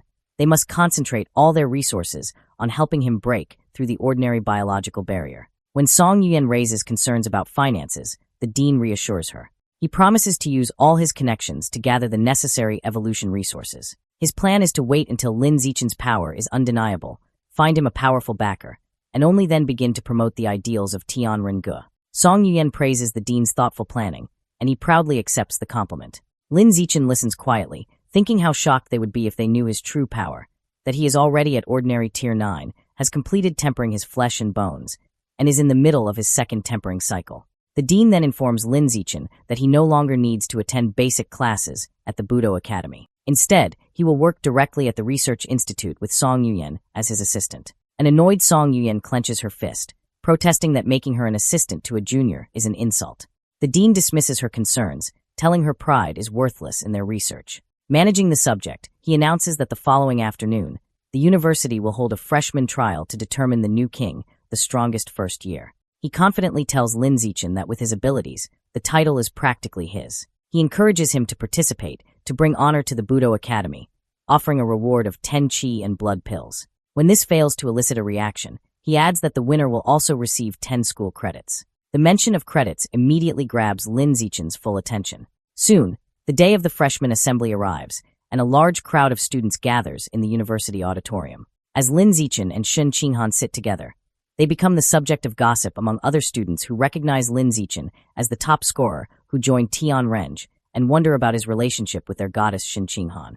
Their conversation is interrupted by a familiar face. The talkative, spiky-haired freshman from before approaches and asks if Lin Zichen remembers him. Lin Zichen confirms he does. Leaning in, the freshman points at both of them and bluntly asks what their relationship is. Holding a blushing Shun Qinghan's hand, Lin Zichen plainly tells him they are engaged childhood sweethearts who plan to marry after graduation.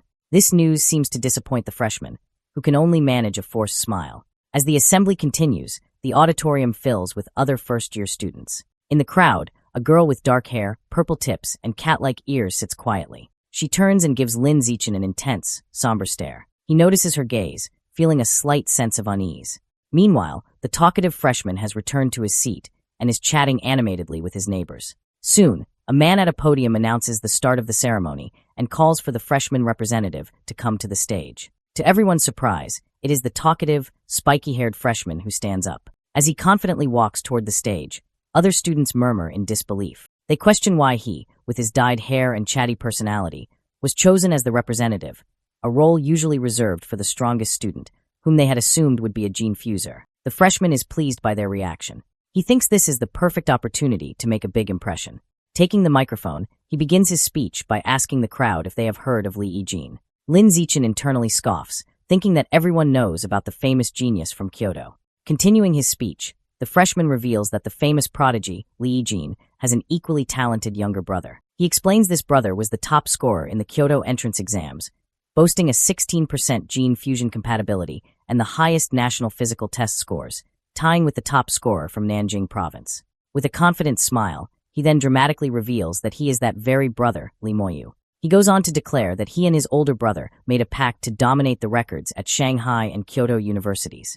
To demonstrate his power, Lee Moyu unleashes the full force of his biological pressure, announcing that this is the power of an ordinary Tier 5 being. The entire auditorium is overwhelmed by the immense aura, and the other students gasp in shock, realizing the vast gap between their own abilities and those of a true genius.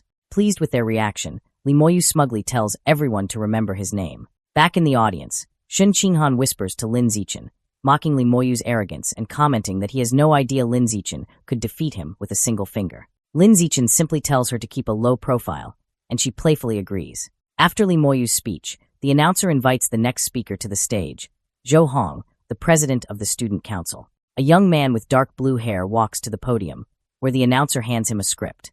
Addressing the crowd, Zhou Hong introduces himself and states he has 3 important things to share. First, he explains that student discipline is managed by the student council, which holds significant authority. Second, he announces the student council will recruit 10 new members from the freshman class next semester, with the sole requirement being strength. He advises them to use the next few months to prove their abilities. Finally, he issues a stark warning. Shanghai University's inner campus is a ruthless environment where strength is everything. Bullying of lower-classmen by upperclassmen is common.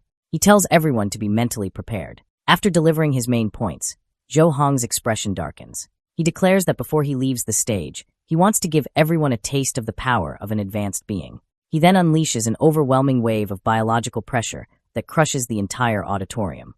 The freshmen are immediately overwhelmed, gasping for air and crying out in pain under the immense force. Lin Zicheng sits beside Shun Qinghan as the oppressive pressure from the student council president Zhou Hong lifts. Lin Zicheng notes that while the pressure from an advanced being is powerful, from this distance it's no threat to him, as he has reached ordinary Tier 9.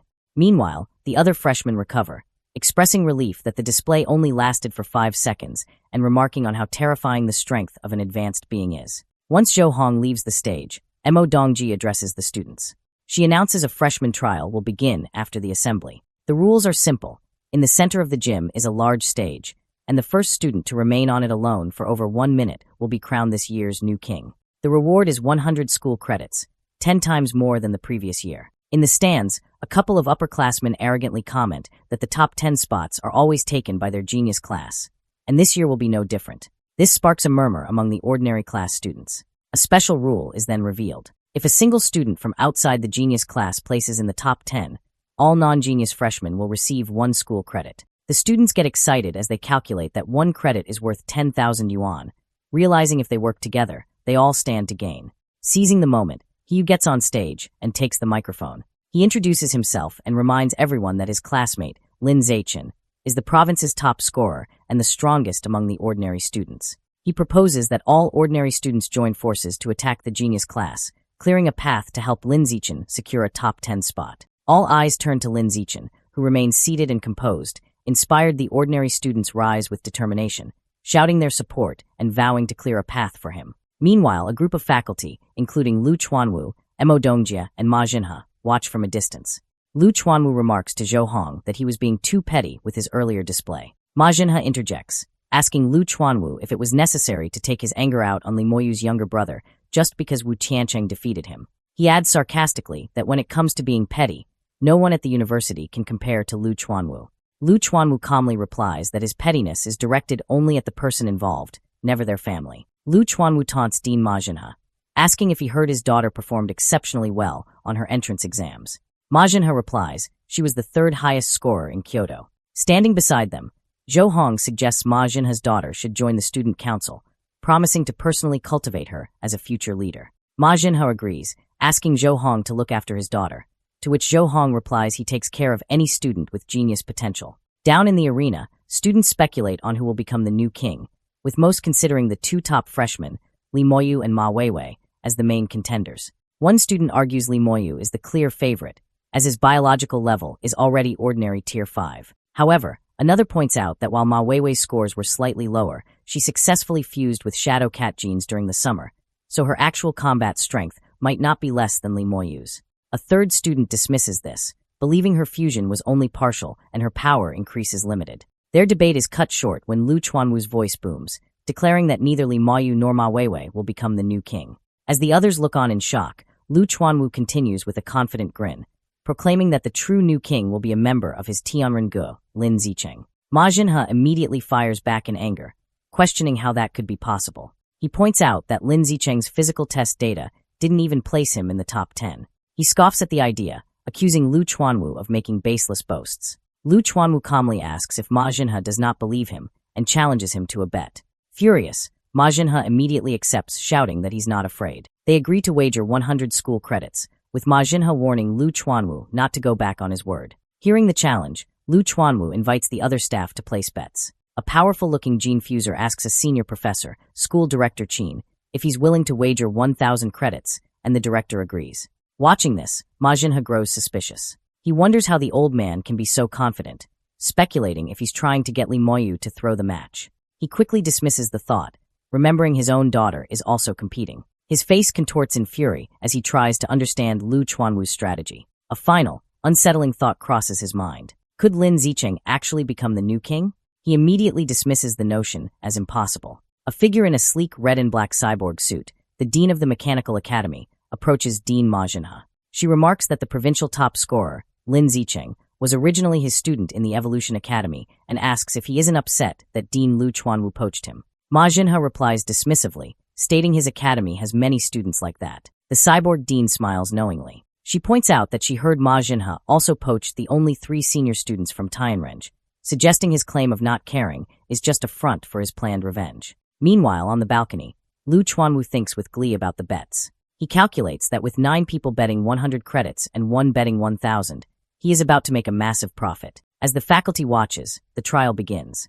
A huge crowd of ordinary students rushes onto the main stage, shouting their intent to defeat the genius class. The floor erupts into a chaotic brawl. Lin Zicheng stands apart, calmly observing. He internally notes many genius class students rely on their hygiene fusion compatibility scores rather than actual skill. Suddenly, Lin Zicheng is surprised as his danger perception attribute activates, allowing him to see the students' power levels. He assesses that the strongest 2, Li Moyu and Ma Weiwei, are both at ordinary tier 5, while the other top 10 members of the genius class are at least ordinary tier 4. After the initial clash, the ordinary students cheer, having defeated several members of the genius class, who now lie on the floor. One student shouts that the genius class wasn't so tough after all. Fueled by their success, the remaining ordinary students charge forward, shouting at the genius class members still in the stands to come down and fight. In response, a very large and muscular student with white hair leaps down. He lands powerfully on the stage, arrogantly telling the mob to come at him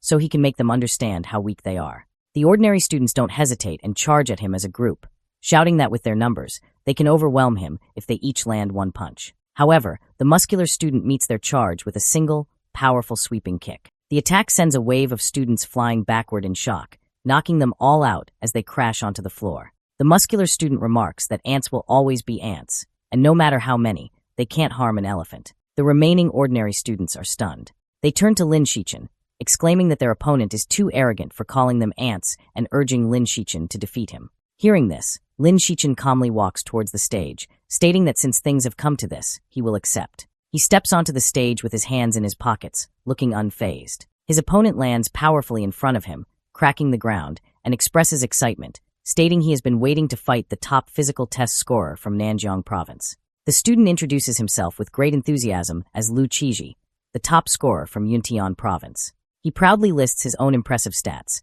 a 5.69-second 100-meter dash, a 4.52-meter vertical jump, and a one-handed lift of 1,150 kilograms. He then smugly asks Lin Shichen to announce his own physical test data. Lin Shichen calmly tells his opponent, Lu Qiji, there's no need to report his stats, saying he will feel it himself soon enough. Before Lu Qiji can react, Lin Shichen unleashes a single, fast kick that sends the muscular student flying across the stage. Lu Qiji crashes to the ground, defeated instantly. In the background, the ordinary class students erupt in cheers for his victory. On the viewing balcony, the faculty members are stunned. They expected a strategic fight, but instead witnessed a victory of sheer, overwhelming power. They wonder about Lin Xichen's true strength, noting that despite his gentle appearance, he is ruthless. Before the cheers fade, another challenger leaps onto the stage. He introduces himself as Luo Yongjian, the top scorer from Dajiang province, and lists his accomplishments. His speech is cut short when Lin Zicheng meets him with a powerful knee to the face, ending the match instantly. Standing over his opponent, Lin Zicheng looks at the remaining genius class students. Declaring this victory shows the ordinary class has its own geniuses too. His dominance prompts a voice to shout an alarm, calling for Li Moyu and Ma Weiwei to get on stage before the new king title is taken by an ordinary student. In response, a girl with cat-like ears lands on the stage. The genius class students recognize her and cheer for Miss Weiwei to defeat him. From the crowd, He Yu and the ordinary class students shout their support for Lin Zicheng, telling him not to hold back just because she's pretty. As he faces his new opponent, Lin Zicheng thinks this is a good opportunity to observe a gene fuser up close. The fight begins as Ma Weiwei charges Lin Zicheng with blinding speed. She follows up with a powerful high kick, but Lin Zicheng effortlessly dodges by leaning back. He wonders if her agility is from her Shadow Cat gene fusion. Ma Weiwei is shocked he dodged her attack so easily, realizing the massive gap in their abilities.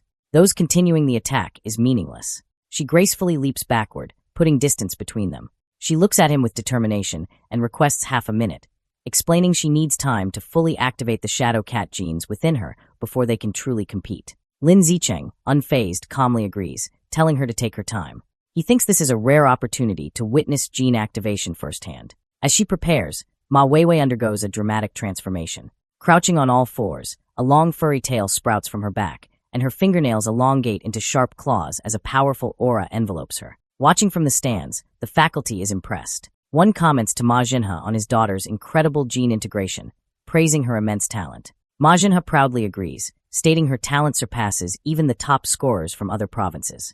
However, his expression shifts to concern. He worries that since her fusion was recent, pushing her body this far could cause a backlash. He sighs, noting she is just as headstrong as ever. With her transformation complete, Ma Weiwei lunges at Lin Zicheng, shouting he is too arrogant for waiting. She declares he will pay the price and attacks with newfound ferocity. She throws a powerful kick, which Lin Zicheng narrowly dodges.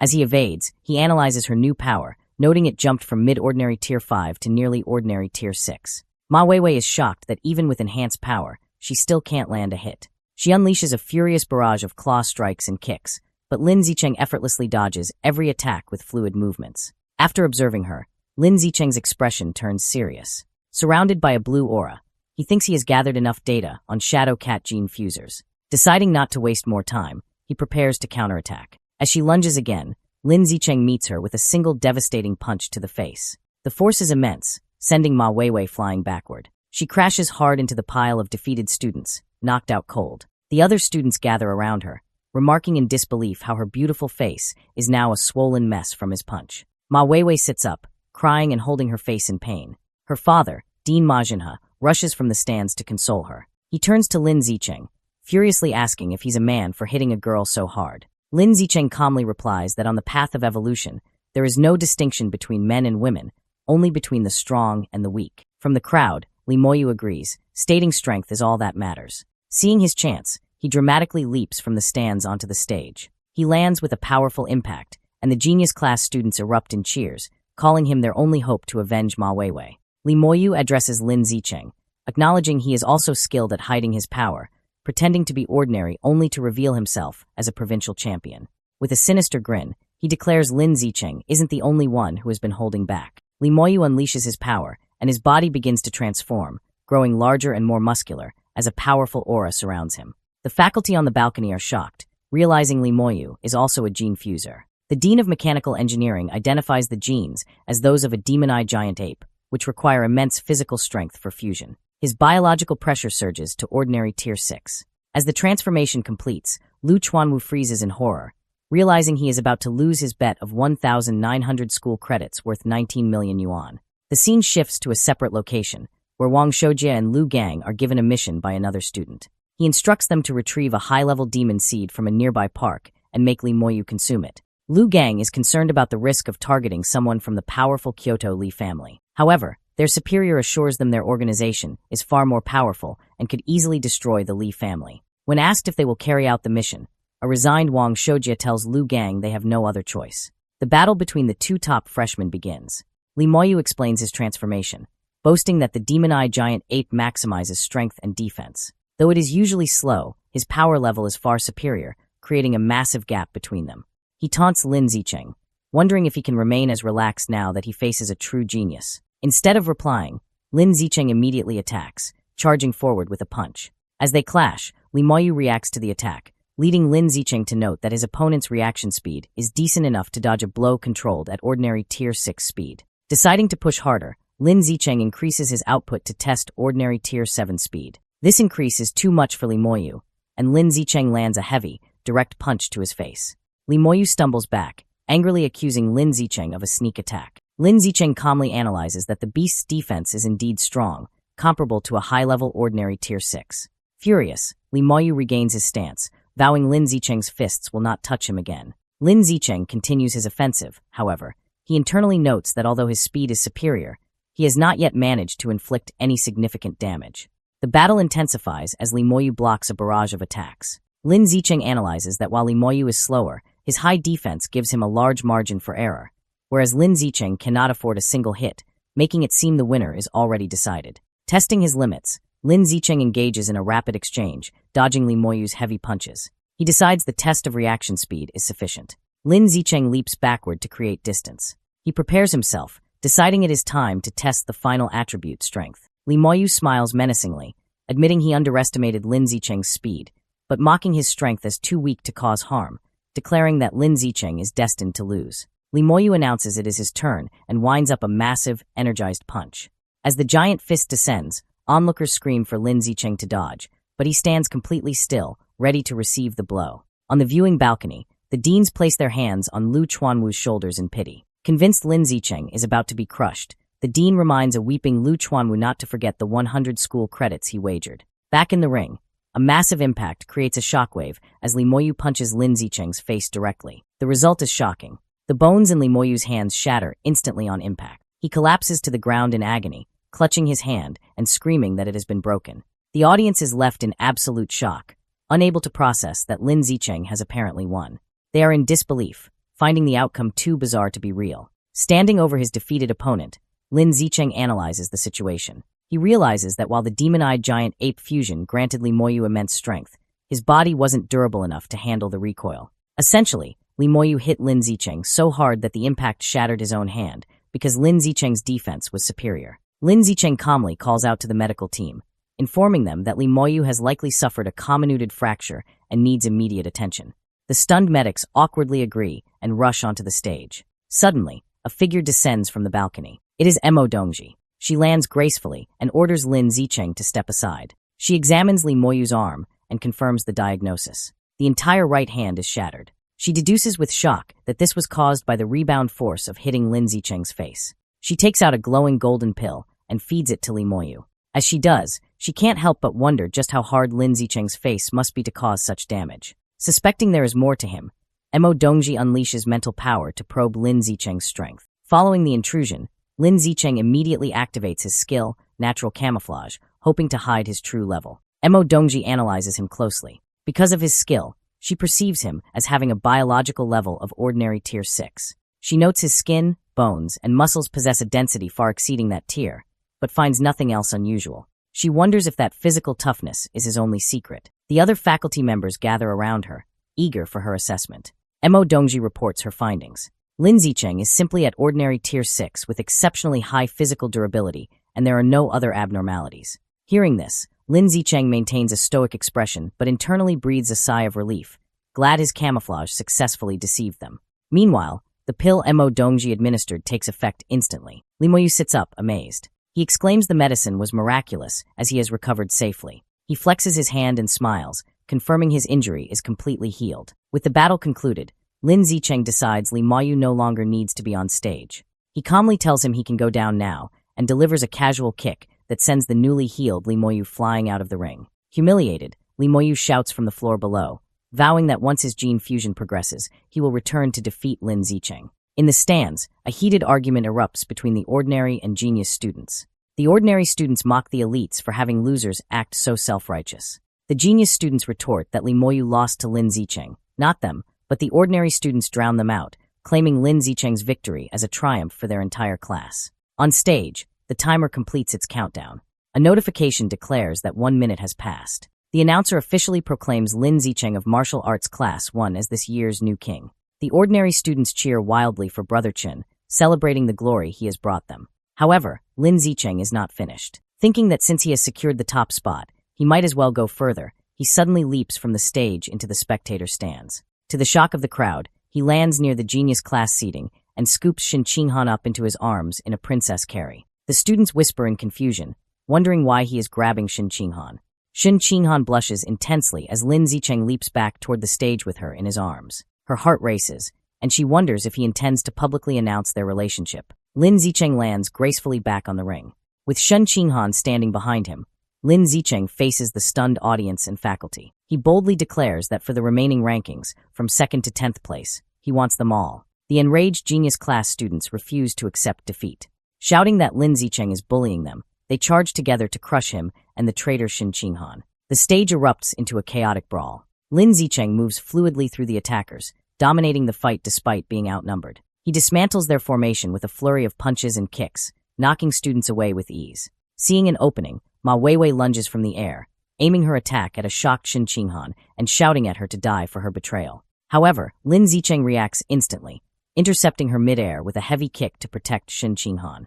The force of the blow sends Ma Weiwei flying off the stage. From the balcony, her father, Ma Jinhe, screams as he watches his daughter crash violently onto the floor. With the genius class wiped out, Lin Zicheng stands triumphantly over the defeated students. Immediately, a notification announces that Shin Qinghan has officially secured 2nd place in the trial. She looks pleasantly surprised. Lin Zicheng then turns to the ordinary students and outlines his plan. He offers them the remaining spots from 3rd to 10th place, on the condition that the school credits awarded for those spots belong to him. The students are ecstatic, cheering for Brother Chun, eager for the chance to be in the top 10.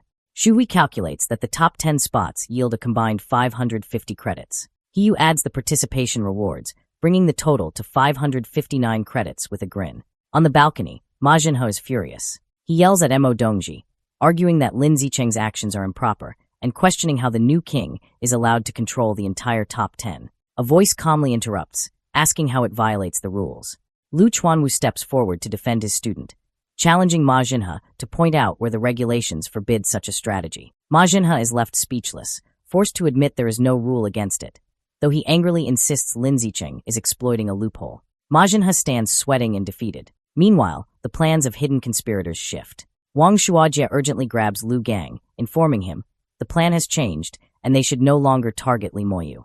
As they watch the celebrating students toss Lin Zicheng in the air, Wang Shuajie declares their new target is Lin Zicheng. Their goal is now to make him eat the high-level demon seed, so he joins their organization. After the trial, Lu Chuanwu runs excitedly toward Lin Zicheng with open arms, but is coolly dodged. Lin Zicheng simply asks if the dean has forgotten his promises. Lu Chuanwu immediately produces a bottle, explaining it contains 10 qi and blood pills, along with the triple benefits for the semester. He adds that he has transferred 300 credits to Lin Zicheng, happily noting the boy just helped him win 1,900 credits from other faculty members.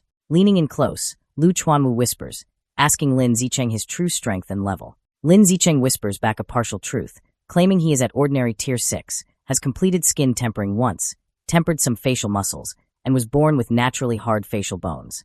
Lu Chuanwu is shocked, screaming in disbelief that Lin Zicheng has already learned to temper his muscles.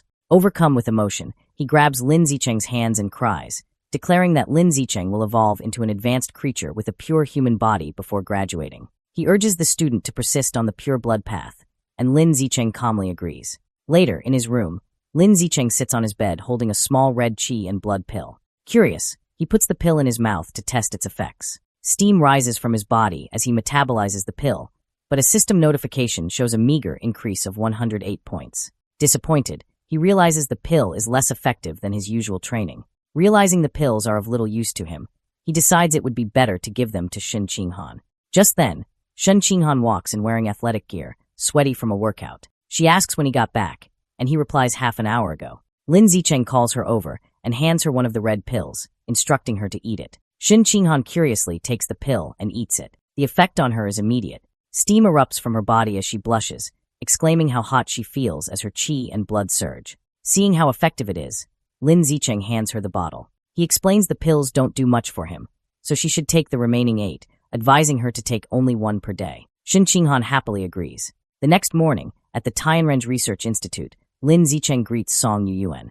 She is in the middle of a workout and playfully calls him the new king. While stretching, Yuyuan asks him to confirm what she heard from the dean. She asks if his biological level is truly ordinary tier 6, and if he has mastered muscle tempering. Lin Zicheng confirms the story he fabricated, for the dean is true. Hearing his confirmation, Yuyuan is overcome with excitement and rushes toward him. She exclaims that he is an absolute genius and declares that with his membership, Tianren will shock the world. As she rushes him, Lin Zicheng agrees they will work hard together. Lin Zicheng is busy studying in the research institute. He realizes Lu Chuanwu and Yuyuan have failed to decipher the aperture opening chapter of the blood tempering art, so he decides he must find the answers in the original text himself. Thanks to his celestial root of wisdom, he finds researching such complex matters is easy for him. His study session is interrupted by Yuyuan, who informs him that people from the student council are waiting at the door. She deduces they want to recruit him after his outstanding performance. Lin Zicheng immediately dismisses the idea,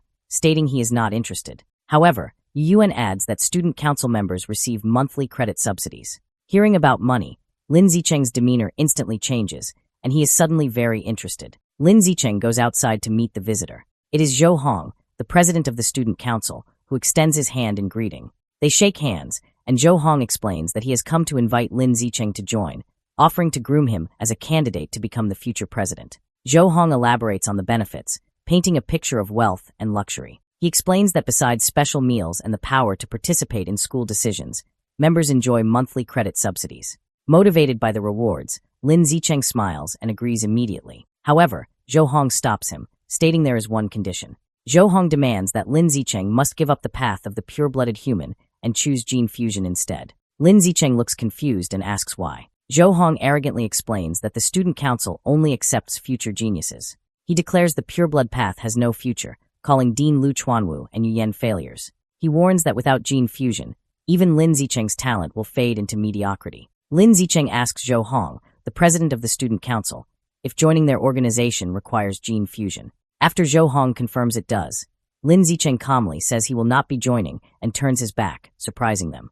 Internally, he weighs the student council's benefits against what he gets from Tianren Ge. Behind him, student council members mock his decision, questioning if the new king is wrong in the head for insisting on the pure-blood path and predicting he will regret it. Lin tells Zhou Hong it was a waste of time as Tianren Ge's brainwashing is effective. Zhou Hong dismisses Lin Zicheng as a genius with no future, which he considers trash, and tells his group they will recruit other talented people. Later at the Tianren Ge Research Institute, an enraged Yuyuan slams her fists on a desk, complaining to Lin Zicheng about the student council's hopeless mindset. Her conversation is interrupted by the arrival of Dean Lu Chuanwu, who looks utterly exhausted. Yuyuan sarcastically praises him for his sacrifice for the pure-blood cause, including working day and night and selling his body for investments. Annoyed, Lu Chuanwu asks if she must always include that last part. He then warns Lin Zicheng that women are a roadblock on the path of evolution and he should avoid them. Sitting in his office, Lu Chuanwu informs Lin Zicheng that the university provides housing for the families of geniuses. He offers to arrange jobs for Lin Zicheng's parents and asks if he wants to bring them to the city. Lin Zicheng says he will discuss it with his parents over the weekend. Finally, Lu Chuanwu tells Lin Zicheng he has granted him early access to school missions, meaning that with his current strength, there's no need to wait until next semester. Yuyuan explains to Lin Zicheng that she takes off-campus missions weekly for school credits. She suggests he could join her in the future to gain experience, and offers to take him on an aberrant beast extermination mission. Lin Zicheng politely thanks her. Deciding to explore his options, Lin Zicheng checks the school's app for missions. He finds the school-published tasks are minor chores for only 1 or 2 credits each. He then browses student-published missions and finds a peculiar request for a female gene fuser training partner with beast ears and long legs for 5 credits a month. Amused, he checks the off-campus missions instead. He finds the off-campus missions are numerous and offer higher rewards. One is to capture robbers for 30 credits, and another is to hunt a powerful aberrant beast for 200 credits, though both are far away. As he scrolls, a particular mission catches his eye. It is to capture a shadow cat girl, an out-of-control gene fuser at ordinary tier 6 who has been killing men in the city's red light district. The reward is 50 credits, and he promptly accepts it. Yuyuan leans in close, startling Lin Zicheng.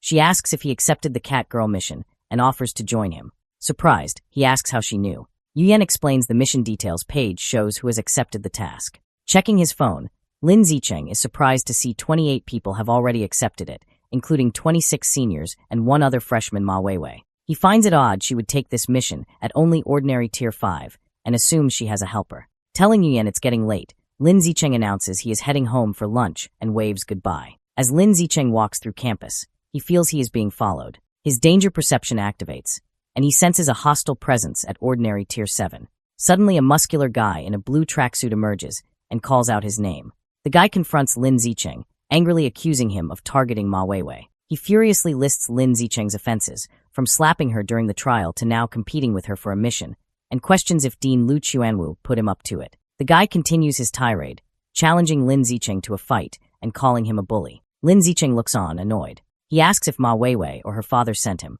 but the guy insists he came on his own. When the guy repeats his challenge, Lin Zicheng simply asks, "So what?" Knowing he's dealing with a foolish simp, Lin Zicheng turns to walk away, but the guy grabs his sleeve, yelling at him to stay put. Fed up, Lin Zicheng turns and swiftly punches him in the face. The muscular guy is knocked unconscious. Looking over him, Lin Zicheng thinks to himself if he is satisfied now. Lin Zicheng arrives back at the apartment. From the kitchen, Shen Qinghan welcomes him home and says dinner is ready. She mentions that the 10 pounds of life and death toad meat he ordered were delivered. He takes the bag from the fridge, thinking he initially wanted to buy more to unlock the codex, but decided against it to avoid attention. He places his hands over the package, and a surge of blue energy flows from it as a system notification confirms he has devoured a large amount of the toad's life essence, bringing his codex progress to 10%. Later, a confused Shen Qinghan finds Lin Zicheng putting the now spoiled-looking meat in a garbage bag. He explains it has gone bad. She finds this strange, as it looked fresh on delivery. He clarifies that he has already absorbed all its essence, which causes it to spoil rapidly. Shen Qinghan is surprised and asks if this is his superpower. He confirms it is, explaining he can absorb the essence from aberrant beasts to gain some of their abilities. She is shocked, exclaiming she finally understands why he chose the pureblood path. With such a power, he doesn't need gene fusion. While eating dinner, Lin Zicheng brings up the dean's offer of housing and jobs for their parents. Shen Qinghan is thrilled, and they agree to visit their families over the weekend. During the meal, she mentions an interesting duel between peak-ranking students at the gym that afternoon. She suggests they go watch it, and Lin Zicheng agrees. At the university gym, a large crowd has gathered. Lin Zicheng notes that in addition to students and faculty, representatives from the Mechanical God group are also there. Shen Qinghan excitedly points to a woman in a large white cyborg suit in the VIP section, the famous mechanical genius girl they've seen online. In the center of the arena, two fighters face each other, a muscular bull-like gene fuser and a sleek cyborg. Shen Qinghan asks Lin Zicheng who he thinks is more powerful between the Kyoto genius and the mechanical genius girl. He replies they should get a good idea from this duel. He clarifies that if the 8th-ranked Evolution Academy student wins, the Kyoto genius is stronger, but if the 9th-ranked cyborg wins, the mechanical genius girl is more powerful. With an announcement, the duel begins. The cyborg immediately takes to the air with mechanical wings. From above, the cyborg unleashes a massive barrage of missiles, which rain down on the bull-like opponent below. The bull-like gene fuser is overwhelmed by the relentless missile attack, trying to shield himself from the explosions tearing up the stage. After the barrage, the cyborg lands. The bruised gene fuser sees an opportunity for close-quarters combat. Both fighters charge forward at incredible speed, meeting in the center of the arena. The cyborg easily blocks the gene fuser's punch and delivers a devastating counterpunch to his face. The blow sends the gene fuser flying, and he crashes to the ground, defeated. The cyborg raises its fist in victory as the crowd erupts. Meanwhile, in a private office, Mo Dongji archives a video report from a subordinate. She informs her that source site 0.36 has been quiet for months, and they are unsure if the enemy has abandoned it or is plotting something big. Mo Dongji asks for an update on Luo Qianshu. Her assistant reports that Qianshui is adapting well, growing incredibly fast, and is close to evolving to advanced Tier 2. Curious, the assistant asks about Luo Qianshu's origins, noting her special constitution doesn't seem human. Mo Dongji sternly cuts her off, warning her not to ask questions that don't concern her. After the assistant apologizes, Mo Dongji dismisses her to watch a student duel. Switching her monitor feed, she watches the end of the fight. She thinks that with the cyborg's upper hand, the Mechanical God group is more powerful than she imagined. She concludes that mechanical modification has a greater advantage in adaptability, though she seems to have reservations. Mo Dongji acknowledges a major limitation. No matter how powerful, cyborgs cannot enter the source site, as all electronic and mechanical devices malfunction there. Turning off her monitor, she concludes that in such an environment, Even the strongest cyborg would become useless scrap metal. Some time later, Lin Zicheng and Shin Qinghan return from a weekend trip home with their parents. Two families enjoy a celebratory dinner. During their visit, they discuss the university's housing offer for their parents, and both families happily agreed. With that settled, Lin Zicheng focuses on his next mission, capturing the cat girl in the city's neon-lit red light district. Walking disguised through the crowded streets, he reviews the mission details. The target is an ordinary Tier 6 gene fuser with incredible speed who lures and kills men. The file also notes she is a master of disguise and skilled with drugs. Lin Zicheng understands why the mission remains uncompleted. The large area and her cunning make her hard to track. To begin his search, Lin Zicheng uses his eye of the sky and danger perception for a wide area scan. As he activates his powers, his eyes glow with golden light behind his sunglasses. The crowd is startled by his strange appearance. Some are unsettled by his eyes, while others comment that he is handsome but has a creepy gaze. As Lin Zicheng stands out, a large muscular man confronts him, demanding to know who he is staring at. Unfazed, Lin Zicheng unleashes his biological pressure, telling the man to get out of his way and sending him flying as the crowd parts in shock. Standing over the unconscious man, Lin Zicheng concludes his search yielded no targets and decides to move on. Just then, he spots some familiar faces. He sees Ma Weiwei with two other students, whom he identifies as ordinary Tier 7 seniors, likely there to assist her. Ma Weiwei and her female companion notice him. The companion points him out, and Ma Weiwei looks away, annoyed. The companion suggests they stay away, and Ma Weiwei agrees, leading her group away. Lin Zicheng is bewildered by their sudden avoidance. Ma Weiwei states that since Lin Zicheng accepted the mission, he must be there for the cat girl. She declares they must find the target first. Their male companion confidently tells them to leave it to him. He boasts he is fused with demon dog genes, giving him a keen sense of smell to find the cat girl before Lin Zicheng. As he concentrates, a pink scent-like aura appears, and he triumphantly announces he has picked up the cat girl's scent. Having locked onto the scent, the demon dog gene fuser points to a bar across the street, declaring the target is inside. Determined to beat Lin Zicheng, Ma Weiwei and her companions rush across the street. Her female senior vows they will capture the cat girl and flaunt their victory. The group enters the crowded bar, following the scent trail. Ma Weiwei asks where she is. The demon dog guy points to a woman with glasses on a couch. Ma Weiwei expresses doubt, noting the woman looks like an ordinary college student. Her male companion is certain, explaining her scent is identical to the one on the cat girl's belongings at the public security department. Ma Weiwei concludes the target is a cunning master of disguise. Seeing no reason to hesitate, the female senior declares they should capture her now. The three charge towards the woman. As they close in, she looks up with a sinister grin. She suddenly leaps up, smashes through the glass table, and makes a break for it, with one of them shouting, she's escaping. Ma Weiwei and her companions burst out of the bar, chasing the fleeing cat girl through the crowded streets. As they pursue her, Ma Weiwei worries the cat girl is too fast. The demon dog gene fuser confidently tells her not to worry, as he can track her scent, and she will eventually have to rest. Following the trail, they corner the cat girl in a dead-end alley. The male companion confirms she is there and urges the others to finish the fight quickly. However, the cat girl turns around with a smug smile, taunting them and asking if they really thought they could catch her if she were trying to run. A menacing red aura surges around her as she explains that the most skilled hunters often disguise themselves as prey. She undergoes a dramatic transformation, her hands morphing into long, sharp claws, and asks if they don't understand this simple rule. She unleashes an overwhelming wave of biological pressure at the three pursuers. They are shocked to realize her true power level is not ordinary Tier 6, but an incredible ordinary Tier 9. Ma Weiwei and her companions are left in stunned disbelief, realizing the cat girl had been hiding her true strength. In the dark city alley, Ma Weiwei, the demon dog, and their female senior companion are running for their lives. Ma Weiwei yells that the mission is impossible and they have to escape. Behind them, the powerful cat girl watches with a smirk, claws ready, and mockingly asks if they think they can get away. With incredible agility, she leaps up a building, easily getting ahead of them. She lands in the alley, blocking their path and telling them they cannot escape. The cat girl then focuses on the trembling demon dog. She leans in menacingly, telling him she had her eye on him since he entered the bar. Seeing no other way out, Ma Weiwei throws a smoke grenade, which fills the alley with thick purple smoke. She tells her teammates the smoke will dull their enemies' senses, giving them a chance to run. After the smoke's cover, the three manage to escape. Exhausted and shaken, they finally reach a crowded street. The demon dog remarks on the mission's danger, saying the information was wrong and they almost died. The female senior urges Ma Weiwei to call her father, Dean Ma Jinha, to report the situation so the mission details can be corrected. A terrified Ma Weiwei pulls out her phone and agrees to call him immediately. However, as she's about to call, she has a shocking realization. She remembers Lin Zicheng also accepted the mission. She panics, thinking if he encounters the cat girl, he will surely die without knowing her true power. She declares they must warn him. She can't just watch him die. She checks her contacts but doesn't have his number and decides her only option is to contact Shin Qinghan instead. Back in the empty alley, as the purple smoke fades, the cat girl is annoyed that her cooked duck has flown away. Just as she laments her missed chance, she notices someone else in the alley, Lin Zicheng, standing calmly at the other end. Seeing him, the cat girl is immediately captivated, thinking he's handsome and exactly her type.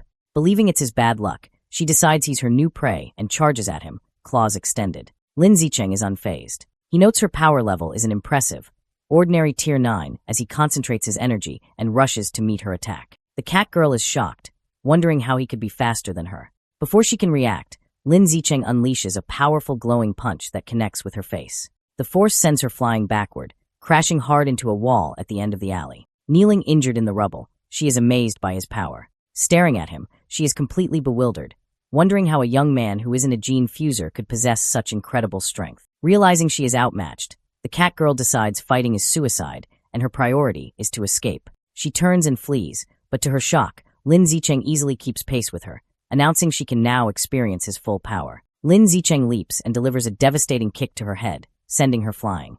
The blow sends her crashing into another wall, embedding her in the rock. Lin Zicheng presses his attack, unleashing a furious barrage of kicks against her pinned body. He notes that despite multiple hits, she is still alive, though her biological pressure is weakening. Starting to finish her before she recovers, he picks up a large rock. But just as he is about to strike, he looks up, surprised. A massive surge of red energy erupts from the cat girl as her body transforms, her muscles bulging grotesquely. Lin Zicheng realizes with alarm that in a desperate moment, she has unlocked more power and is about to evolve into an advanced creature. The newly transformed and enraged cat girl glares down at him. She thinks how activating her shadow cat genes saved her life and made her stronger, but also increased her beastly nature and vulnerability to genetic backlash. Filled with rage, she furiously demands to know who Lin Zicheng really is. Instead of fighting, Lin Zicheng smiles and casually apologizes, saying he must have mistaken her for someone else. He then turns and walks away, leaving her in shock. She watches him go, her mind racing with fear. She realizes his strength is unknown,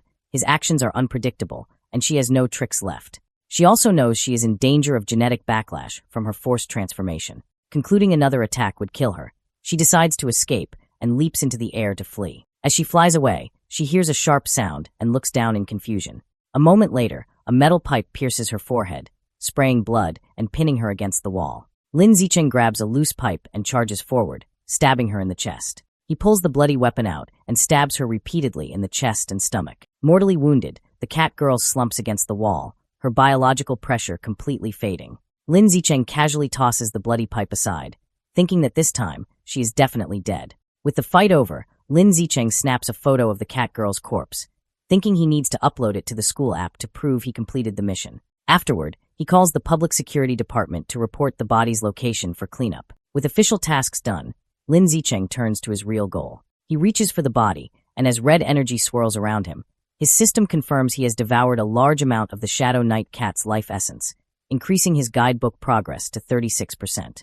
He is surprised by how much progress he made and speculates the genetic backlash she suffered must have concentrated the beast genes in her body. Meanwhile, Ma Weiwei and her companions are walking through the city. Ma Weiwei is on the phone with her father, Dean Ma Jinha, telling him the cat girl mission information was wrong and almost got them killed. She explains the target was not an ordinary tier 6, but a powerful ordinary tier 9, which shocks her father. In his office, Dean Ma Jinha asks his daughter for a detailed report, promising to speak with the mission system director later. Back on the street, the female senior suggests they should hurry back to school to avoid retaliation, but then she suddenly grabs Ma Weiwei's arm. She points to her phone, which shows the mission to capture the cat girl has already been completed by Lin Zicheng. Ma Weiwei is left in complete shock, wondering how a freshman could defeat an ordinary tier 9 creature on his own. After the weekend, Lin Zicheng and Shin Qinghan are walking on the university campus. Lin Zicheng checks his phone and sees a notification that 300 school credits have been deposited into his account. He thinks the reward for the cat girl mission has arrived, but is confused why the amount is so much higher than the original 50 credits. While walking, Lin Zicheng shows Shin Qinghan a notification explaining the increased reward. The message states that due to incorrect information, The Catgirl mission was reclassified from ordinary Tier 6 to Tier 9. The reward was increased from 50 to 200 credits, with an additional 100 as compensation. Shin Qinghan complains that the school's mission system is unreliable and tells Lin Zicheng he is lucky to be so strong, otherwise he could have been killed. Lin Zicheng agrees the system is a problem and says he'll be more careful accepting missions. Lin Zicheng tells Shin Qinghan that when suitable missions come up, he will take her with him so she can get used to real combat. Overjoyed, Shin Qinghan exclaims that it's great she can finally go on missions with him. As they continue, Lin Zicheng looks at his phone, deciding to use his new credits to order the 90 gene of life and death toad meat he needs. He thinks that while he was previously worried about attracting attention with a large order, it doesn't seem to be a problem now. He also considers that beast meat is nutritious and will help Shin Qinghan evolve, so he should buy plenty for her too. They arrive at their apartment, and as Shin Qinghan opens the door, Lin Zicheng asks her if there is any particular beast meat she would like. She runs inside excitedly, telling him she will place the order, and he follows her. Once inside, she sits on the couch and begins browsing options on her phone. In the kitchen, Lin Zicheng, now in an apron, listens as Shen Qinghan suggests they buy Tyrant Ashbig carved meat. She explains that for just 1 credit, they can get 6 gene, enough for several days. Lin Zicheng agrees with her practical choice. However, Shen Qinghan tells him not to place the order, insisting she will do it. She happily reminds him she still has the 90 credits he gave her from the freshman competition. Lin Zicheng, who has started cooking noodles, smiles and agrees. He tells her it's fine since they are family, so there is no need to worry about whose credits they are using. While Lin Zicheng and Shin Qinghan are enjoying the noodles, the doorbell rings. Lin Zicheng gets up to answer it. He returns with a large cardboard box, surprised their beast meat delivery arrived so quickly. He opens the box and hands a package of the Tyrant Ashbig carved meat to Shin Qinghan, telling her to put it in the fridge. With that taken care of, Lin Zicheng turns his attention to the 90 pounds of life and death toad meat. Thinking it is time to begin the absorption, he places his hand on the meat. Immediately, a powerful blue energy surges from the box and surrounds him. A system notification confirms he has devoured a large amount of the life and death toad's life source, and that its guidebook is now 100% complete. Lin Zicheng then receives a vision. He sees a massive beetle-like creature, the life and death toad, torn to pieces by a large eagle-like beast. He then witnesses the creature's incredible power as its severed body parts regenerate at incredible speed. The creature becomes whole again, and a new system notification announces he has unlocked the Life and Death Toad guidebook and acquired the new attribute, Rapid Self-Healing. Back in his apartment, Lin Zicheng looks at his new power's description with a shocked expression. The system explains his self-healing ability has been greatly enhanced. As long as he is not killed instantly and has enough energy, he can recover from any severe injury. He is amazed, exclaiming that this new ability is invincible. Eager to test his new power, Lin Zicheng decides to see how effective it is. He bites down hard on his own hand, creating a deep bleeding gash. He watches in amazement as the wound closes and heals completely in just a few seconds.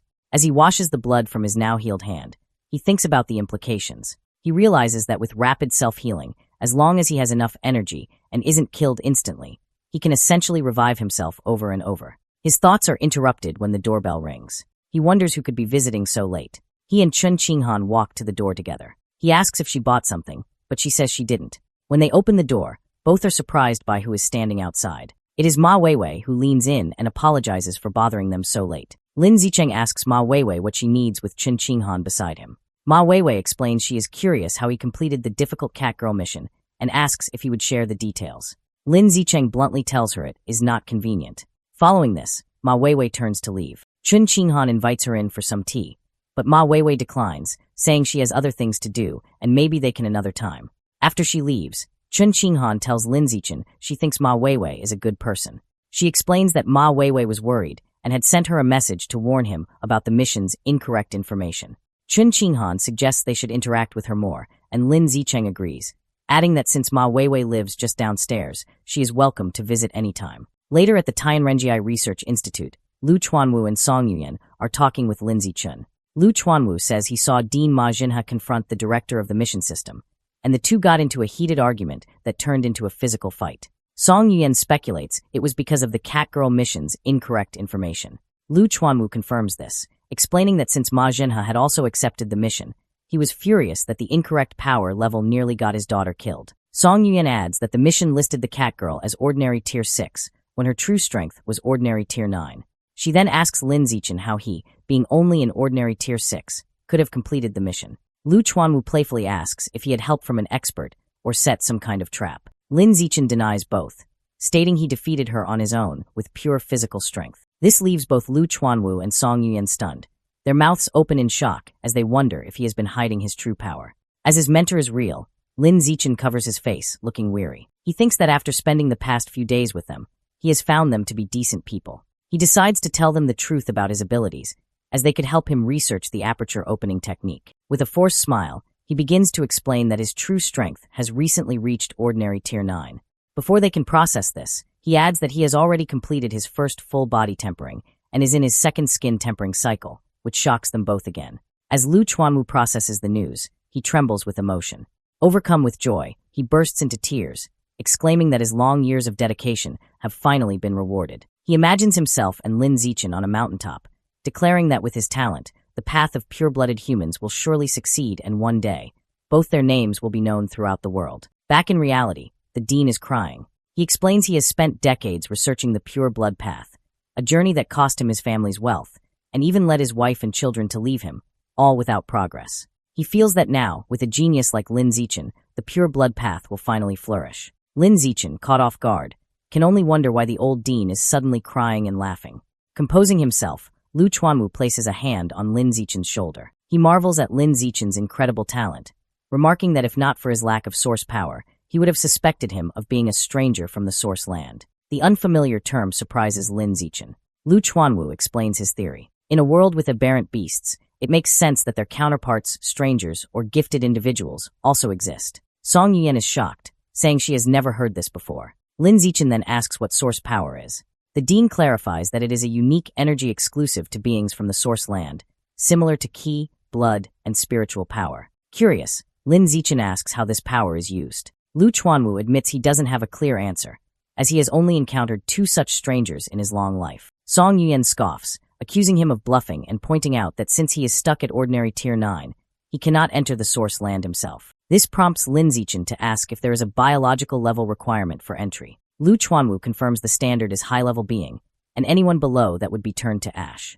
Defensively, Lu Chuanwu clarifies he met the strangers here on Earth, not in the source land. The first was a female disciple he took on decades ago. As he speaks, Lin Zichen has a vision of Luo Qianxiu fighting monsters, leading him to realize that Shen Qinghan's mysterious senior sister must be one of these powerful strangers. Lu Chuanwu continues, stating he met the second stranger in the ancient ruins where they discovered the blood-tempering art. Having shared these secrets, he sternly warns them never to reveal this information. Song Yuyan eagerly promises to keep her lips sealed, and Lu Chuanwu says he trusts them. He then gives Lin Zichen a specific warning to keep his true strength a secret to avoid being targeted by dangerous heretics, who are pervasive even within the university. To help with this, he proposes that if Lin Zichen wants to take on missions matching his true power, he should use Song Yuyan's account. Since she is also an ordinary Tier 9, he can go all out without exposing his rapid progress. Lin Zichen agrees.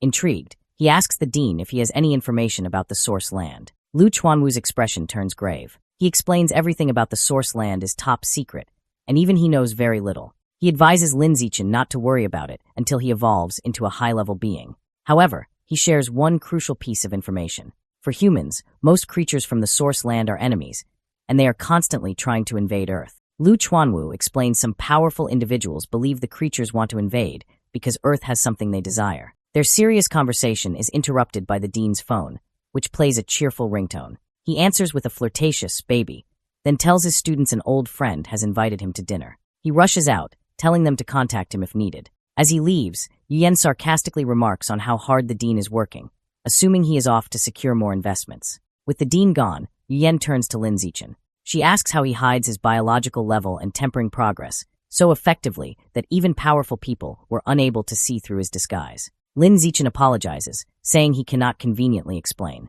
Internally, he knows his system's natural camouflage is his trump card and that he cannot reveal it. Yuyan puts on a pleading expression, trying to coax the secret out of him.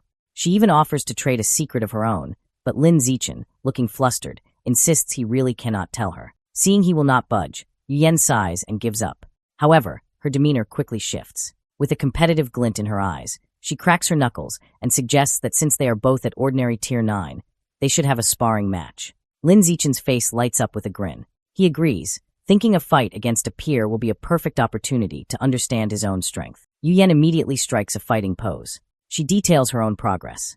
She is in her second skin tempering, has completed her second muscle tempering, and is 1/5 of the way through her second bone tempering. She then tells him to come at her with everything he has. Inside the Tianrenj Research Institute, Song Yu Yen and Lin Zichen prepare to spar. Song Yu Yen asks if he is ready and tells him to attack first so she can test his power while she defends. She takes a defensive stance, inviting him to strike. Lin Zichen charges forward and delivers a powerful high kick. The impact sends her sliding backward. Internally, she is shocked that despite him supposedly only having completed the first skin tempering, he is strong enough to hurt her, even though she has undergone secondary muscle tempering. She realizes his strength is absurd and fears he will soon surpass her. However, she decides she must show off her seniority while she is still stronger. Coughing in pain, Song Yu Yen tries to act tough. She lectures Lin Zichen, claiming she is dissatisfied with his kick because he didn't aim for a vital point, preaching that real combat is about life and death. Lin Zichen, seeing she is hurting, plays along with a deadpan expression and agrees. Recovering her composure, Song Yu Yen declares the official exchange will now begin and challenges him to last 5 minutes against her as she charges forward. Lin Zichen accepts and meets her attack. The two engage in a fierce, high-speed battle, exchanging rapid blows. As Lin Zichen unleashes a barrage of punches, Song Yu Yen is forced on the defensive. She panics internally, realizing that even at full power, he is matching her blow for blow, and she begins to worry she might lose. The match continues, and Lin Zichen decides it's time to end it. When Song Yu Yen throws a punch, he decides to fake his defeat to preserve her dignity. The blow connects, and he throws himself backward, pretending to be overpowered, and crashes to the floor. Song Yu Yen helps him up, praising his potential, but internally, she is sweating nervously. She realizes with shock she had to use 90% of her strength just to barely win, and fears that in another year, she will no longer be his match. Changing the subject, Song Yu Yen acknowledges that since he has completed the first stage of skin tempering, he can try opening his apertures. She offers to teach him her latest research method on how to do it. They sit cross-legged as she explains the theory. She states that the human body has 366 apertures, and according to the blood tempering art, the easiest to open are the 4 surrounding the heart. Using her instructions, Lin Zichen attempts to use his qi and blood to impact them at a frequency of 10 times per second. However, he snaps his eyes open in frustration, realizing he cannot break through them at all. Seeing his distress, Song Yu Yen comforts him, suggesting his physical strength isn't high enough yet, or perhaps her method still needs refinement. The scene shifts to a dark basement in the Liu family ancestral home. Liu Chuanwu stands before a large, ancient bronze coffin. He excitedly reports to the entity inside, Pavilion Master, that he has found a peerless genius who will hopefully open his apertures using the pure-blooded human path. Liu Chuanwu promises that the master will be able to rely on this student's daily delivery of qi and blood to sustain her life, so she won't have to suffer inside the cramped coffin anymore. After a long pause, a weak sound finally emanates from the coffin. Liu Chuanwu looks concerned, realizing it took her that long just to respond, indicating she used up a whole day's energy. As he walks away, he worries the Pavilion Master is getting weaker, and hopes Lin Zichen can evolve into a high-level creature before she falls completely. Lin Zichen arrives at their apartment with groceries, announcing he has returned to cook. Shin Qinghan stops him at the door with a serious expression, saying she has something important to discuss. She explains her master, Mo Dongjie, wants her to undergo gene fusion earlier than expected. Her master has selected the dark blue jellyfish gene, stating it is suitable for her at this stage. Lin Zichen processes this, visualizing the creature. He knows that while the standard dark blue jellyfish is a low-tier beast, the jellyfish king variant can evolve to a high level. Its advantage is a mental strength that far exceeds other creatures of the same rank. Lin Zichen tells her it sounds like a good plan. However, Shin Qinghan confesses her fear. Her master isn't using a normal gene, but the jellyfish king gene.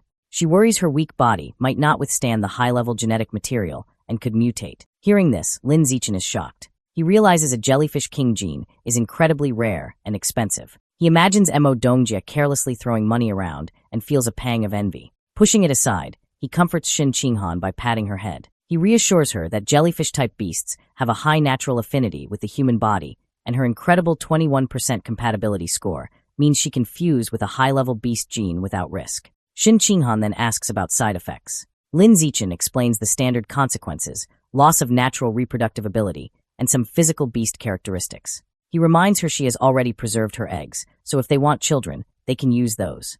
As they hold hands, he explains that beast traits can usually be hidden if the genes are forced into dormancy. He then tries to cheer her up, noting many beast traits, like cat ears or fox tails, are considered attractive. His words work, and her mood lifts. She looks at him cheerfully, wondering what traits a jellyfish king will give her and if she'll be more beautiful. She excitedly holds up her phone to show Lin Zichen a picture of the dark blue jellyfish, asking if he thinks it's beautiful. He leans very close, causing her to blush, and replies that while the jellyfish is pretty, it's not nearly as beautiful as she is. The conversation shifts.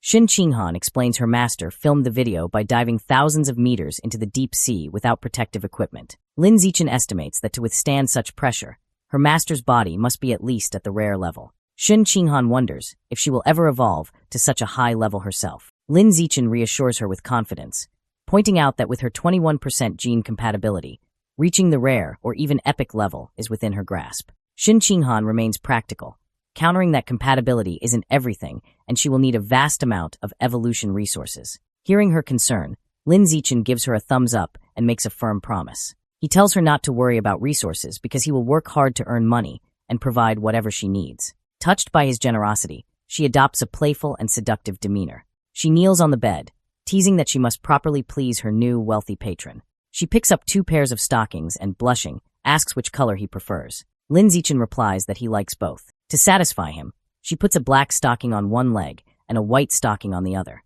Watching her, Lin Zichen thinks that while the combination is a bit strange, he can definitely enjoy it. With Shin Qinghan at her afternoon classes, Lin Zichen decides to skip the Pure Human Research Institute and stay home to train. While pouring water, he checks the latest news on his phone. An article catches his attention. Mysterious, unknown plants have appeared across Shanghai City. The article shows a large, menacing, flower-like plant emerging from a building as citizens watch in shock. The public is being warned to stay away. Lin Zichen instantly recognizes the strange flora, realizing they look identical to plants from the source site in a painting of Shin Qinghan's senior sister, Luo Qianxue. He wonders how they could be on Earth and suspects a new plant god cult is responsible. Frustrated that another group of heretics has appeared just after the rat god cult was dealt with, he feels motivated to increase his strength. He reflects that after his secondary tempering, his body consumes qi and blood too quickly. He browses the school's online store for pills to help him recover energy faster. He finds blood recovery pills for 1 school credit each. Noting they offer very fast recovery for his level, he buys 100 of them. With recovery supplies sorted, he thinks about his next evolutionary goal. Now that he has unlocked the Life and Death Toads Codex, it's time for a new one. He browses the beast meat section and finds 10,000 poison chimera meat, which costs 20 credits per jin. The description explains the creature isn't poisonous. Instead, it devours poisons, giving it extremely high poison resistance. Lin Zichen speculates that unlocking this creature's codex could grant him a valuable poison resistance attribute. Realizing he has less than 200 credits, he decides to buy just 1 jin to begin unlocking the guidebook. Finally, he reconsiders his failed attempt to open his apertures. He concludes his body isn't strong enough yet. With renewed purpose, he decides to continue his secondary skin tempering. He sits to meditate, and a fiery aura envelopes his body as he resumes training. After 2 hours of intense skin tempering, Lin Zichen's body is enveloped in a fiery aura. The session ends, and he collapses onto the floor, exhausted and drenched in sweat. He realizes his qi and blood are being consumed too quickly, and he must rest. Overcome by extreme hunger and weakness, he stumbles to the refrigerator for food. The doorbell rings. A weak Lin Zichen opens it to find a delivery girl from the school with 2 packages. As he takes the boxes, a wave of dizziness causes him to lose his balance. He stumbles into the delivery girl, causing her to drop the packages. Despite falling, Lin Zichen quickly catches the heavy boxes with one hand before they hit the floor. The worried delivery girl asks if he is all right. After bringing the packages inside, Lin Zichen, still weak, immediately tests the blood recovery pills. He opens a box and pops one of the golden pills into his mouth. The effect is almost instant. His dizziness fades and strength returns to his limbs. He marvels at how effective the pills are. His qi and blood levels surge, and he flexes his arm, feeling completely revitalized. With his strength recovered, Lin Zichen turns to the second package, the 10,000 poison chimera meat. He places his hand on the meat and devours its life essence, his body surrounded by a surge of blue energy. A system notification confirms he has absorbed a trace of the 10,000 poison chimera's life source, and his guidebook progress has reached 1%. Now able to train without long recovery periods, Lin Zichen sits to meditate again. He reflects that with the blood recovery pills, he has greatly reduced his rest time and can train more efficiently. He concludes that using school credits to accelerate his growth is a worthwhile investment. Later, as the sun sets, Lin Zichen is relaxing at home when he hears Shin Qinghan's voice announcing her return. As he gets up to greet her, she playfully says she has brought a guest and challenges him to guess who it is. He opens the door and is surprised to see their friend Chu Rue beside Shin Qinghan. Chu Rue waves cheerfully, and Lin Zichen greets her, surprised. As they enter the luxurious apartment, Chu Rue expresses her envy, complaining she has to share a room while they live so nicely. Lin Zichen kindly offers her his single dorm room at the Budo Academy. While he offers her water, Chu Rue politely declines, explaining she enjoys having a roommate so she doesn't feel lonely. However, her friendly demeanor quickly shifts to anger. She announces the real reason for her visit is to complain about how outrageous the other university students are. Sitting on the couch, Chu Rue explains that while geniuses like them are safe, ordinary students are suffering. Lin Zichen and Shin Qinghan ask her to elaborate. Chu Rue recounts how a senior borrowed her makeup, and another classmate had his valuable blood ginseng stolen. When they reported the incidents to the student council, they were dismissed and told the school operates on survival of the fittest. They were advised to fight back if they were unhappy. Chu Rue complains this is unfair, as freshmen are obviously not as strong as seniors. Lin Zichen and Shin Qinghan offer their support, telling Chu Rue to let them know if any seniors bother her again, and they will find a solution together. Chu Rue gratefully thanks Lin Zichen. Suddenly, the entire apartment shakes violently, and the three jump to their feet, wondering if it's an earthquake. As the shaking subsides, Lin Zichen's danger perception attribute activates, giving him a vague but unsettling premonition, though he notes it isn't particularly strong. The scene shifts to a lavishly decorated room, where a man wearing a red-horned mask speaks with a man in a plague doctor mask, whom he addresses as Lord Divine Envoy. The masked man asks for evolution resources to break through to a higher biological level. In recognition of his performance, the Divine Envoy gifts him a strange, demonic-looking flower. He explains the flower has a strong aphrodisiac effect and advises him to have a woman nearby when he consumes it. Grateful, the masked man thanks the Divine Envoy and reports that a gifted genius has appeared among the new students at Shanghai University. He mentions a plan to make this genius consume a high-level demon seed to recruit him. However, the Divine Envoy dismisses this, stating the true geniuses are all in the source site. The masked man grows frustrated, knowing he can't reach the geniuses in the source site. The Divine Envoy interrupts, revealing he has received a message from there. They have found a corresponding boundary point and set up biological coordinates. Now someone needs to activate the connection. Announcing he will go immediately, the Divine Envoy's body is engulfed in a purple aura, and he vanishes. Before he disappears, he gives the masked man a final, chilling order. If they fail to make Lin Zichen consume the demon seed within 3 days, he will be replaced. The masked man looks at his watch with a furious expression, vowing to get it done within the 3-day limit. As Lin Zichen and Shin Qinghan walk on the university campus, she tells him her class is in a different direction and she has to leave. Just as they are about to part, a voice calls Lin Zichen's name, and they both turn in surprise. Two former high school classmates, Lu Gang and Wang Shuajie, rush toward them, looking distressed. Wang Shuajie explains that a stronger third-year senior is bullying them. Lu Gang adds that since Lin Zichen is the freshman's new king, the senior would surely back down if he helped. To convince him, Lu Gang offers Lin Zichen a bag of valuable evolution resources and spirit fruits from his family. Wang Shuajie pleads with him, reminding him they were classmates. Lin Zichen asks about the senior's power level, and they tell him he is at ordinary tier 6, which Lin Zichen realizes is no threat to him. He agrees to help and takes the bag, telling them to meet him at the Pure Human Research Institute at 5:30 that afternoon. Overjoyed, Lu Gang and Wang Shuajie promise to help him in the future. They thank him and leave, saying they will see him later. Once they are gone, a curious Shin Qinghan urges Lin Zichen to open the bag so they can see the spirit fruits, admitting she has never tried one. Lin Zichen holds the bag of spirit fruits out to Shin Qinghan, suggesting she take one. After picking a small one, Shin Qinghan examines it with a disgusted expression, telling Lin Zichen it looks gross and asking if it might be rotten. Taking the fruit to inspect it, Lin Zichen wonders aloud if it has gone bad. As he examines the small, seed-like object, his danger perception ability suddenly activates, shocking him. Realizing the danger, Lin Zichen quickly gets in front of the departing Lu Gang and Wang Shuajie, startling them by shouting for them to stop. He then urgently tells Shin Qinghan to contact her master, Mo Dongjie, and ask her to come at once. Shin Qinghan agrees and runs to make the call. A moment later, Mo Dongjie gracefully descends from the sky, asking what has happened. Lin Zichen holds up the strange red seed and explains that Lu Gang and Wang Shuajie gave him a bag of what they claimed were spirit fruits.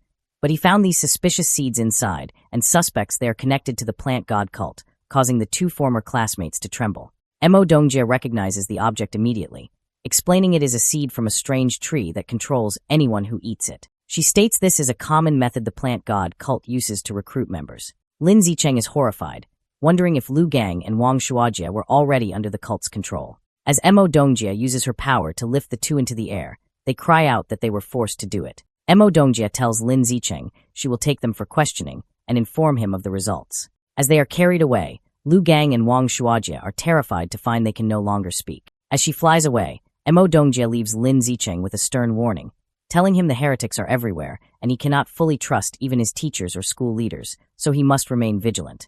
Shin Qinghan looks on in awe as her master flies away, remarking how amazing it is that Mo Dongjie's mental power lets her fly. Lin Zicheng agrees it would be nice.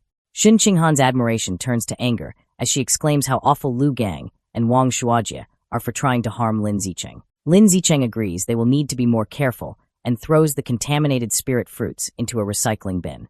The next day, the investigation confirms Lu Gang and Wang Shuajie are members of the plant god cult. They were forced to eat a demon seed by a safety officer during their high school entrance exam. As a result, both are expelled from the university and will face criminal charges, ruining their lives. Sometime later, Lin Zicheng and Shin Qinghan are with their parents, who have moved into university housing. During this time, Lin Zicheng has been training diligently. With the help of blood recovery pills, he has completed his second round of skin tempering and made 40% progress on his secondary muscle tempering. The day arrives for Shin Qinghan's gene fusion.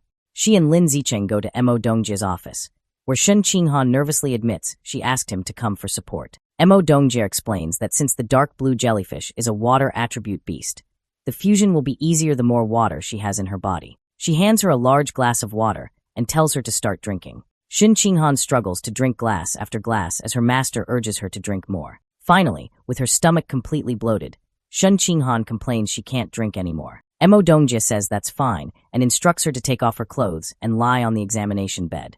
Mo Dongjie holds up a syringe, explaining it contains the dark blue jellyfish king gene and must be injected directly into the heart. She reassures her, promising to use her mental power to numb her pain nerves so she won't feel the injection. As Shin Qinghan lies nervously on the bed, Mo Dongjie warns her the gene fusion itself will still be incredibly painful and tells her to scream if she can't bear it. Shin Qinghan confirms she understands, and Mo Dongjie injects the gene into her chest. As Lin Zicheng watches, he notes that while the fusion process typically requires precise monitoring instruments, Mo Dongjie's immense mental power makes them unnecessary. After the injection, Mo Dongjie informs Shin Qinghan that the gene fusion has begun and intense pain will soon follow. She tells her to be mentally prepared, and a blushing Shin Qinghan nervously agrees. However, 2 minutes later, a confused Shin Qinghan sits up, asking why she doesn't feel anything.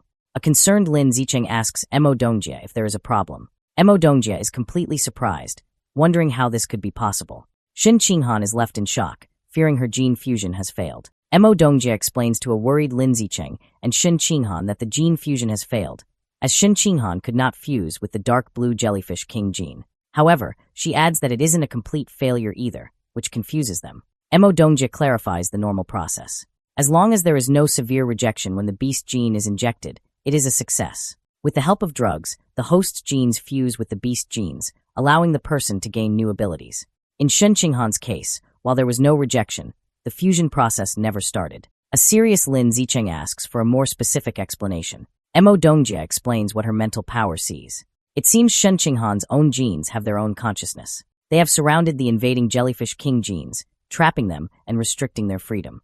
She states that when some jellyfish king genes tried to forcibly fuse, Shin Qinghan's genes immediately destroyed them, breaking them into fragments and absorbing them as nutrients. Now, the remaining jellyfish king genes are completely imprisoned, a situation Mo Dongjie has never seen before. Suddenly, Shin Qinghan exclaims in surprise, pointing out that her hair is changing from purple to blue. This shocks both Lin Zicheng and Mo Dongjie. Mo Dongjie recognizes this as a trait of the jellyfish king gene and wonders how it can be expressed if the fusion failed. Lin Zicheng asks Shin Qinghan if she feels anything different in her body. With her hair now blue, Shin Qinghan closes her eyes and says she can feel a new presence inside her, one she thinks she can control. Mo Dongjie finds this perplexing, thinking that sensing and controlling the genes is the definition of a successful fusion. Wondering if she missed something, she leans close to Shin Qinghan, using her mental power to investigate again. She tells Shin Qinghan the new presence is the jellyfish king gene and instructs her to use her mental power to control it and force it into a dormant state. Shin Qinghan nods. She closes her eyes and concentrates, saying she will try. As she focuses, her hair begins to revert from blue back to its original purple. Mo Dongjia then tells her to try expressing the gene again, and Shun Qinghan agrees. In an instant, a powerful blue aura surrounds her, and her hair turns a brilliant blue once more. Mo Dongjia is internally stunned, realizing that renowned geniuses Li Moyu and Ma Weiwei took half a month to master making their beast genes dormant or expressed. Yet Shun Qinghan learned it in a moment. A confused Lin Zicheng steps closer, asking what is happening with Shun Qinghan. Mo Dongjia turns to them and says she has good and bad news, asking which they want to hear first. After a moment, Shun Qinghan says they will hear the bad news first. Mo Dongjia explains that the bad news is that Shun Qinghan may never become a gene fuser, which shocks the girl. However, the good news, she continues with a confident smile, is that Shun Qinghan is something more advanced and powerful. She can do everything a gene fuser can, and even better, without needing to fuse at all. Mo Dongjia explains that Shun Qinghan's genes can enslave beast genes injected into her body. This means she can use their abilities without actually fusing, allowing her to avoid genetic backlash and remain a pure-blooded human. Mo Dongjia reveals that until now, no pure-blooded human has ever broken through the ordinary biological barrier to evolve. She believes Shun Qinghan has the potential to be the very first pioneer on Earth to achieve this. Amazed, Shun Qinghan asks if she is truly capable of something so incredible. Mo Dongjia reassures her with absolute confidence, stating that if any pure-blooded human is to break that barrier, it will be her. Lin Zicheng listens to Mo Dongjia's praise, feeling a bit left out and wondering if she is looking down on him. Mo Dongjia then explains that even though Shun Qinghan is not a true gene fuser, her powers still come from beast genes. For this reason, Shun Qinghan must still present herself as a gene fuser to the outside world. She sternly warns them that this is a secret they must not tell anyone, not even their parents. Mo Dongjia then tells Shun Qinghan there is still much to learn about her unique gene enslavement ability and instructs her to come to her office every night at 8 o'clock so they can research it together. Shun Qinghan agrees. Half a month later, while Lin Zicheng is meditating in his room, surrounded by a fiery aura, Shun Qinghan calls out that she has good news. He enters the bathroom to find her in a bubble bath, happily swirling streams of water in the air. She excitedly tells him she has learned to control water with her mental power. Lin Zicheng sits on the edge of the tub, remarking that learning so quickly shows her amazing talent. Shun Qinghan boasts she can do something even more impressive, revealing she can now remotely control the qi and blood inside another person's body. She explains that her master said a light touch could cause chaos in an opponent's system, while a strong one could kill them instantly by making their blood vessels explode. Lin Zicheng is surprised and suggests that if she can control another's qi and blood, she should also be able to control her own to temper her body. However, Shun Qinghan looks downcast, explaining her master said her physical talent and qi and blood strength are too weak, so she cannot follow the path of a pure-blooded human. Leaning close to Shun Qinghan, Lin Zicheng tells her she is a special existence, just like him, and they are capable of things ordinary people cannot do. He encourages her to try tempering her body, promising to teach her. Flustered by his closeness, Shun Qinghan blushes, wondering if he is confessing his feelings. Filled with determination, she agrees she is special and declares she will be able to temper her body with her qi and blood. As she speaks, a powerful blue aura swirls around her. For the next while, Lin Zicheng patiently teaches Shun Qinghan how to control her qi and blood to temper her body, with both of them meditating surrounded by fiery auras. After some time, a sweaty but triumphant Shun Qinghan exclaims she has succeeded and mastered the blood-tempering art, looking at her reddened, powerful hands in amazement. Lin Zicheng smiles, pleased and surprised she succeeded on her first try. He reflects on how remarkable her achievement is, noting that while her biological level is only ordinary Tier 2, she learned a technique that should require the strength of someone at ordinary Tier 4. Overjoyed, Shun Qinghan throws her arms around Lin Zicheng, exclaiming that now they are truly a perfect match. She can enslave beast genes, and he can devour beast meat for the same purpose, while both can follow the path of a pure-blooded human. Lin Zicheng agrees, holding her close. In less than half a month of training together, Shun Qinghan completes her first full skin tempering, and her biological level evolves from ordinary Tier 2 to ordinary Tier 3. Later, as Shun Qinghan sleeps beside him, Lin Zicheng lies awake, thinking it is time for her to experience real combat to temper her mind. He picks up his phone and browses the school's off-campus missions, settling on one to capture 21 armed drug dealers, noting the reward of 50 school credits. At 9 o'clock at night, Lin Zicheng and Shun Qinghan arrive at the Shanghai City Public Security Headquarters. A friendly officer with a goatee introduces them to the team, explaining they are students from Shanghai University assisting with a case. He points out that Lin Zicheng is the famous top scorer from Nanjiang Province. The other officers recognize him, welcoming him and commenting on his talent and good looks. The friendly officer mentions that his godson is also a freshman in the elite genius class. He tells Lin Zicheng it's a shame he joined Tianrenj, as his talent would have surely gotten him into the genius class with his godson. He advises Lin Zicheng to transfer, but Lin Zicheng is silent. The officer adds that he invited his godson to help with the operation, suggesting he could be a powerful friend to protect them from seniors at school. Just then, a voice announces his arrival. A young man with long, blue-green hair and a confident air leans in the doorway. The other officers are impressed by his presence, commenting on how lucky the officer is to have such a remarkable godson. The officer proudly greets his godson, Xiao Jian, and mentions that he heard he recently evolved to ordinary Tier 5. Xiao Jian replies modestly that his progress is normal. The officer then tells him that 2 other freshmen are on the mission, including a very pretty girl, and offers to introduce them. The godson seems intrigued by the chance to impress her. However, when the officer leads him over for the introduction, the godson is shocked to see Lin Zicheng and Shen Qinghan. His confidence vanishes, replaced by horror as he realizes his chance to show off is ruined. Oblivious to his godson's distress, the officer begins the introduction. Noticing his godson's pale face, the officer asks if he is unwell. Lin Zicheng internally recognizes the young man as Luo Yongjian, the top scorer from Dajiang province, whom he defeated instantly during the freshman trial. Luo Yongjian stammers that it's nothing, he was just surprised to see people he knew. The confused officer asks if he knows them.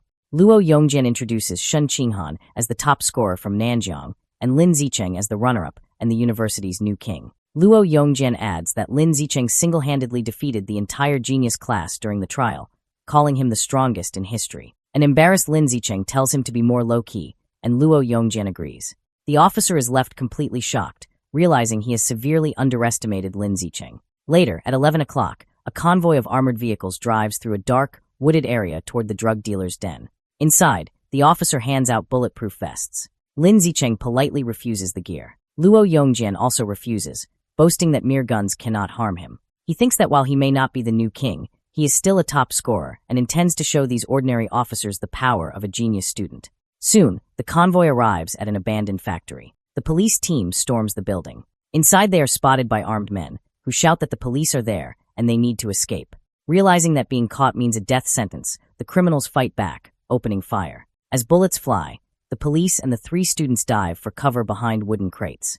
As the firefight continues, Lin Zicheng gets up and charges forward. Panicked that he can't wait any longer, Luo Yongjian bursts from cover and runs into the hail of bullets. To a nearby officer's shock, the bullets simply bounce off his body as he charges forward. Lin Zicheng follows, and the criminals are stunned as their bullets have no effect on him either. Lin Zicheng unleashes a flurry of powerful punches, taking down the criminals one by one and ignoring their pleas to surrender. Seeing their comrades defeated, a desperate criminal throws a grenade, vowing to take Lin Zicheng down with him. The grenade goes off in a massive explosion. Lin Zicheng emerges from the smoke unharmed. Seeing the few remaining criminals trying to flee, he decides this is a good opportunity for Shen Qinghan to practice. He calls out to her, telling her it is her turn. Shen Qinghan steps forward and closes her eyes, concentrating on controlling the qi and blood in their bodies. The fleeing criminals suddenly freeze, their bodies contorting as they scream in confusion. With a final command from Shen Qinghan, all remaining criminals collapse unconscious. With the fight over, an officer reports finding a box of strange seeds inside the factory. The lead officer gathers Lin Zicheng to examine the contents. He confirms they are demon tree seeds and must be related to the plant god cult. The other officer explains that according to the criminals, who were also human traffickers, a mysterious masked person paid them a large sum 2 months ago to spread these seeds. Now that the mission is complete, Lin Zicheng tells the officer that he and his girlfriend will be leaving. The officer offers them a ride back. As they sit in the police car, Lin Zicheng thinks that for safety's sake, it is best to avoid getting involved with dangerous heretic cults. However, his attention is suddenly caught by something on the ground. He notices a rat next to a pile of white powder, holding one of the red seeds. He realizes with a jolt that the rat is planting a demon tree seed and suspects a connection to the rat god cult. According to Shen Qinghan, he urgently tells her to inform her master, Mo Dongjie, that the rat god cult may be colluding with the plant god cult to spread the seeds. A surprised Shen Qinghan agrees. At the same time, Lin Zicheng calls the lead officer to report his findings, thinking matters involving heretics are best left to the public security team. Time passes. Half a month later, Shen Qinghan is on a mission capturing armed smugglers, while 3 days after that, Lin Zicheng and Song Yuyan team up to fight robbers in advanced mechanical suits. As their first semester at university ends, life goes on. In their apartment, Lin Zicheng sits on the bed, realizing he has completed the second stage of his body tempering. Just then, Shen Qinghan, who now has blue hair, hugs him from behind, excitedly announcing she has completed her first stage of body tempering. Lin Zicheng is surprised she did it so quickly. Shen Qinghan praises him, noting that her own talent is extraordinary, but asks why she only reached ordinary Tier 6, when he said she should reach Tier 9. Lin Zicheng theorizes it's because her innate physical talent is weak. Even though her control of qi and blood is strong, the physical enhancement she gets is limited. Dejected, Shen Qinghan cries, worried she will never catch up to him. Lin Zicheng is taken aback. It would be strange if she could catch up, given his special system. Later, at the Research Institute, both Lin Zicheng and Song Yuyan are frustrated with their studies. Lin Zicheng wonders aloud how to open his body's apertures. To cheer him up, Song Yuyan offers some gossip about the messy private lives of the university's leaders. Lin Zicheng then asks Song Yuyan how many school credits he has. She informs him that by using her account to complete high-level missions, he has earned 2,400 credits. A satisfied smile appears on Lin Zicheng's face. He calculates that he has enough to buy the 99 gene of 10,000 poison chimera meat required to unlock its guidebook. He asks Song Yuyan to help him place the order. She is curious why he needs so much, but he simply says it is not convenient to explain. Respecting his privacy, she places the order for him. The meat is delivered to the Research Institute, but for safety, Lin Zicheng takes the large box back to his apartment to begin the absorption. He places his hand on the meat, and a powerful blue energy surges around him. His system confirms he has devoured a large amount of the 10,000 poison chimera's life essence, bringing the guidebook's progress to 100%. A spectral image of the fearsome beast appears behind him, as a system notification announces he has acquired the new biological attribute, immunity to 100 poisons, greatly increasing his resistance to all toxins. To test it, Lin Zicheng injects his arm with a paralyzing neurotoxin. 2 hours later, he flexes his muscle, completely unaffected. He concludes with satisfaction that the immunity had completely neutralized the neurotoxin. Soon after, Lin Zicheng accompanies Shen Qinghan to a medical building for her second gene injection with her master. Inside a sterile room, Shen Qinghan lies on an examination table. Mo Dongjie explains that before injecting a second gene, she must first examine the status of the jellyfish king gene within her. However, as she places her hand on Shen Qinghan's chest, Mo Dongjie's expression turns to utter shock. She asks in disbelief how Shen Qinghan's biological level could have evolved so rapidly from ordinary Tier 2 to ordinary Tier 6. A shy Shen Qinghan explains to her master that she has been practicing the blood tempering art and completed her first full body tempering a few days ago. Mo Dongjie is amazed and asks how she achieved this. Shen Qinghan explains she used the water control ability from the jellyfish king gene to help manipulate her own qi and blood. Overcome with pride, Mo Dongjie caresses Shen Qinghan's shoulder. She calls her a true genius and predicts she will become one of humanity's strongest fighters. With this, Mo Dongjie decides to test her student's limits. She holds up 5 syringes with different aberrant beast genes, explaining she will inject all of them to see the limits of the genes Shen Qinghan can enslave. The 5 genes represent the 5 core elements. Mo Dongjie informs Shen Qinghan she is starting the injections, and she quietly agrees. Mo Dongjie watches in surprise as Shen Qinghan's own genes immediately attack and destroy the first injected gene, the Earth Attribute Armored Earth Dragon. She realizes the next 3 injections, representing fire, wood, and metal, all suffer the same fate, being completely destroyed by Shen Qinghan's dominant genes. Mo Dongjie concludes that only the final gene, the Water Attribute Life and Death Toad, managed to survive. Shen Qinghan's genes successfully enslaved it, and she excitedly demonstrates her new ability to Lin Zicheng. Mo Dongjie theorizes that Shen Qinghan can only enslave water attribute genes. To confirm this, she injects her with 3 more different types of water attribute genes. After the procedure, Mo Dongjie asks her student how she feels. Shen Qinghan complains that she feels uncomfortable, as if she has eaten too much. Mo Dongjie realizes the 3 new genes were also destroyed and absorbed. She concludes that for now, Shen Qinghan can only enslave 2 types of aberrant beast genes. When she helps Shen Qinghan sit up, Mo Dongjie explains her theory for this. She suggests Shen Qinghan's physical or mental strength is not yet strong enough to enslave more than 2 genes. She reassures her that as her strength increases, she will be able to enslave more. Hearing this, Shen Qinghan's face lights up with joy, and she declares she will work hard on her training. Mo Dongjie then explains the new abilities Shen Qinghan has gained from the Life and Death Toad gene, which allows her to secrete a special mucus with powerful healing and lubricating effects. With a suggestive tone, she adds that if they ever need it in the future, they can use it. This remark causes both Lin Zicheng and Shen Qinghan to blush. Changing the subject, Emo Dongjia makes an important announcement. She informs them that this year's freshman competition has been moved up to the middle of January. She tells Shin Ching-han she is looking forward to her performance and hopes she will place in the top 5, which would grant her a spot in a special winter training camp. Shin Ching-han accepts the challenge, promising to do her best. Lin Ziqin, who has been listening quietly, looks surprised by this news. Later, in Lin Ziqin's apartment, a meal is on the dining table. Chu Rui arrives, playfully announcing she's come to bother them again.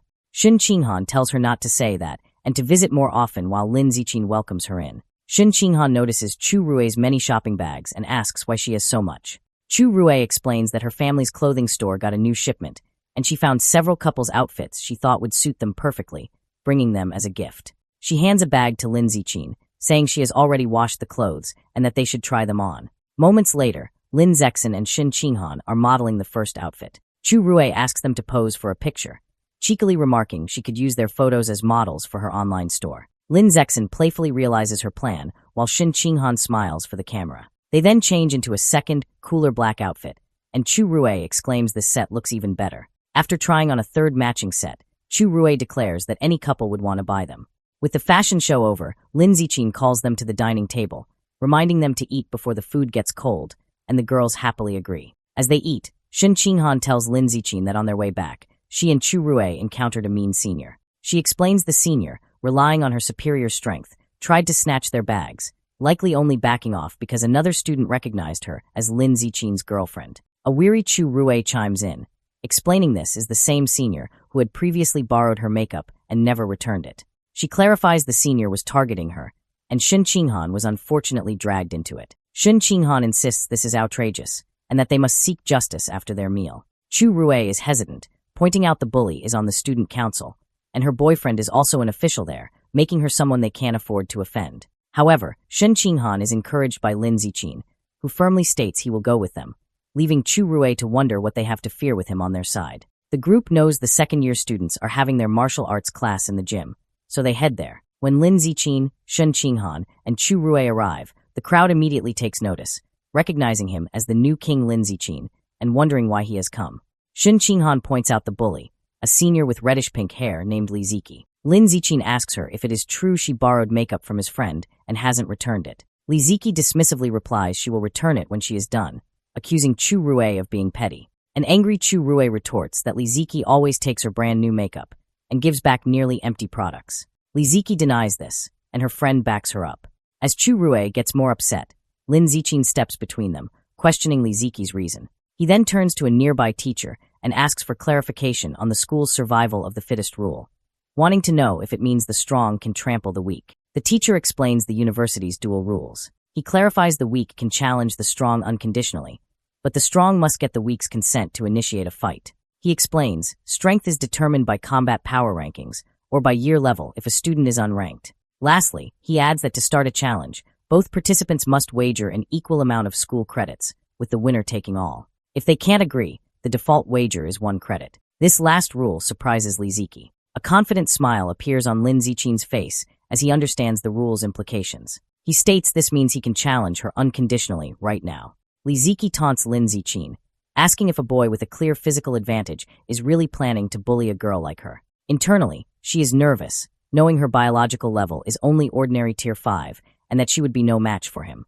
Seeing through her bluff, Lin Ziqin turns to Shin Ching-han and instructs her to be the one to challenge Li Ziki, which surprises her. Understanding his intention, Shin Ching-han's expression becomes serious, and she agrees. A panicked Chu Rui immediately tries to intervene, warning Lin Ziqin not to fall for the senior's taunts and begging him not to let Shin Ching-han fight. She internally frets, recalling how Shin Ching-han had always been at the bottom of their class with her and thinks sending her to fight now would be sending her to get beaten up. Shin Ching-han calmly places a reassuring hand on her friend's shoulder and tells her not to worry. With a confident look, she declares that she can win.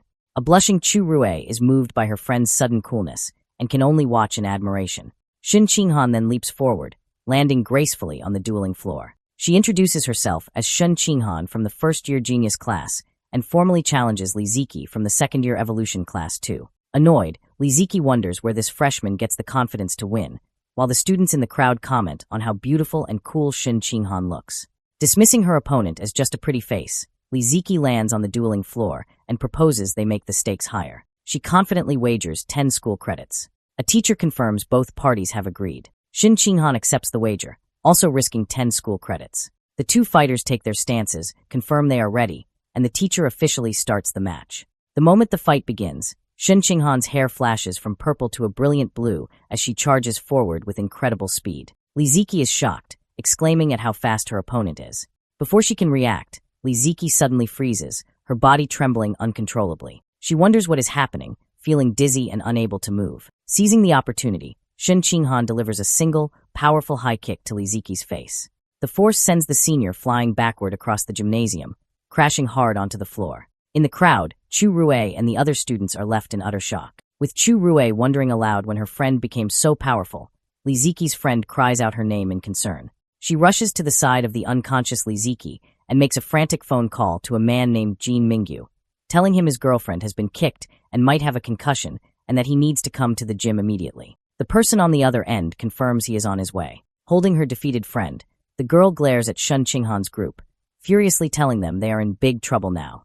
In a high-tech facility, students from the genius class train inside large, transparent pods filled with energy. Onlookers are impressed, as top students like Lee Moyu and Luo Yongjian perform exceptionally well, and Ma Weiwei also achieves a high score. After the session, a teacher tells the class the training was demanding and that they should rest. He then announces that the freshman competition has been moved up to January 18th, surprising the students. The news energizes Lee Moyu, who declares he can't wait to finally defeat Lin Zichin.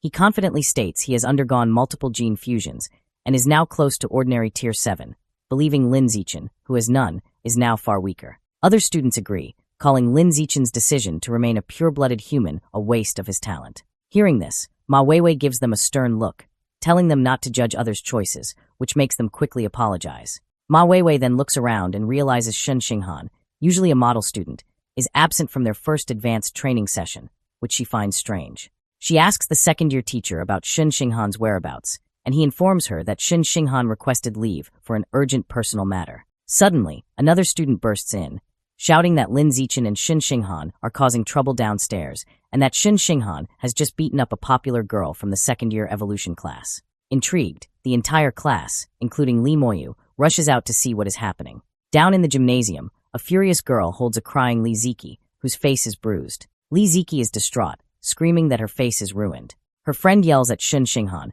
calling her vicious for kicking someone in the face so hard. Standing before them, a shocked Shin Ching-han stammers an apology, explaining she didn't control her strength properly. As Shin Ching-han apologizes, Shou Rue takes her hand and tells her not to, insisting it wasn't her fault her opponent was less skilled. As they try to leave, Lee Ziki's friend grabs Shin Ching-han's arm, shouting that they cannot just walk away. Lin Zichin steps in, slapping her hand away from Shin Ching-han. He warns her that if she continues to bother them, he will use force. Lee Ziki's friend sneers, taunting him about being the new king and daring him to punch her in the face as well. Without hesitation, Lin Ziki punches her squarely in the face, remarking that he has never heard such a strange request. The system indicates he has gained 1 school credit. Just then, a very muscular student, Student Council Discipline Officer Jin Mingyu, arrives on the scene. He is Lee Ziki's boyfriend. Seeing both girls on the floor crying with bruised faces, a furious Jin Mingyu confronts Lin Ziki, questioning if it was necessary to hit girls so hard. Lin Ziki calmly replies that he finds his girlfriend bullying freshmen to be far more excessive, but Jin Mingyu dismisses the accusation, telling him not to speak without proof. At that moment, Luo Yongjian steps forward, telling Jin Mingyu he has seen his girlfriend bully ordinary freshmen on many occasions. Tired of arguing, Lin Ziki tells Jin Mingyu that if he wants justice, he should challenge him to a fight now, because he doesn't have time to waste talking. Jin Mingyu angrily accepts. He then proposes a wager of 300 school credits on the match, asking if a mere freshman can afford it. To everyone's surprise, Lin Ziki calmly confirms that he can. From the sidelines, Ma Weiwei expresses her shock, wondering how Lin Ziki dares to fight Jin Mingyu, a powerful ordinary Tier 7. Luo Yongjian, however, seems amused, commenting that he has never considered such a bold way to show off. In the center of the gym's dueling floor, Lin Ziki and Jin Mingyu face each other as the challenge begins. Immediately, Jin Mingyu transforms into a massive, muscular lion-like creature with a wild mane and sharp claws. The pressure from his transformed state is so intense that the watching students are shaken, wondering how Lin Ziki could possibly win. With a roar, the transformed Jin Mingyu charges ferociously toward him. Despite the display of power, Lin Ziki remains calm. Jean Mingyu declares that since Lin Ziqi's girlfriend dared to hit his girlfriend's face, he will now smash Lin Ziqi's face. Jean Mingyu strikes Lin Ziqi's face, sending a powerful shockwave through the air. The result is instantaneous and shocking. Jean Mingyu's hand shatters upon impact with Lin Ziqi's face. The beastly senior collapses to his knees, clutching his mangled hand and screaming in agony. Standing over his defeated opponent, Lin Ziqi casually announces the match is over. He then delivers a powerful kick, sending Jean Mingyu's massive body flying across the gym into the empty spectator seats. The crowd of students is left in stunned silence. Luo Yongjin remarks with a wry smile that this scene feels incredibly familiar, while Li Moyu stands completely mortified with a red face. Witnessing this overwhelming power, a furious Li Moyu immediately calls his grandfather. He says he needs to fuse with a second beast Jean the very next day, determined to become stronger. Lin Ziqi then addresses the entire student body. He announces that from now on, he will accept paid requests to fight on behalf of others. He clarifies that it doesn't matter if the client is a freshman or a senior. As long as they pay him in school credits, he will help them challenge anyone. Hearing this, Luo Yongjin's eyes sparkle, and he exclaims that Lin Ziqi is a true king and that he wants to become his disciple. Meanwhile, the student council is holding a meeting, its members furious about the incident. They complain that Lin Ziqi is arrogant and has no respect for authority. They agree his actions are a direct challenge to their power and that he must be punished. One of the women turns to the president, asking for his thoughts on Lin Ziqi's new proxy fighting service. The president, Zhou Hong, looks on with a dark expression, remarking that Lin Ziqi is like a newborn calf that does not yet fear the tiger. Through Chu Rue, Lin Ziqi gets his first proxy fighting job. He sits down with the client, a pink-haired girl named Huingli, along with Shen Qinghan and Chu Rue. Huingli explains she's being bullied by a senior, Huang Jiamin, who has stolen her expensive clothes and bags. Because the bully's brother, Huang Jiarue, is in the student council, the job costs 11 credits, with a 1-credit referral fee for Chu Rue. Soon after, Lin Ziqi confronts Huang Jiamin. She tries to threaten him by mentioning her brother, but her attitude changes to fear when she recognizes Lin Ziqin, the infamous new king.